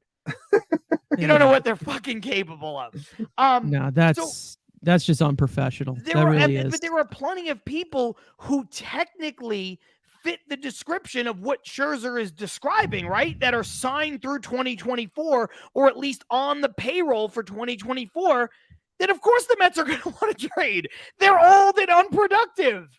And I also think you have some gall, to go back to what we said at the very beginning. You have some gall saying, I thought we were going to retool. The thought in the clubhouse, we were going to retool. You're part of the reason we're not good. Okay. Just interjecting to this entire, I hate the Marlins right now. Oh my God. What'd they do? They just traded for Jake Berger. Oh, the guy from Chicago? Yeah. Oh, that is a monstrous bat right there. He's having a ridiculous season. No one's talking about him because he's in Chicago, and Chicago sucks. But right, they stink. Yeah. I remember hearing about. He's been like their best hitter. Season. Yeah. He loves to swing, but when he makes contact, boy, oh man, that's the type of guy that, like, if the Mets were bringing in like win now pieces, like a possible secondary power bat, that's the guy that you get right there. So he's they needed it. He's like a Vogelback type. He's a Vogelbach type that, he's a big dude, but he swings. He always swing. Like, he wants to, if you have guys that can protect around him, that's a really good pickup by the Marlins right there. That's really good. Him and Jorge Soler, that's a good pair right there. Watch out for Miami, folks. More news on the Cubs. You said this before, but it's official now. The Cubs have designated for assignment Trey Mancini. Wow. Unreal. Once again, I know people are going nuts on Twitter. I have a joke that I would like to say, but I'm not going to, because I'm not going to get thrown off the YouTube platform. Salvador Perez would consider waiving his no trade clause for the right contender. At the moment, the Marlins and Padres have checked in on him, as well as the White Sox. So that is something to look at, I guess. Once again, to everyone that is screaming on Twitter right now, if you're watching through Twitter or wherever it may be, people that are screaming about this article that I just basically read to us on this stream, those that have read it, everyone is obviously screaming now about, why would anybody sign here? Once again, it's very simple. These guys don't care about you or your thoughts. They just want money. It comes down to money. That is it. Yeah, I mean, it's a Boris client. It's like money. That's it. It's a Boris client right there. That's how a Boris client. That's how a Boris client operates. You go by Boris's rules. You go by the best offer, the best, whatever. And that's pretty much it. I mean, we all know that $43 million a year brought Max Scherzer here. We already know that, right? Of course I mean, I expected him to be a lot more of a professional than he was. And it's just throughout this entire year, it's just proven that he has not been. And I mean, I've said it already where, the whole sticky stuff thing and the complaining about the pitch clock and the, the whole thing that he had with David Robertson, and now this. I mean, that's ridiculous. That you don't do. Like, I don't see somebody like Justin Verlander doing that. Like, I don't see somebody like Jacob deGrom doing that. Like, if something is told to you behind closed doors, that's probably how it's meant to be, or you just alliterate it to like the smallest degree, and then you move on. Like, that is awful. That's awful. Like what he just did. And the fact that that's the first person he talks to in Texas, that's insane. Yeah. It's ridiculous. It's completely awful. I know that we're a Mets show, but can we talk about the team across town for a second? Oh boy. In what did they sense? do? Nothing. That's what I want to talk about. When people are talking about how the Mets have switched directions and the Mets don't know what they're doing and the Mets are all over the map, they spend, now they're unloading, a fire sale, not a fire sale. The Yankees have not made a single trade. They have not sold. They have not bought. They don't have a left fielder. They don't have a first baseman right now. I don't understand what the Yankees are doing. And you're not alone on that, because, or rather not doing. You're not Do alone. something. Yeah, you're not alone on that, because a majority of my friends are Yankee fans, and some more adamant than others. It's funny watching how the Yankee fans are basically split in a sense. Some are more burn it to the ground. The other ones are no ad to try to win. That's always in every fan base. But the conversations that I have, because I don't need to rip the Yanks. I don't watch the Yanks. I don't care about them. So I can have an actual conversation with some of my Yankee fan friends. And I basically said, I look at your lineup and I'm bored to tears looking at that lineup. When you got Franchy Cordero in there, when you got Billy McKinney in there, when you got Anthony Rizzo not hitting a home run in 47 years, where you got this team without Aaron Judge in the lineup, it's ugly. And even when Judge is in the lineup, you basically go, Aaron Judge, nice. What the hell's the rest of this?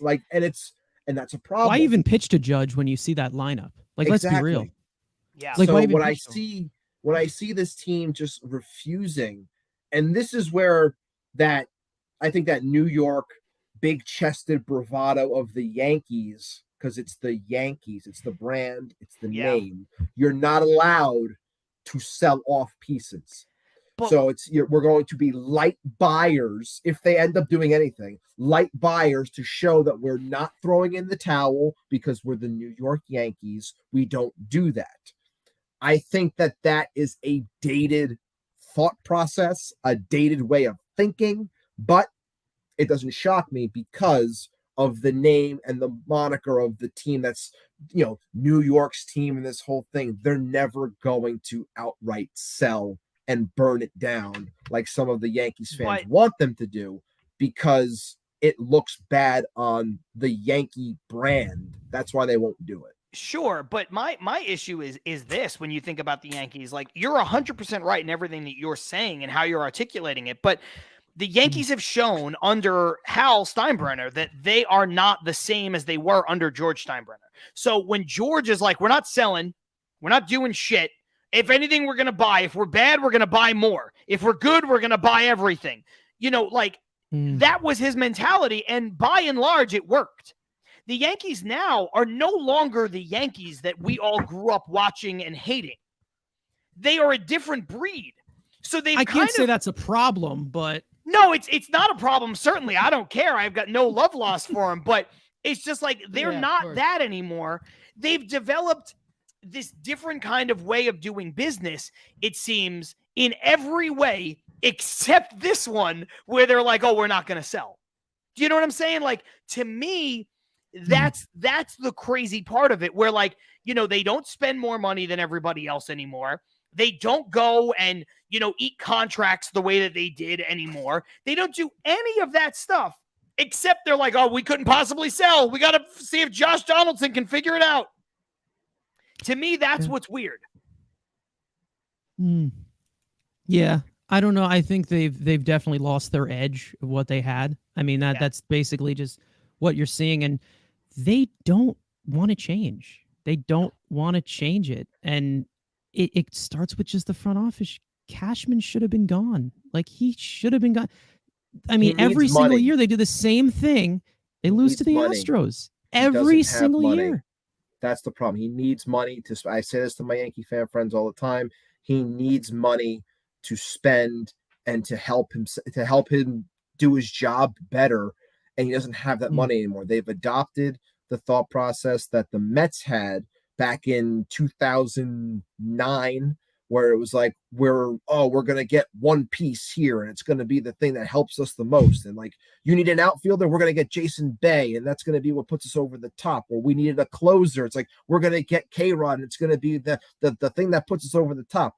Well, the Yankees now do the same thing, where it's like, oh, we need a pitcher, we're going to get Garrett Cole. And because we gave him so much money, we can't give anyone else money, so that's all you're going to get. And then years go by, and then we're still crying about the Stanton contract. And then, we're going to give you Rodon, and now he's hurt, and he finally comes back. But that means you're not going to spend on anything else. And they can't. Like, I always laugh when I see fans clamor and say, "Oh, the Yanks are going to trade for this guy, or they're going to trade and then extend Soto." And it's like, guys, they're not that team anymore. The Dodgers are that team. Right. You have to open your eyes and realize that. And speaking of the Dodgers, as I said in the chat before, Jeff Passan reporting. Jeff Passan reporting that Eduardo Rodriguez was dealt from Detroit to the Dodgers, but Rodriguez said, "No, thank you," invoked his no trade clause, and the deal is now dead. Yes, very interesting.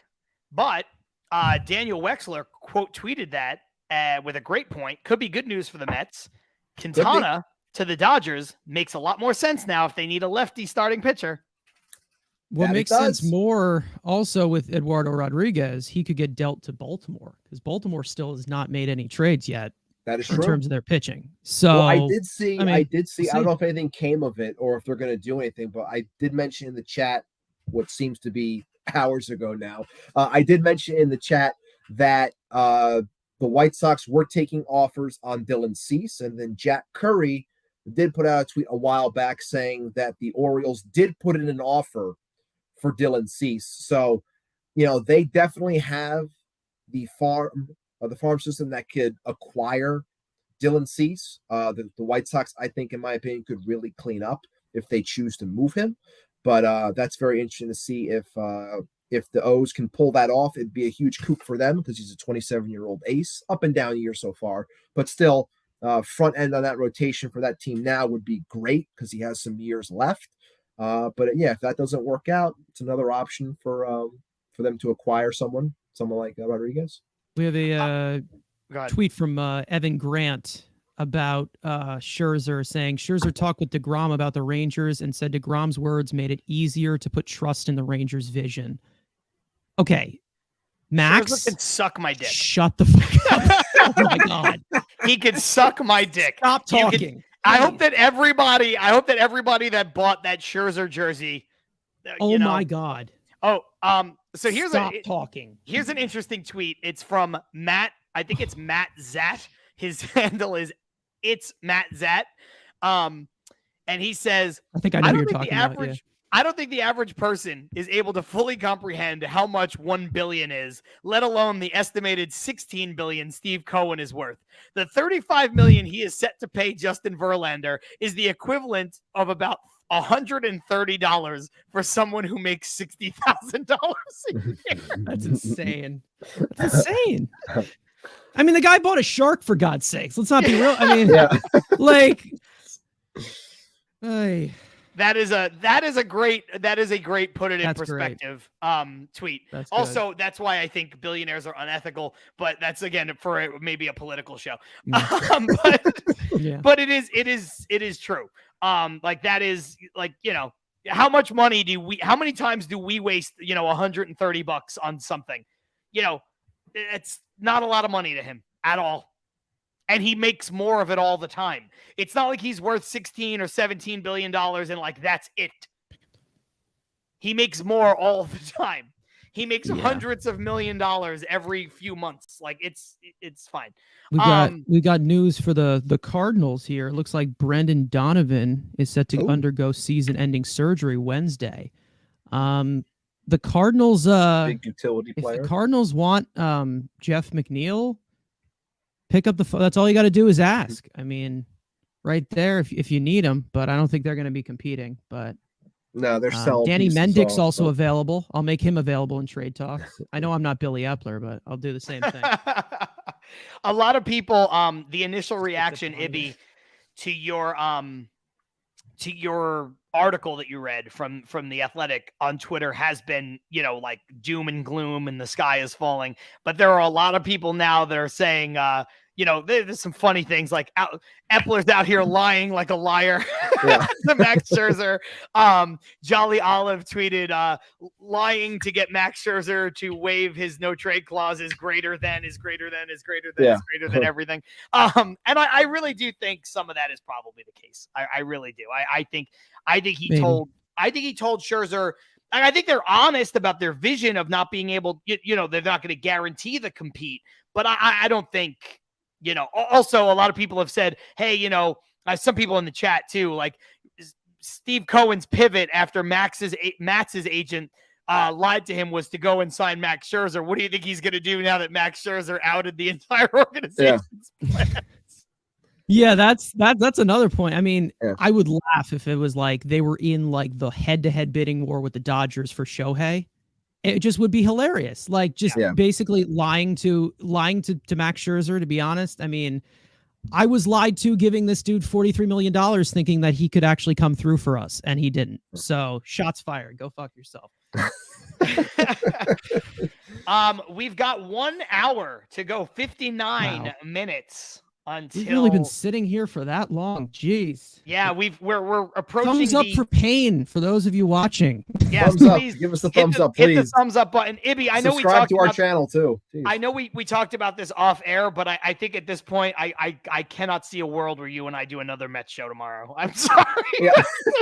That was the thing. That was I can't the thing. fucking I was do like, it. I'll okay. stay on until the trade deadline's over, but I can't fucking do this again tomorrow.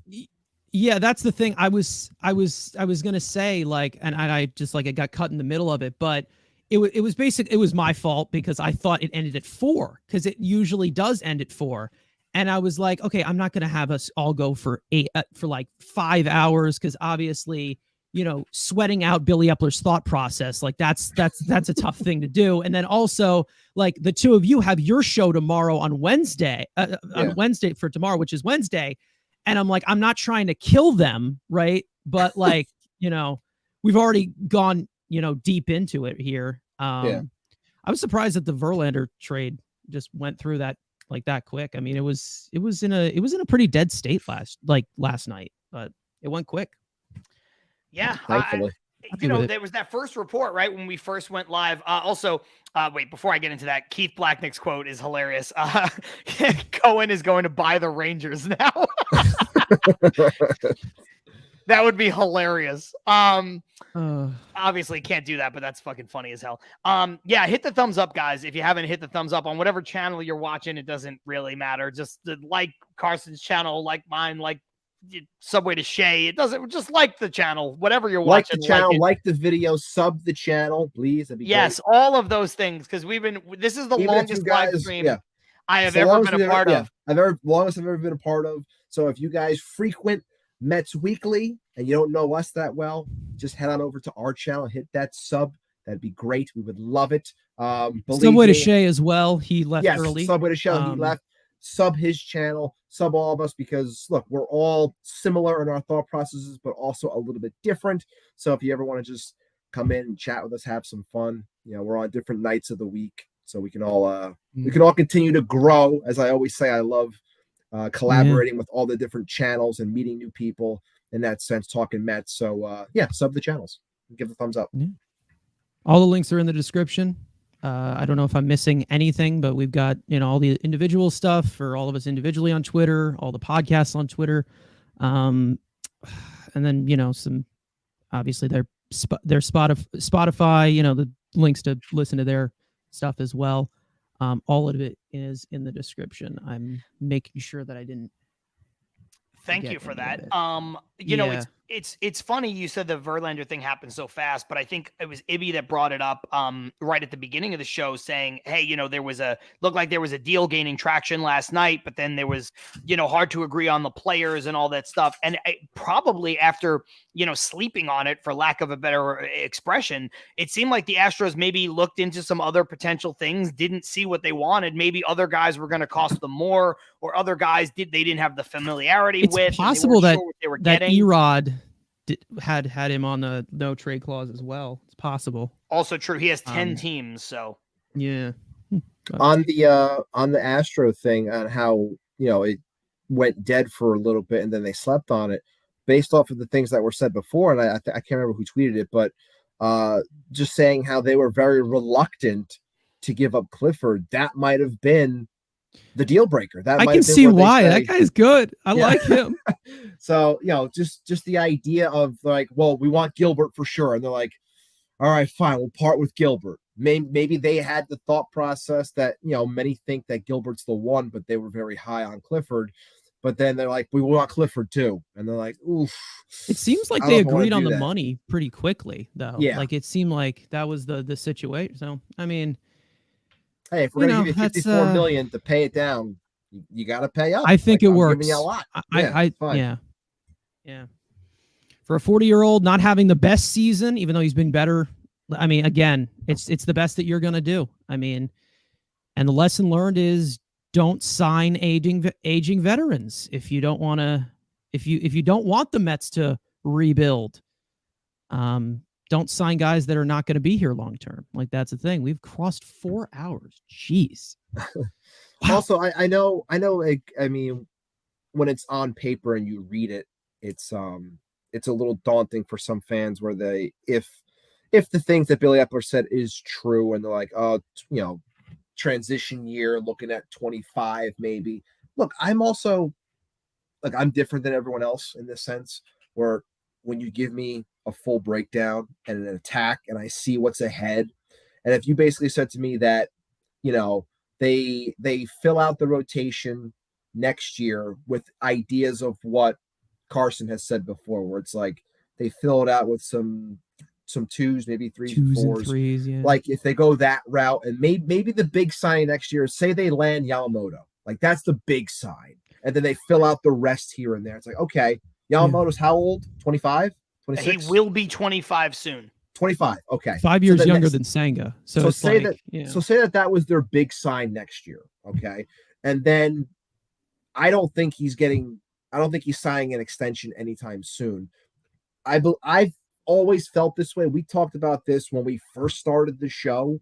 I think Juan Soto is going to be a free agent, and I do think Juan Soto. I felt this way for a long time. I do think Juan Soto is gonna be a New York Met. I've always felt that. I think it's going to happen, and I think that when you free up money the way that they are, and they're going young, you use 24 as a year to find out what works and what doesn't. What pieces here that I can call up, that I can fit in, and I can say, okay, these are the pieces that I have. This is what works going forward. Now I know I can allocate money to go after someone like a Juan Soto, to then continue to build up. And then that's where my push starts in 25 and 26, where it's like, here's my window with a 27, 28-year-old Juan Soto, you know, at that point, and pushing with spending the money more, and you'll have cheaper options within your lineup because you built up your farm at the end of 23 and 24. Like this is where my mind goes. This is where I wish a lot of baseball fans' minds go, but they don't, because they're not. I mean, I don't want to say they're not invested, because they're invested, but it's a different type of investment when it comes to really diving deep and understanding what a team might be doing. So when I read this stuff, I have no issue, but I also understand the older fan or the not as in tune fan who just loves the team and wants them to win ball games. I understand where they're coming from, but for me, I feel that I'm very on board with this plan because it's something that I've been asking for like the better part of a decade. So I mean, I'm good with the youth coming in. I mean, I really am. And not to mention, I feel that there's a little bit the safety net again with the core, like the core still intact of like the guys, who are going to be here long term. They're in their prime. And, if it takes to skip a year. It's a year that they need after the years and years of Wilponness of we're going to sign Andrew Brown and he's going to be our left fielder. Like, enough, right? Yeah. They need a year like this. They do need a year like this. And listen, I want to win. I want to win a World Series right now. But, this is something that you got to do. And it's something that I think needed to be expected when you bring in these older guys who, when they don't perform, this is what happens. You got to blame. You can't really blame the Mets front office for doing this right now, even though, I blame them for tons of things, but you can't blame the Mets front office. You got to blame the team that hasn't performed, that they spent almost $400 million on that hasn't performed. And that's it. I mean, that's how you got to look at it. I mean, this is the point that they were driven to. They said that they're not going to buy if they're still in the same position. What have they gained? A game and a half compared to out of the wild card since that press conference with Steve Cohen. What is it? Right. A month ago or whatever. Right. Like not much has changed. You still have a bunch of teams ahead of you. The Braves are still running away with the division. I mean, he's doing exactly what he explained that he was going to do. And that's, I don't like being lied to. That's my main thing. And I wasn't lied to here. So I'm happy. I am definitely happy. A lot happier than I usually am with the Mets front office. And that's it. Yeah. I mean, all that is, it's all just a very fair way to look at it. I don't know. I'm having a little bit of trouble with the way some people are reacting, because you just said, like, I don't like being lied to when I wasn't lied to. And people are coming out and saying that they were lied to when Billy Epler said, this isn't a fire sale. And again, I know we can talk about semantics, but to me, a fire sale is trading Pete Alonso. A fire sale is trading Francisco Lindor. That's why I have him in red. That's why I have him in red on the right. Yeah. A fire sale is also giving away things just to get rid of them. Like when it's an everything has to go sale, it's a liquidation. Like you're just getting rid of things, and you'll say, I'll give you $20. All right, give me it. Here, take it. It's like, that's not what this is. Yeah. That's not what it is. That's what a fire sale, giving away everything for minimal returns, next to nothing. That is what the A's sale. Just did in the last few years. Like, yes, that is a fire sale. Just giving away Sean Murphy, just giving away Matt Olson.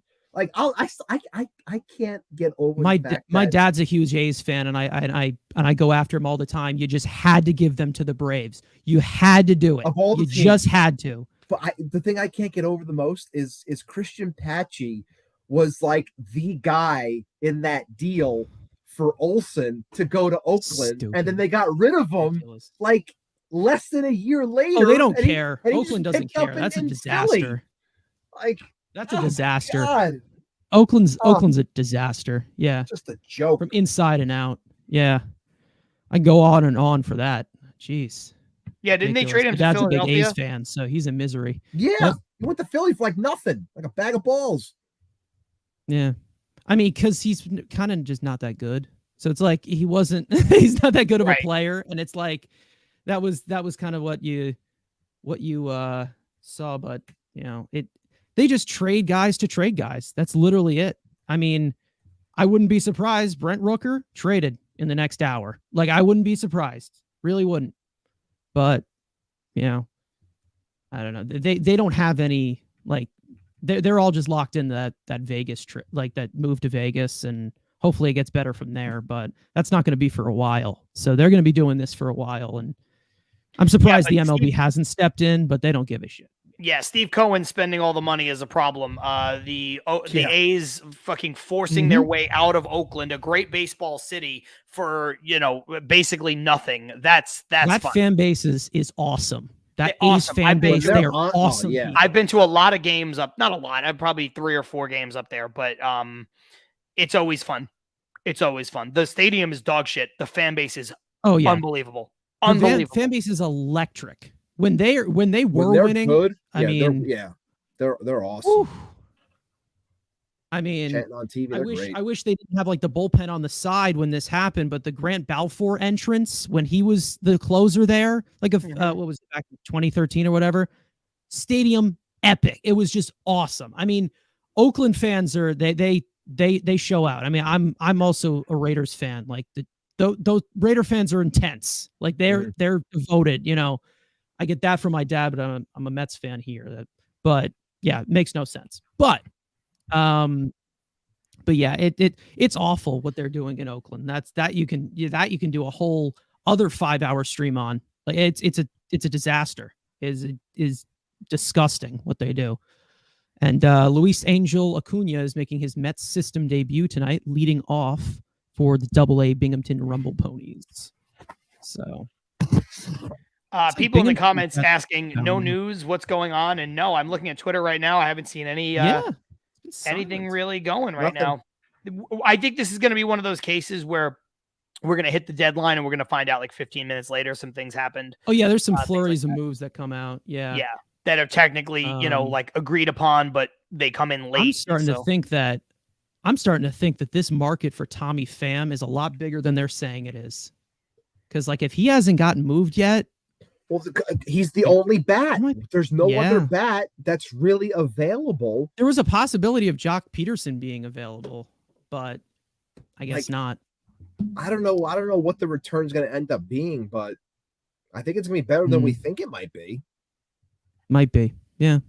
I do hope that maybe this does get them, one of those upper level arms like I was talking about, but like, we'll see what happens. I don't like real quick. Like where does Tommy Pham fit? What teams could use a Tommy Pham right now? The Yankees. Yeah. Yankees could, but I'm going to say like, give me Spencer Jones or fuck off, but that's not going to happen. Texas, I think Texas could use a bat. Cleveland. I thought Texas would go for Canha, but Shea's in the comments saying the Blue Jays. Paul Rivera saying the Twins. Yes, Twins could use a bat as well, since nobody wants to win the AL. The Phillies could also use somebody like that. But, and to the people that have a problem with, like, I always see Mets fans like, oh, you can't trade with the Phils. I'm like, if they want Tommy Pham and they're going to give me something decent, fucking have him. He's gone after this year. Yeah, I don't care. And he's like, that's the thing. Like, he has 3 more years left of his career. Like, it's not like he's going to come back and burn us. Like, listen, I love Tommy Pham. I think he's awesome. But like, it's what they got to do. Like, and I was a little sour on him when he came in. Like, like I was like, oh, this is what you did. This was like basically your Correa pivot. Like, right. But he's been great. I mean, like, he's learned how to pull the ball, and look at that. Yeah. It's amazing. That's one thing when we were talking about the, I agree with you, by the way, like Tommy Pham it's not like the Nationals not wanting to trade Juan Soto to us. That's not what we're talking about here. We're talking about Tommy Pham. We're talking about Tommy Pham on the back nine. And I like Tommy Pham too. I like his attitude. I like that he slapped Jock Peterson. Like, I like that shit. Like, bring the fucking pain, Tommy. And I love Jock too. So that's kind of. Yeah, no, I have no beef with Jock Peterson. I just like that he did it. Like, I just like that he did it. But it's not really that big of a deal. You mentioned the pull. He learned how to pull the ball. I think when we were talking about the Yankees, I think that's a big organizational failure from the Yankees. Like, they feel that they don't have to go get left-handed hitters, because they have righties that can hit it out with authority to right field. Not everybody is Aaron Judge, guys. I understand Judge can do that. I understand that Prime Stanton, which he's not anymore, could do that. Even David Wright had a lot of pop to right field, right center field. Most players don't do that. Get a lefty that can pull the fucking ball if you have a short porch. It's hard to go with the pitch. Like I've said all the time, it's hard to go with the pitch, use the field when, a typical pitcher is throwing 95, 96, 97. Like that's your typical pitcher now. Like you got to be quick. Like the bat speed it continues to rapidly go up. With the it's hard to say because they have a balance. Like the Yankees have a decent balance. I'd say that their problem isn't much of just like not pulling the ball. I think it's just lifting the ball. Like they have a lot of guys. They hit a lot of ground balls. The Yankees, a lot. Like I've seen a lot. Like I don't follow the Yankees that much, but there's a good collection of memes with the Yankees as like, oh, scheduled double play. For the Yankee, like they hit a lot of ground balls, and they have the power hitters, they have Judge, they have Stanton, but like I don't know. But interesting. What you got? White Sox are getting Luis Patino from the Rays for cash. That's interesting. He was in the Snell. Yeah. trade. Whenever the Rays give up an arm, it's always a question. Well, the White Sox are not going to make him any better if he's ruined. Yeah. That's tough. That's always. Yeah, the White Sox are like the anti-Rays in that regard, or like the anti Astros. For years the Cardinals were really good at doing it. Like the White Sox are dog shit at it. I was giving the Mets a lot of flack for their organizational pitching philosophy. The White Sox make the Mets look like the Rays by comparison. They do. Oh, they do. But no, the White Sox, I mean, none of that is going to change until Reinsdorf basically fucks off. Like he's the problem. But a lot of these, that's kind of with a lot of these owners. I mean, to be honest, I don't. Explosive Diarrhea said Andy Martino reported on SNY the Mets are done for the deadline. I'm blocked by Andy Martino because he's a shallow little bitch. So I don't know if that's true. We're not blocked on our show account. So that's where you can see. Well, we're about to be because I just called him a shallow little bitch. But no, I have a hard time with that because if they don't trade Tommy Pham, that doesn't make any sense to me. I don't think you want to talk about Rayleigh because of the year.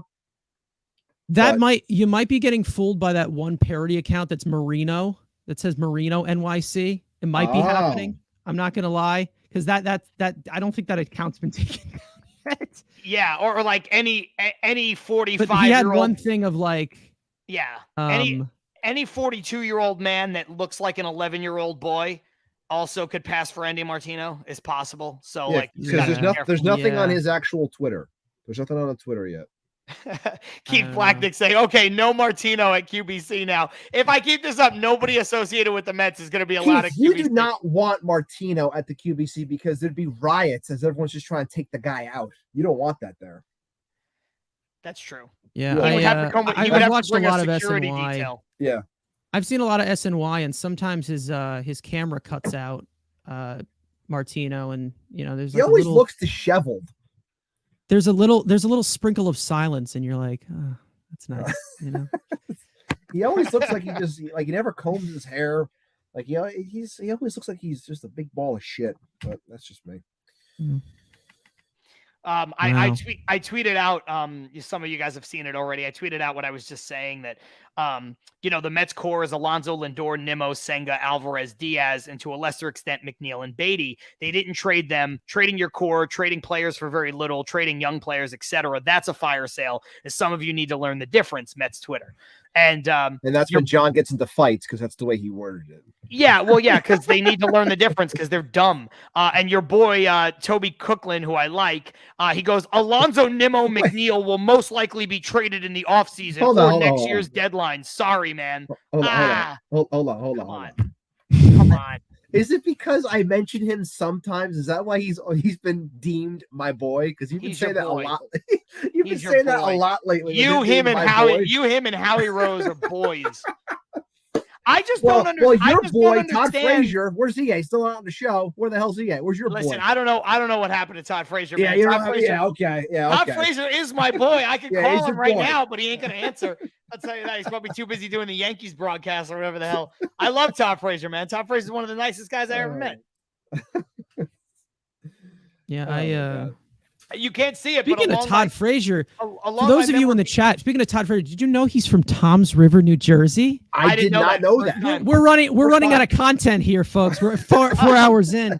Speaking of Todd Frazier, you can't see it, but I have my Joe Nice. Petruccio watercolor over there of Gary Carter jumping into Jesse Orozco's arms, and then behind me I have my autographed Keith Hernandez jersey. But on top of this black cabinet right here, alongside of my Pedro Martinez figurine and my autographed baseball by Keith, Ron, and Gary, I have a Todd Frazier autographed hat right up there in a case. So Nice. Well, you know, to lead off of the to bounce off of the Todd Frazier talk, according to Mike Puma, Tommy Pham poked his head into the manager's office and left the clubhouse in street clothes.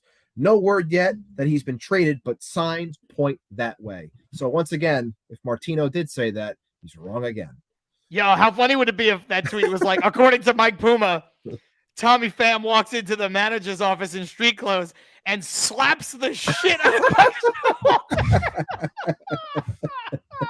Oh man. I'm just picturing that now. Oh my All right. Tim Britton just said, Francisco Lindor said the conversation with Billy Epler was similar to Max Scherzer's, that the Mets are repositioning for the future. Lindor said he's on board with that vision and optimistic about that future. Give him the frickin' C already. Just give it to him. Like, I mean, I'm not exaggerating. I love you, Francisco. Francisco Lindor. I love Lindor. Lindor's the best. He really is. I love him. He is. And everyone who hates him can go fucking kick rocks. Listen. So are his slumps frustrating? Yes. Sure. Yes. Sure. But I'm not gonna run from that.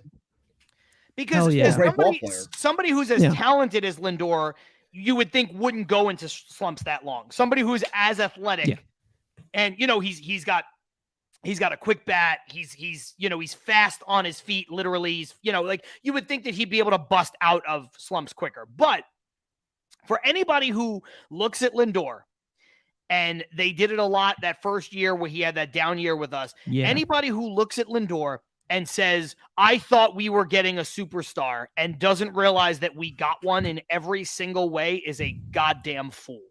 Let me yeah, I ask you think this. I think Mets fans to a certain extent had every right in the first year with him, because there was a point where like he talked about getting booed a lot. There was a lot with, the whole thumbs down thing. And I was a little disappointed. But like ever since then, I think that he's really like adapted the whole New York understands where thing. he is. Like he understands where he's at. Like from when he was underperforming this year, we've seen a lot from him where he's like, I have to be better. I have to be this. There's no excuse for that. There's even like there was one like no excuses. He said like a week ago, like he's, at this, like, I think that he's really, as he's gotten to know New York a lot better, like he's definitely turned into a leader. And I'm impressed. I really am. Cause in the first year, it was kind of looking a little ugly. It was looking ugly, but he's here for the next 8 years, 9, like he's going to be here for a long time. And, if he's here for the long run, and he just said it, he said he's here for the long run. So that's awesome. I thought this was an interesting point that was brought up from a friend of mine who was a Yankee fan.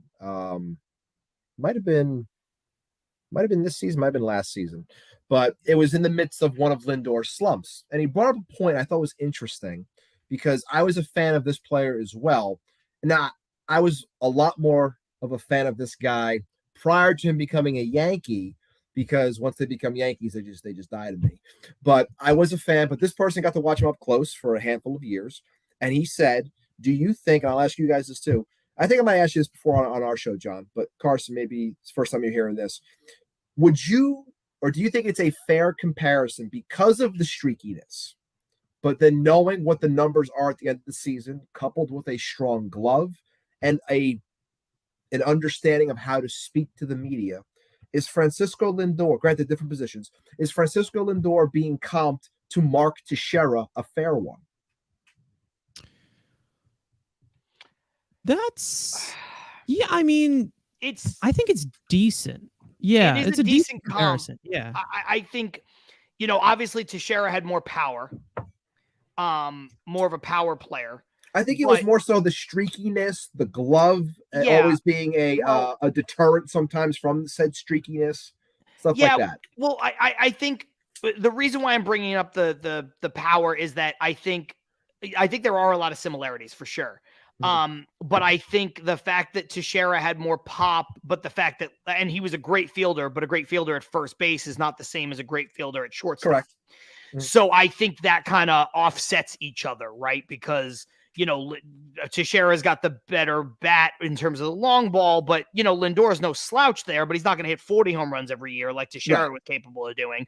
But the value you get from a Gold Glove first baseman pales in comparison to the value you get from a Gold Glove shortstop. Right. But I think that's a pretty fair. I do. I think that's a pretty fair comparison in terms of being in New York and Joe K may bring up a good point. Teixeira also had many injuries. Whereas, Lindor plays. Lindor's been an Iron Man so far here. Let me ask you guys this. This is a conversation I often get into. Dominican, who is a great follower of our show, he said a couple things. I hate settling for mediocrity. Lindor is not a superstar. Superstars are Ohtani, Trout, Judge. Lindor is not in the same conversation. Now, I would admit that Lindor is not as good as those guys. That's fair. But I don't know. Is that the bar for superstar? Is it? I know it's a semantics conversation, but can I not call Lindor a superstar? I think you can call Lindor a superstar player, but you can't call him a superstar hitter. And that's I think a lot of people, they see, okay, well, he doesn't have the 300 batting average, so he's not a superstar. As a player, like I talked about this, like right when they acquired him, like 2 years ago, he was always an MVP caliber player. He was never an MVP caliber hitter. And I think that's a lot of, there's a difference. So like when it all evens out, the contract that he just got, it's near his value, but that's him as a player, not a hitter. And I think that's, and offense is a big part of the game. I mean, I love the offensive part of the game too. So, I think that's something that a lot of people, when he does get into these slumps, it's like, oh, well, what are we doing here? We got Nick Ahmed, what's going on here? Like that's, I think it goes in and out. And that's just kind of how the cost that you get with a 10-year, $341 million. Benjamin Dover, Ben Dover. Yeah, I don't think that guy is credible. Rangers got Austin Hedges from the Pirates, so that probably takes them out for Narvaez if Narvaez were to get moved. Pat Ragazzo checking in saying that the Twins were on Tommy Pham over the weekend. It could still possibly be a landing spot. That was him 15 seconds ago. I'll take Larnach. I'll take him. I will take him. I would honestly, I would take Larnach for Tommy Pham. I would do that. Absolutely. I think the upside there, and I know we mentioned him at the top and I had forgotten his name. Thank you. And now I'm realizing that he's at the very bottom of the headline on the side, but I didn't read all of it. But Larnach is a good get. It's like getting a younger potential upside version of Tommy Pham. You know what I mean? Like right now, is he as good as Pham? No. Could he be as good as Pham in his career? Yeah. Like, you know what I mean? Like you're getting a younger version. Yeah, we're talking about some really serious power upside on this guy. He's like 26, this would, right? Yeah, he's 20. He's 26. He hasn't tapped into it fully yet, but like this guy's like we're seeing we're seeing 90 percentiles here, like with average exit velocity. This guy's a big dead pull hitter. This is my type of guy right here. This is 6'4", 223. Like this is a big frame, one of those power corner outfielders. I would do it. I would 100% do it. I mean, he still has years of control, and then you're giving up somebody who's going to be a rental. Like he's going to be a free agent in 2028. Go for it. Freaking go for it. I mean, you need outfielders. We know you need outfielders. If he taps into that potential as a former first-round pick, he's got that pedigree. Maybe it makes it easier to make a decision on Marte. Maybe, there's a few outfield options. Like, who knows? I mean, he's 26. Yeah. Stevie Mack asking, is he legit defensively? Asking about solid. Okay. Solid. Would you say Better in the corner. he's as solid as Pham, or would you say he's a better outfielder than Pham? I think Pham is streaky. Like Pham is sometimes, like I think he's below average, but sometimes he makes a great play and then he'll drop a pop up. You know what I mean? Like I'd say that range wise, he's pretty much Pham, and then like overall everything else, like he's a little bit better than Pham, but that's probably just because he's just younger legs. Yeah, but sure. like it's also just coming from the fact that he's 6'4" and he's not going to be playing center field for you and making ridiculous Kenny Lofton catches. So it's like, you know, it's all just like he probably could, like, if he ever does tap into it, you know, you could probably see this guy as a first baseman in the future. Like I wouldn't, like, because of the frame, but like overall, I'd say he's solid. Like he's not like a detriment, I'd say, defensively. Like, do you think what Paul Rivera is asking is what I was going to ask too? Could he start now for the Mets? And by now, I don't know if he means this. I'm asking you now, with everyone they've traded off, can they put him in left field or right field today? And just see what happens. Okay. I think that he would definitely give a good competition to Abraham Almonte or, you know, like all those guys that you probably would be calling up. Like, Could he play tonight? Probably, but he's not going to be like, oh, this is our guy. We're putting in out in the outfield. This is our guy. You just got to wait and see like what he does in your organization. If you catch lightning in a bottle, you catch lightning in a bottle. But again, at the cost of a guy who's 35 years old and going to be a rental, I mean, go ahead, do it. What do you got to lose? You know? Okay, I got a question for you guys. This is an opinion-only question because it means nothing. The Mets official Twitter just tweeted out, as they did yesterday, and then couple days before that, thank you, Justin Verlander, with a picture of Justin Verlander, you know, over Citi Field. Like they did it for Max. They did it for David Robertson. You know, again, this is not Jacob deGrom. Now, I understand that in the case of Max and Justin, they're all-time greats. And in the case of David Robertson, he's been a great closer of this era. So, you know, you're talking about really, really good, you know, players and then better than that. Does it bother you, though, that there's this, like, I mean, they're obviously not going to get a video tribute, but, like, don't put it's it past a social them. media thing. But, like, is it weird? Like, thank you, Justin Verlander. Like, he was here for, like, 11 minutes. It's a little weird. I get why they do them.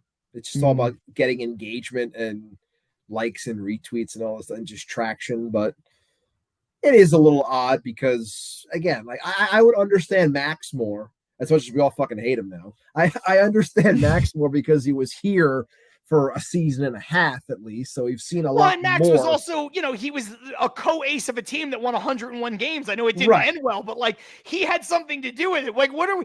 Even though Verlander was better this year, what are we thanking him for? For fucking having what injury did he have? Well, maybe we're thanking him for the returns in terms of the players that we got, and maybe those two players are going to be two stalwart bats that help us win something down the road. I don't know. Maybe that's worth thanking him for. I will say this too, Carson, before I get your response. If you want to go on Twitter and look, in this photo, Justin Verlander looks old as shit.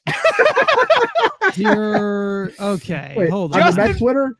On the Mets Twitter, thank you, JV, posted 3 minutes ago or thereabouts. It's probably their most recent post. I think it's like the filter that they have on the photo. He looks old. He looks like they fucking aged him with that aging software. He looks done. He looks finished. He looks he looks so bad. He looks so fucking bad. If I were him, if I were Kate Upton, I'd be so mad about that photo. Oh my god. Too funny. He looks old as shit. Pete Alonso has said that he has not spoken to the front office about possibility of being traded. Yeah, because he's not going to get traded. And then Michael Marino puts out a thing saying how he thinks that if they were serious about Alonso, he feels that the market would be better in terms of returns in the off season. That's what he is saying. But again, I still question if that is a move. I think that we're going to get. You know what? Here's an idea. Yeah. As we're waiting for more news to drop, and I think it's look, we've said our piece on Pete already, but as a fun exercise, if you will, assuming that the only thing that they would trade Pete for is a major league player. I'm not saying sell him for 3 prospects. You have no idea what the hell they're going to be. If the offseason came around and it was basically like a changing of places between 2 stars, and they're saying we're more likely to sign this guy and maybe you're more likely to sign Alonso instead type of deal. What players, off the top of your head, I know it's tough because it's off the top of the head, but what player, in your opinion, fits that mold as to what the Mets would even want in return if they did give up a Pete Alonso? Or do you think it's more so they would have to just take prospects? I'm thinking more so major league ready, but I'm trying to think what player even fits that mold. Because it's not easy to paint because he is a power, one of the true power hitters of the game. If it was 1-for-1. Yeah, that's what Shea just asked. It was at 1-for-1. Yeah, if it is 1-for-1, I mean, I'm asking because like the asking price is going to be high. So, because obviously the Mets, I know that that they want to they want to keep Alonso. It seems like they want to keep him. He wants to be here. So like the asking price is going to be high, but I would go after, I'd say, frontline starting pitcher. Like give me a 1 or a 2, like something like that. Like in return, like what about Corbin Burns? What about the Brewers want him? What about Tyler Glasnow from Tampa? Tyler Glasnow, absolutely. Wouldn't mind doing that. Pete's from Tampa. They True. don't think they can sign Tyler Glasnow because of what pitchers make, but relative to the market, first basemen don't make that much. They were also whether how much in they were or not, but they were in on Freddie Freeman. You know what I mean? So you could see something like that. That would be the one. That is a possibility. I mean, I wouldn't do it. I don't want to do it. Yeah, I don't really have much of a thought as to trading Pete because it's like, because you don't want to. It's hard because like you could. I wouldn't recommend it, but you could do a bridge year like they're planning to do with Pete Alonso still here. Like Absolutely. he's gonna be 29 next year. Like I understand like the sustainability of his power, and he's the type of hitter that it's like, oh, there's a possibility that he will regress at one point. But like, I don't know. I feel like someone who has proven to given us quality season after, like this guy has never had a bad year here yet, right? So I don't think at any point in the near future, I think that what I think they're going to do in the offseason, I think that they're going to have extension talks with Pete Alonso. They definitely will. I don't know how far they're going to go. I don't know how deep in a stage there it's going to go, but if they don't agree to an extension before the season starts, they're going to play it out. He's going to be a pending free agent, obviously. And if the Mets stink next year, if they are completely out of contention, they're going to try and move him. Like that's what I think that they're going to do. But here's the thing. If that's the case, right?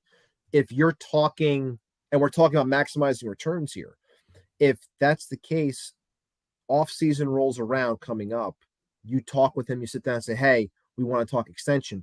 If those talks fail, I think he would then get dealt this off-season if that's the case, because you want to maximize the return. You're going to get more for someone for a full year as opposed to a half year. And if there's one thing I'm learning more and more is the thought process of major league teams when it comes to first baseman. Now I know Pete's an exception because of his power, but still, I just watched, the Guardians trade Aaron Savale for Kyle Manzardo. For those who don't know, Kyle Manzardo in Tampa is one of the most touted first basemen in terms of prospects in the league.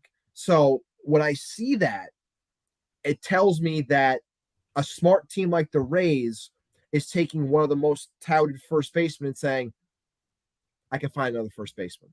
Like, I look at it in that sense. Now, I don't think it's easy to just say, I can find another Pete Alonso. That's not what I'm saying here. That's why I think it's an interesting proposition when it's him that we're talking about, because, again, Manzardo can be touted all we want, great hitter, great OBP guy, but you don't know what he's going to be at the major league level. So it's easy to give him away and say, I can find something else. I have Yandy Diaz already. I'm fine in that sense. So that's why I think this is so interesting when it comes to the first base position and things of that nature, and the money that's going to go to the first base position, as it's not as high amongst baseball, outside of it is interesting, and like, hey, that's a point.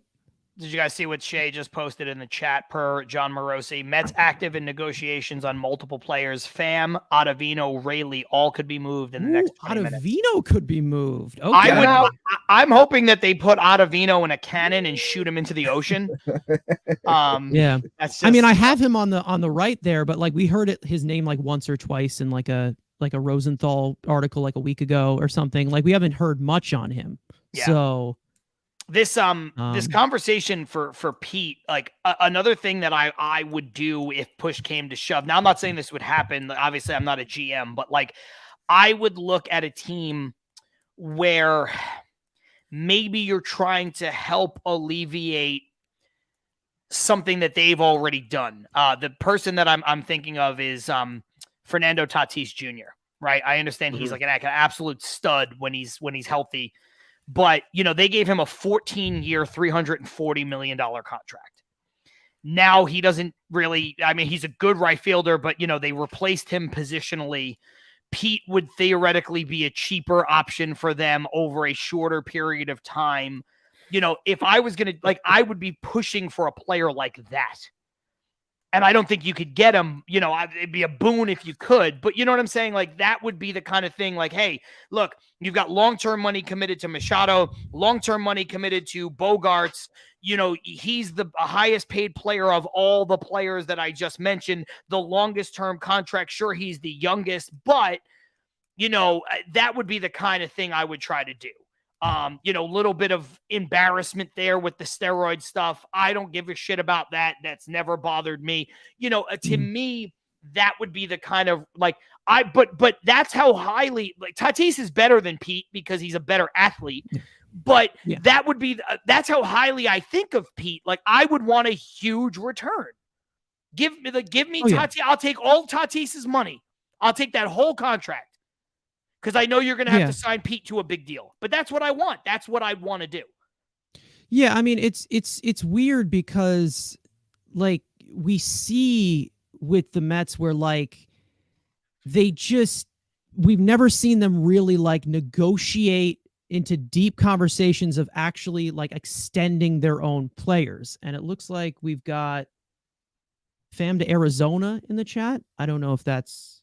I'm refreshing Twitter as actually we speak. True. But Pham has been traded. Pham has been traded. Pham to the Diamondbacks. All I see is Pham has been traded from one source. I don't see it. I just see Pham was traded. Oh my God. Rosenthal does that all the time. He's like, oh, Pham has been traded to, this player has been traded to, and then sources like, what? Finish it. Like a lot of times they do Mets it. Have traded. Okay, so Andy Martino basically said the Mets have traded Pham to the Diamondbacks. No word on the return. I have no. Passan just said it. Passan said it. Okay. Give me something. I'm not getting the update, and I should be. There we go. The Arizona Diamondbacks are acquiring Tommy Pham from the New York Mets. Great. What? Thank you. I think we got maybe Corbin Carroll coming back. I don't know if that's enough. I don't think that's enough, to be honest. Yeah. Yeah. I mean, we need outfield help. So throw in Christian Walker too. Why don't you? Give me more. Oof, okay. Arizona. I can't even think of who it would be. I mean, I don't know their system at all, but I mean, what could we be getting back for Pham? I think it's a pitcher. Some kind of pitcher. I don't know who it's going to be, but I think a pitcher. Give us Jake McCarthy. Christian Walker, your Pete Alonso replacement. You know, what do you? Yeah, I mean, you can get a Christian Walker, and then you can flip Alonso for Fernando Tatis Jr. Like I said, he's been Drew Jones. I don't see that happening, but he's been terrible. Maybe they'll just give up on Brandon Pfaadt. That's a dream, but that's not going to happen. But he's been bad this year. I'm not sure what they would give up. Some Jake Aiello in the comments. Drew Jones, fingers crossed. Yeah, I don't see that happening. But I will literally, if they got Drew Jones, which they didn't, I will get on a flight tomorrow morning to New York and kiss Billy Epler on the mouth. It's Jeremy Rodriguez, whoever that is. I will never say anything again. Jeremy Rodriguez. Whoever that is. I don't know who that is. And it's also Jeremy Rodriguez. That's one of those names. Like, that guy could have been a ball player in the 90s, in the early 2000s. He could be a ball player now. He could be a great ball player. He could be a terrible ball player. Here come the Orioles for pitching. They are close to acquiring Jack Flaherty. Captain Jack. On the Cardinals. All right. I don't know how that really helps your rotation. That dude's arm is gone. This will help Mets Twitter from not fucking melting down. Jeremy Rodriguez, 17 years old, and he's a shortstop. He's a 17-year-old shortstop. Oh, great. He's a 17-year-old shortstop. Yeah, baby. Yeah. Epler. But you know what, though? Honestly, like Epler. I mean, 17 years old Epler. Is weird. 40 raw power. All right. 40 raw power is not great. That's not ideal. And he's 6'170". You can fill out. You can fill out a little. You can hit the gym. Whatever. You know, a little protein. You know. Listen, I weigh almost 170 pounds and I'm 5'6". Oh boy. That's all right. Great. I guess the market's not. It wasn't us. Wow. Cool. I guess the market wasn't that good. But he gets on base, so that's great. Where's the Jonah Hill meme from Moneyball? Listen, getting on base is great, but Moneyball was 20 years ago, folks. All right. I just asked like I told you, those dynasty people that I talked to, I just sent them a message. You know, what is the intel on Jeremy Rodriguez? So once I get a response, I'll let you guys know what they think of said player. Well, Bob Nightingale is calling him a fringe shortstop prospect, so that can't be good. Who the fuck are you, Bob? You're a fringe reporter. What is that supposed to mean? Come on. Shea saying apparently number 18 on the top 50 international prospects last year. Okay. Rodriguez has tons of projectability and a good, strong body, has a chance to be an offensive-minded shortstop with power potential. I'm not sure where Shea is getting that from, but it looks like he's quoting it, copying it from somewhere. Yeah. Rodriguez's bat is more advanced than his glove. He continues to make progress on both sides of the ball. Has potential to stay at shortstop because of his arm, soft hands, and footwork. Rodriguez hits from the left side and has shown ability to drive the ball to all fields with authority. More power is expected as his body matures, and he adds strength. That's all from Shea. Shea, if you want to let us know where you got that from, it seems like you're getting it from a report. All right. What you're doing. Fire Epler. This is awful. What is this? What? All right. Let's see. Tommy Pham to Arizona. Paul Rivera, he'll be here in 2056. All right, not bad. I was looking for somebody in 2056, honestly. That's good because you know, if the earth hasn't melted by then, the Mets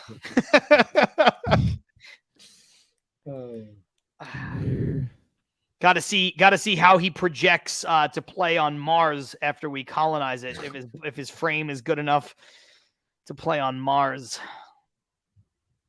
Shortstop.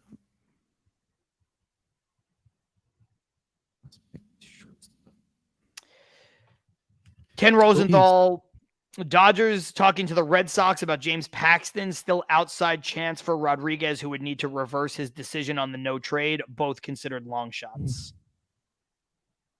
Okay. Interesting. All right.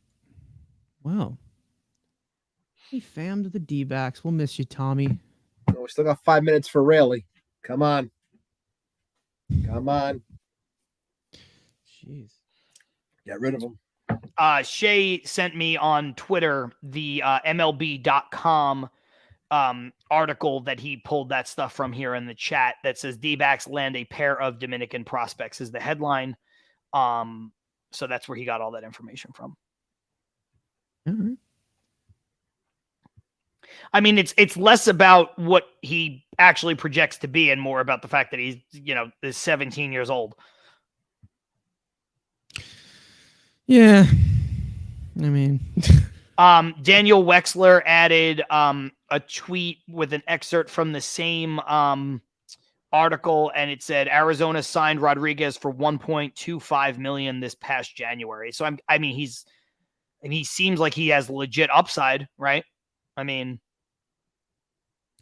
all right. Well, I'm scrunching in the graphic here. This is Daniel Wexler, 20 seconds ago, Jeremy Rodriguez was ranked as the number 31 prospect in the Diamondback system in June by Fangraphs. Okay. Can't even crack the top 30. What a bump. All right.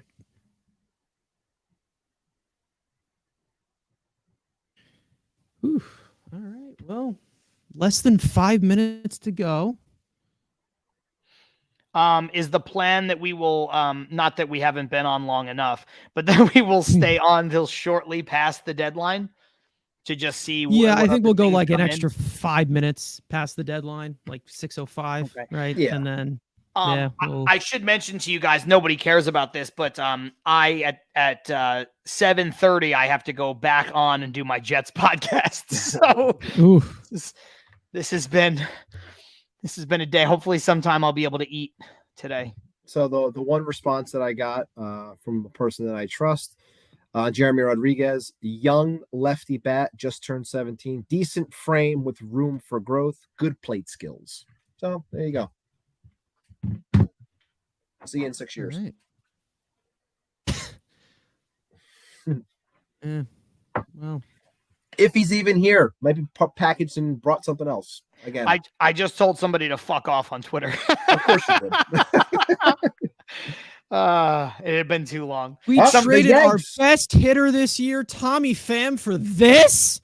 The Yanks have gotten into the mix with 3 minutes to go. What'd they get?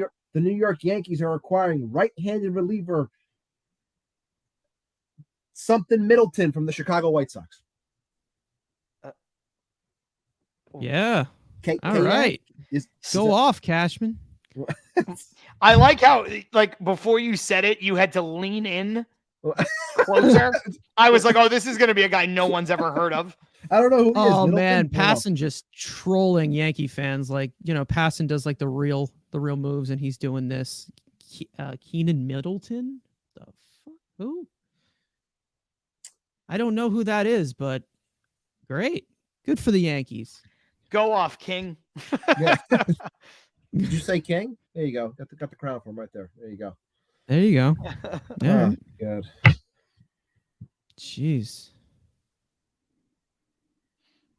Epler, one final push. Come on. Let's get Ottavino and Narvaez off the team. That's what I'd like to see. I like, because honestly, like, I like Rayleigh, and I think Rayleigh has a spot on this team if they want to. And, Quintana, I agree with you, like, get something for him. But if he's your 5 starter next year, I'm not going to, like, be up in arms about it. I think, Ottavino is going to be off the team, and Narvaez is going to get moved in the offseason probably. So, get rid of them now. I have no beef with that. The other 2 guys, yeah, you could get stuff for them, but if they're going to stay, I'm not going to be mad, especially Rayleigh, because he's got really good stuff. So, Yeah, Raleigh's been solid for us. I mean, that's been, I'm not saying nuke the entire veteran. Like you need like 1 or 2, but like this team needs to get younger. And that's that's Raleigh's 35, I love Rayleigh though. Raleigh's like, liked him for a while. I'm glad the Mets did make a trade for him because Yeah. Daniel Vogelback is trending on Twitter. Oh man. Dear Lord. Oh yeah, he's still here. God damn it. Jolly Olive with a great quote tweet of the Jeff Passan Yankees acquiring Middleton. Does this still count as doing nothing? He said. I think technically, yes. I think it counts as nothing. I'm a lot happier after than last year's trade deadline. I can tell you that. It's funny because when you said before, it's like, oh, we got 3 minutes left. Make the push, Billy. I just remember me and John on last year when this was going on, and we're waiting, and all of a sudden we finally got towards that part where it was like 2 minutes left, and we're like, all right, we got Michael Givens. All right, we got Michael Givens. Sweet. We'll see you guys next week. Yeah, it's just it was the last minute flurry moves, those come in, but nothing too crazy, I don't think. All right, we have hit the deadline. It is 6:00. We have. On the East Dylan Coast. Cease is staying in Chicago. He will not be traded. Dylan Cease is staying put. Nightingale said that plenty of trades will start trickling in over the next 30 minutes. Dear Lord. Oh my God. I don't know if I have 30 minutes, but Subway to Shea, Aunt Rivera checking in from work. Did the Mets trade Vogelback, Rayleigh for Soto yet? Asking for a friend. Hopefully. We're working on got it. a few minutes to find out. Joe K saying the Yankees' big pickup this deadline was Sean Casey. Cardinals are receiving infielder Cesar Prieto and left-hander Drew Rom from the Orioles in a trade for Jack Flaherty, which is done. Here's one for Decent you. return. That's Met related, and I know I like Carson. Jack Flaherty a lot. I know Carson. You had your thoughts on the return that they got for Robertson in terms of the players. Other relievers that were dealt, where does that return rank then? I'm curious in terms of I have to look at all of them, but I'm off the top of my head, where did the Mets get the strongest return then in comparison to the other relievers that were dealt? I don't think so, especially with the financial flexibility that you have, even though you could have just paid the rest of Robertson's contract, even though he's going to be a free agent, he's going to be gone. But you could have got something a little bit more, a little bit higher in the farm system. But it's I don't know. I think they jumped the gun a little too early on Robertson, but I think that they redeemed themselves ever since then. So it's you get a few lottery tickets, you get a few guys that could be in the. Oh, we got one. We got one. Mets related. Dominic Leone, no longer on the team. Oh, Did they kill him? Yeah, he's done. Dominic Leone is an angel. He's an angel. Oh, no. Not Dominic Leone. Okay, I have a question. Is it Dominic Leone or Dominic Leone? I thought it was Leone. I don't know. Now you got me thinking. I don't know. Well, the good part is we never have to think about it again because he is out here, but, not in L.A. in the shitty version, the Orange County version. Dominic Leone to the Angels. I wonder who we got. Oh, man, that one broke my heart more than Tommy Pham. Ugh, that sucks. Not Dominic Leone, our second best. Was it? You're going to be throwing in the sixth inning. You keep talking, Carson. You're going to be out there for the sixth, throwing meatballs up there. I'll come back. I'll come back and play for the league minimum. I'll take the league minimum to throw some. I don't see the Angels as a really good pitch scouting because Leone decent stuff, but command issues. There's something there. Oh, with Keith him. with the So update. Looks like we're getting back the old friends, Sweat and Rosin for Leone. Okay. Which I'll take, honestly. Yeah, I wasn't being oh, well. Oh, got to get rid of Dominic Leone. You know, huge trade value. So don't even need to put that on the graphic. Not even gonna worry. Wait till you find out that we boy. just got Ohtani for Dominic Leone. Yeah. Oh, I'm gonna Chris be Ferraro. stressing and sweating trying to fit Chris- that all in. Chris Ferraro asking the hard-hitting questions. Will we get a thank you, Leone post from Mets? I hope so. I really hope they do. A giant Oh, my Leon. God. Yeah. Thank you, Dominic Leone, for all you've done. Oh man. I do listen. have I do feel for the guy because we had to overwork the shit out of him with our arms going 3 innings consistently for a good part of the season. So our most expensive part of the team. Yeah. There is there's a tweet from a account called @RealMetsFanClub that dropped an hour ago, and they said, if any of you younger Mets fans want to know what it was like when the Mets traded Tom Seaver in 1977, you're getting a very slight taste of it with today's Justin Verlander trade. Yeah. Cy Young pitcher for a quote that's solid it, man. return. As per Met apologists, it took almost a decade to recover. I think they need to take both the names Real Mets and Fan out of their handle, because that is fucking insane. He nailed it 100%. That's it, right? That's it. Yup. Yeah, just like when they traded Seaver. Because at the time, Tom Seaver was also making $43 million. He was also almost 41 years old. Yeah. 100%. You got it, man. Jeez. Oh my God. I came in on the back end of that. I don't even want you to repeat it. So because I heard enough. I don't want to say it again. I don't want to hear it. Okay, so losing DeGrom wasn't equivalent to Tom Seaver, but losing Justin Verlander, who's 40 years old and has been here for like John just said earlier, for 11 minutes. Correct. All right, that's it. Got it. And of course, he also changed the tone of the franchise because we won that Miracle World Series with Verlander, just like we did, with Tom Seaver at the head of our rotation in '69. The parallels are insane. The parallels. All right, so where's my Frank Cashin then? Like, where is that David Stearns? Is that what it's going to be? Like, yeah, I think that's what's going to happen. All right, Leone got traded. Yeah, we're all heartbroken. Six people traded off the 26-man roster. Should have been 14. Almost.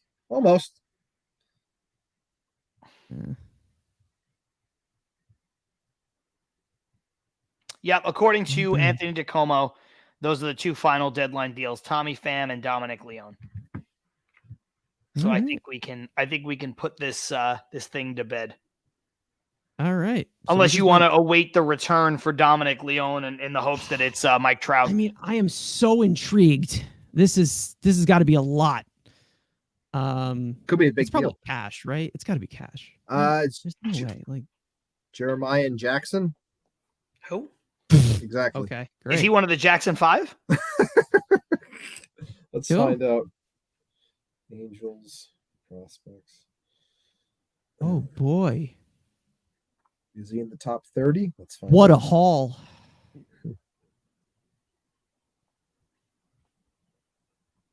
Got to be like 48 years old or something.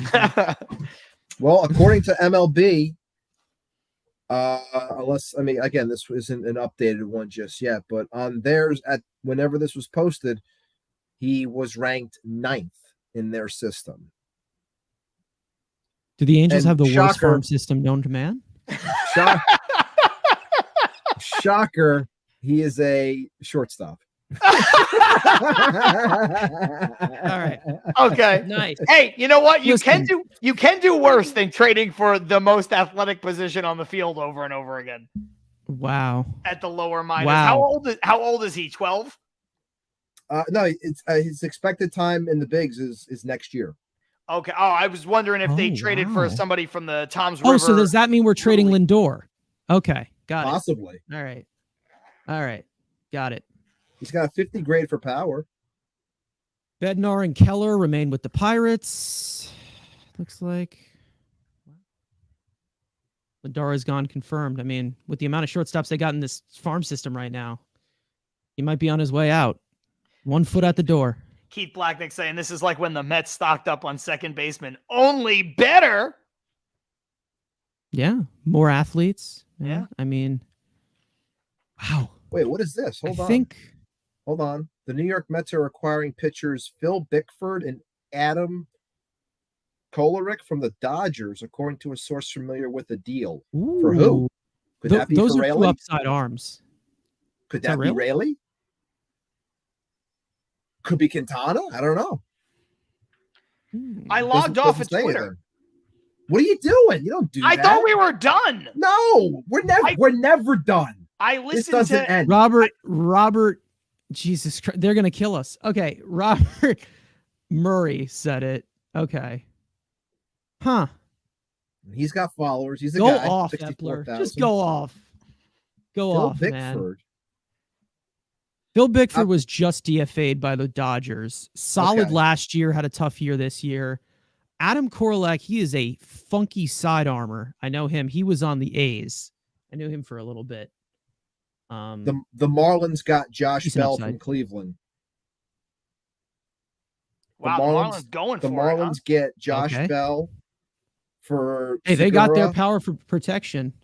and Oh, Khalil they gave up Watson. Khalil Watson? They just drafted him 2 years ago. No, Whoa.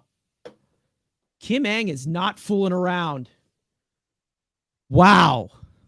Look at the Marlins. Wow. Also, I know he's a real pain in the ass, but that Robert Murray report that you just mentioned with Bickford and Kolarek was retweeted by John Heyman. So, okay. Yeah, and Marino too. oh, Yeah. I didn't see the Marino one, but yeah. So there's Wow. that. So there's definitely like that's happening. I can't imagine that they would have given up Raley for those two guys, though. No. Maybe Quintana. Maybe they did Quintana in a salary dump. That I could see. Could that just be Narvaez? Like, Joel I don't know. Sherman. Do they need Bill a Sherman. The Mets are not trading Adam Ottavino or Brooks Raley. Ottavino has a player option for next year. The Mets have a team option on Raley, so it's neither of those. Okay. I mean, look, I don't love the fact that Ottavino, can be here, but the fact that relief pitching is so fickle. He was good last year, not as good this year. Maybe he'll be good. You know what I mean? Like it's a coin flip. Take the option and run with it, whatever. Obviously, like we talked about, That's Raley. two relievers right there. That's two arms. So whatever Yeah. I think the Mets are probably, maybe they'll be in on what's his name, the guy who got traded the other day that throws 105 miles an hour. Hicks. Jordan Hicks. Jordan Oh, Hicks. I hope so. Whew. That's a guy I would try to get to set up. Imagine him setting up for Diaz. I'm already imagining it. That's amazing. Yeah. So I could see them being in on him. Yeah, I can't imagine, like I said, it's not Raley. But I can't imagine they gave up much of anything to get, a guy who was DFA'd. Man, if they somehow traded Quintana, relievers for cash. Okay. That's what everybody's saying. Relievers for cash. Okay.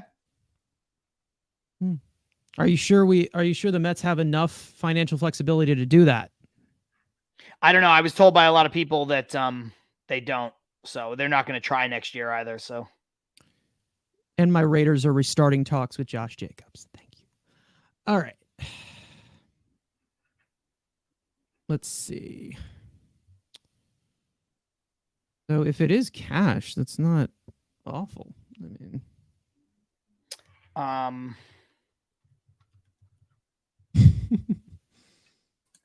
wow. Not bad. How old Josh is Bell got traded for Khalil Watson. I did not expect that to happen. That could be Khalil Watson conflicting was like now. a huge. That could be conflicting because Rosenthal said something different. Rosenthal said it was for. No, see, this is why it's Garrett weird. Cooper. Passon said one. Passon said that one with Khalil Watson, but Rosenthal said Cooper. Raiders, yikes. Yeah, I root for a quartet of misery. Looks like with this Kolarek and Bickford deal, Kolarek is 34, Bickford much younger, 28. So they're kind of covering their ground with that. Yeah. Not bad. No, that's pretty solid. There's some guys who can pitch in the. There's some arms that can pitch in the majors right now. So, but not a starter. Right. But all right. Okay, I think that's probably it. I think Is that's that it? I think I got to get moving. I think we can call it. But 5 hours and 8 minutes. Good job, boys. Thank you for everyone staying with us. Yeah.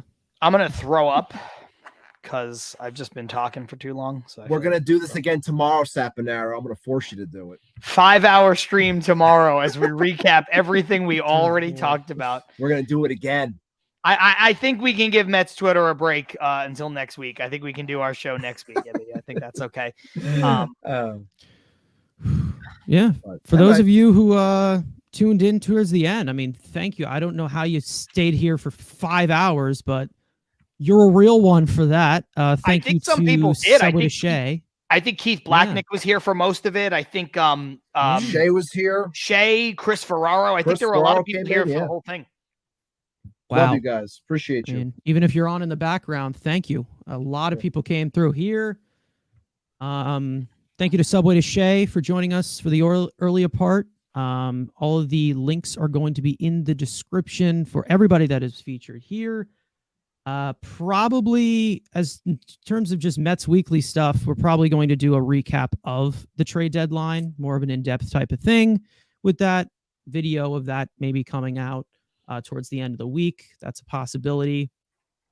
But yeah, other than that, I'm a lot happier than I was last year at the trade deadline. I love it. So I have some late news real quick from Joel Sherman from a couple minutes ago. The shortstop Jackson that they got from the Angels, he was a second-round pick of the Angels by Billy Epler when he was the GM.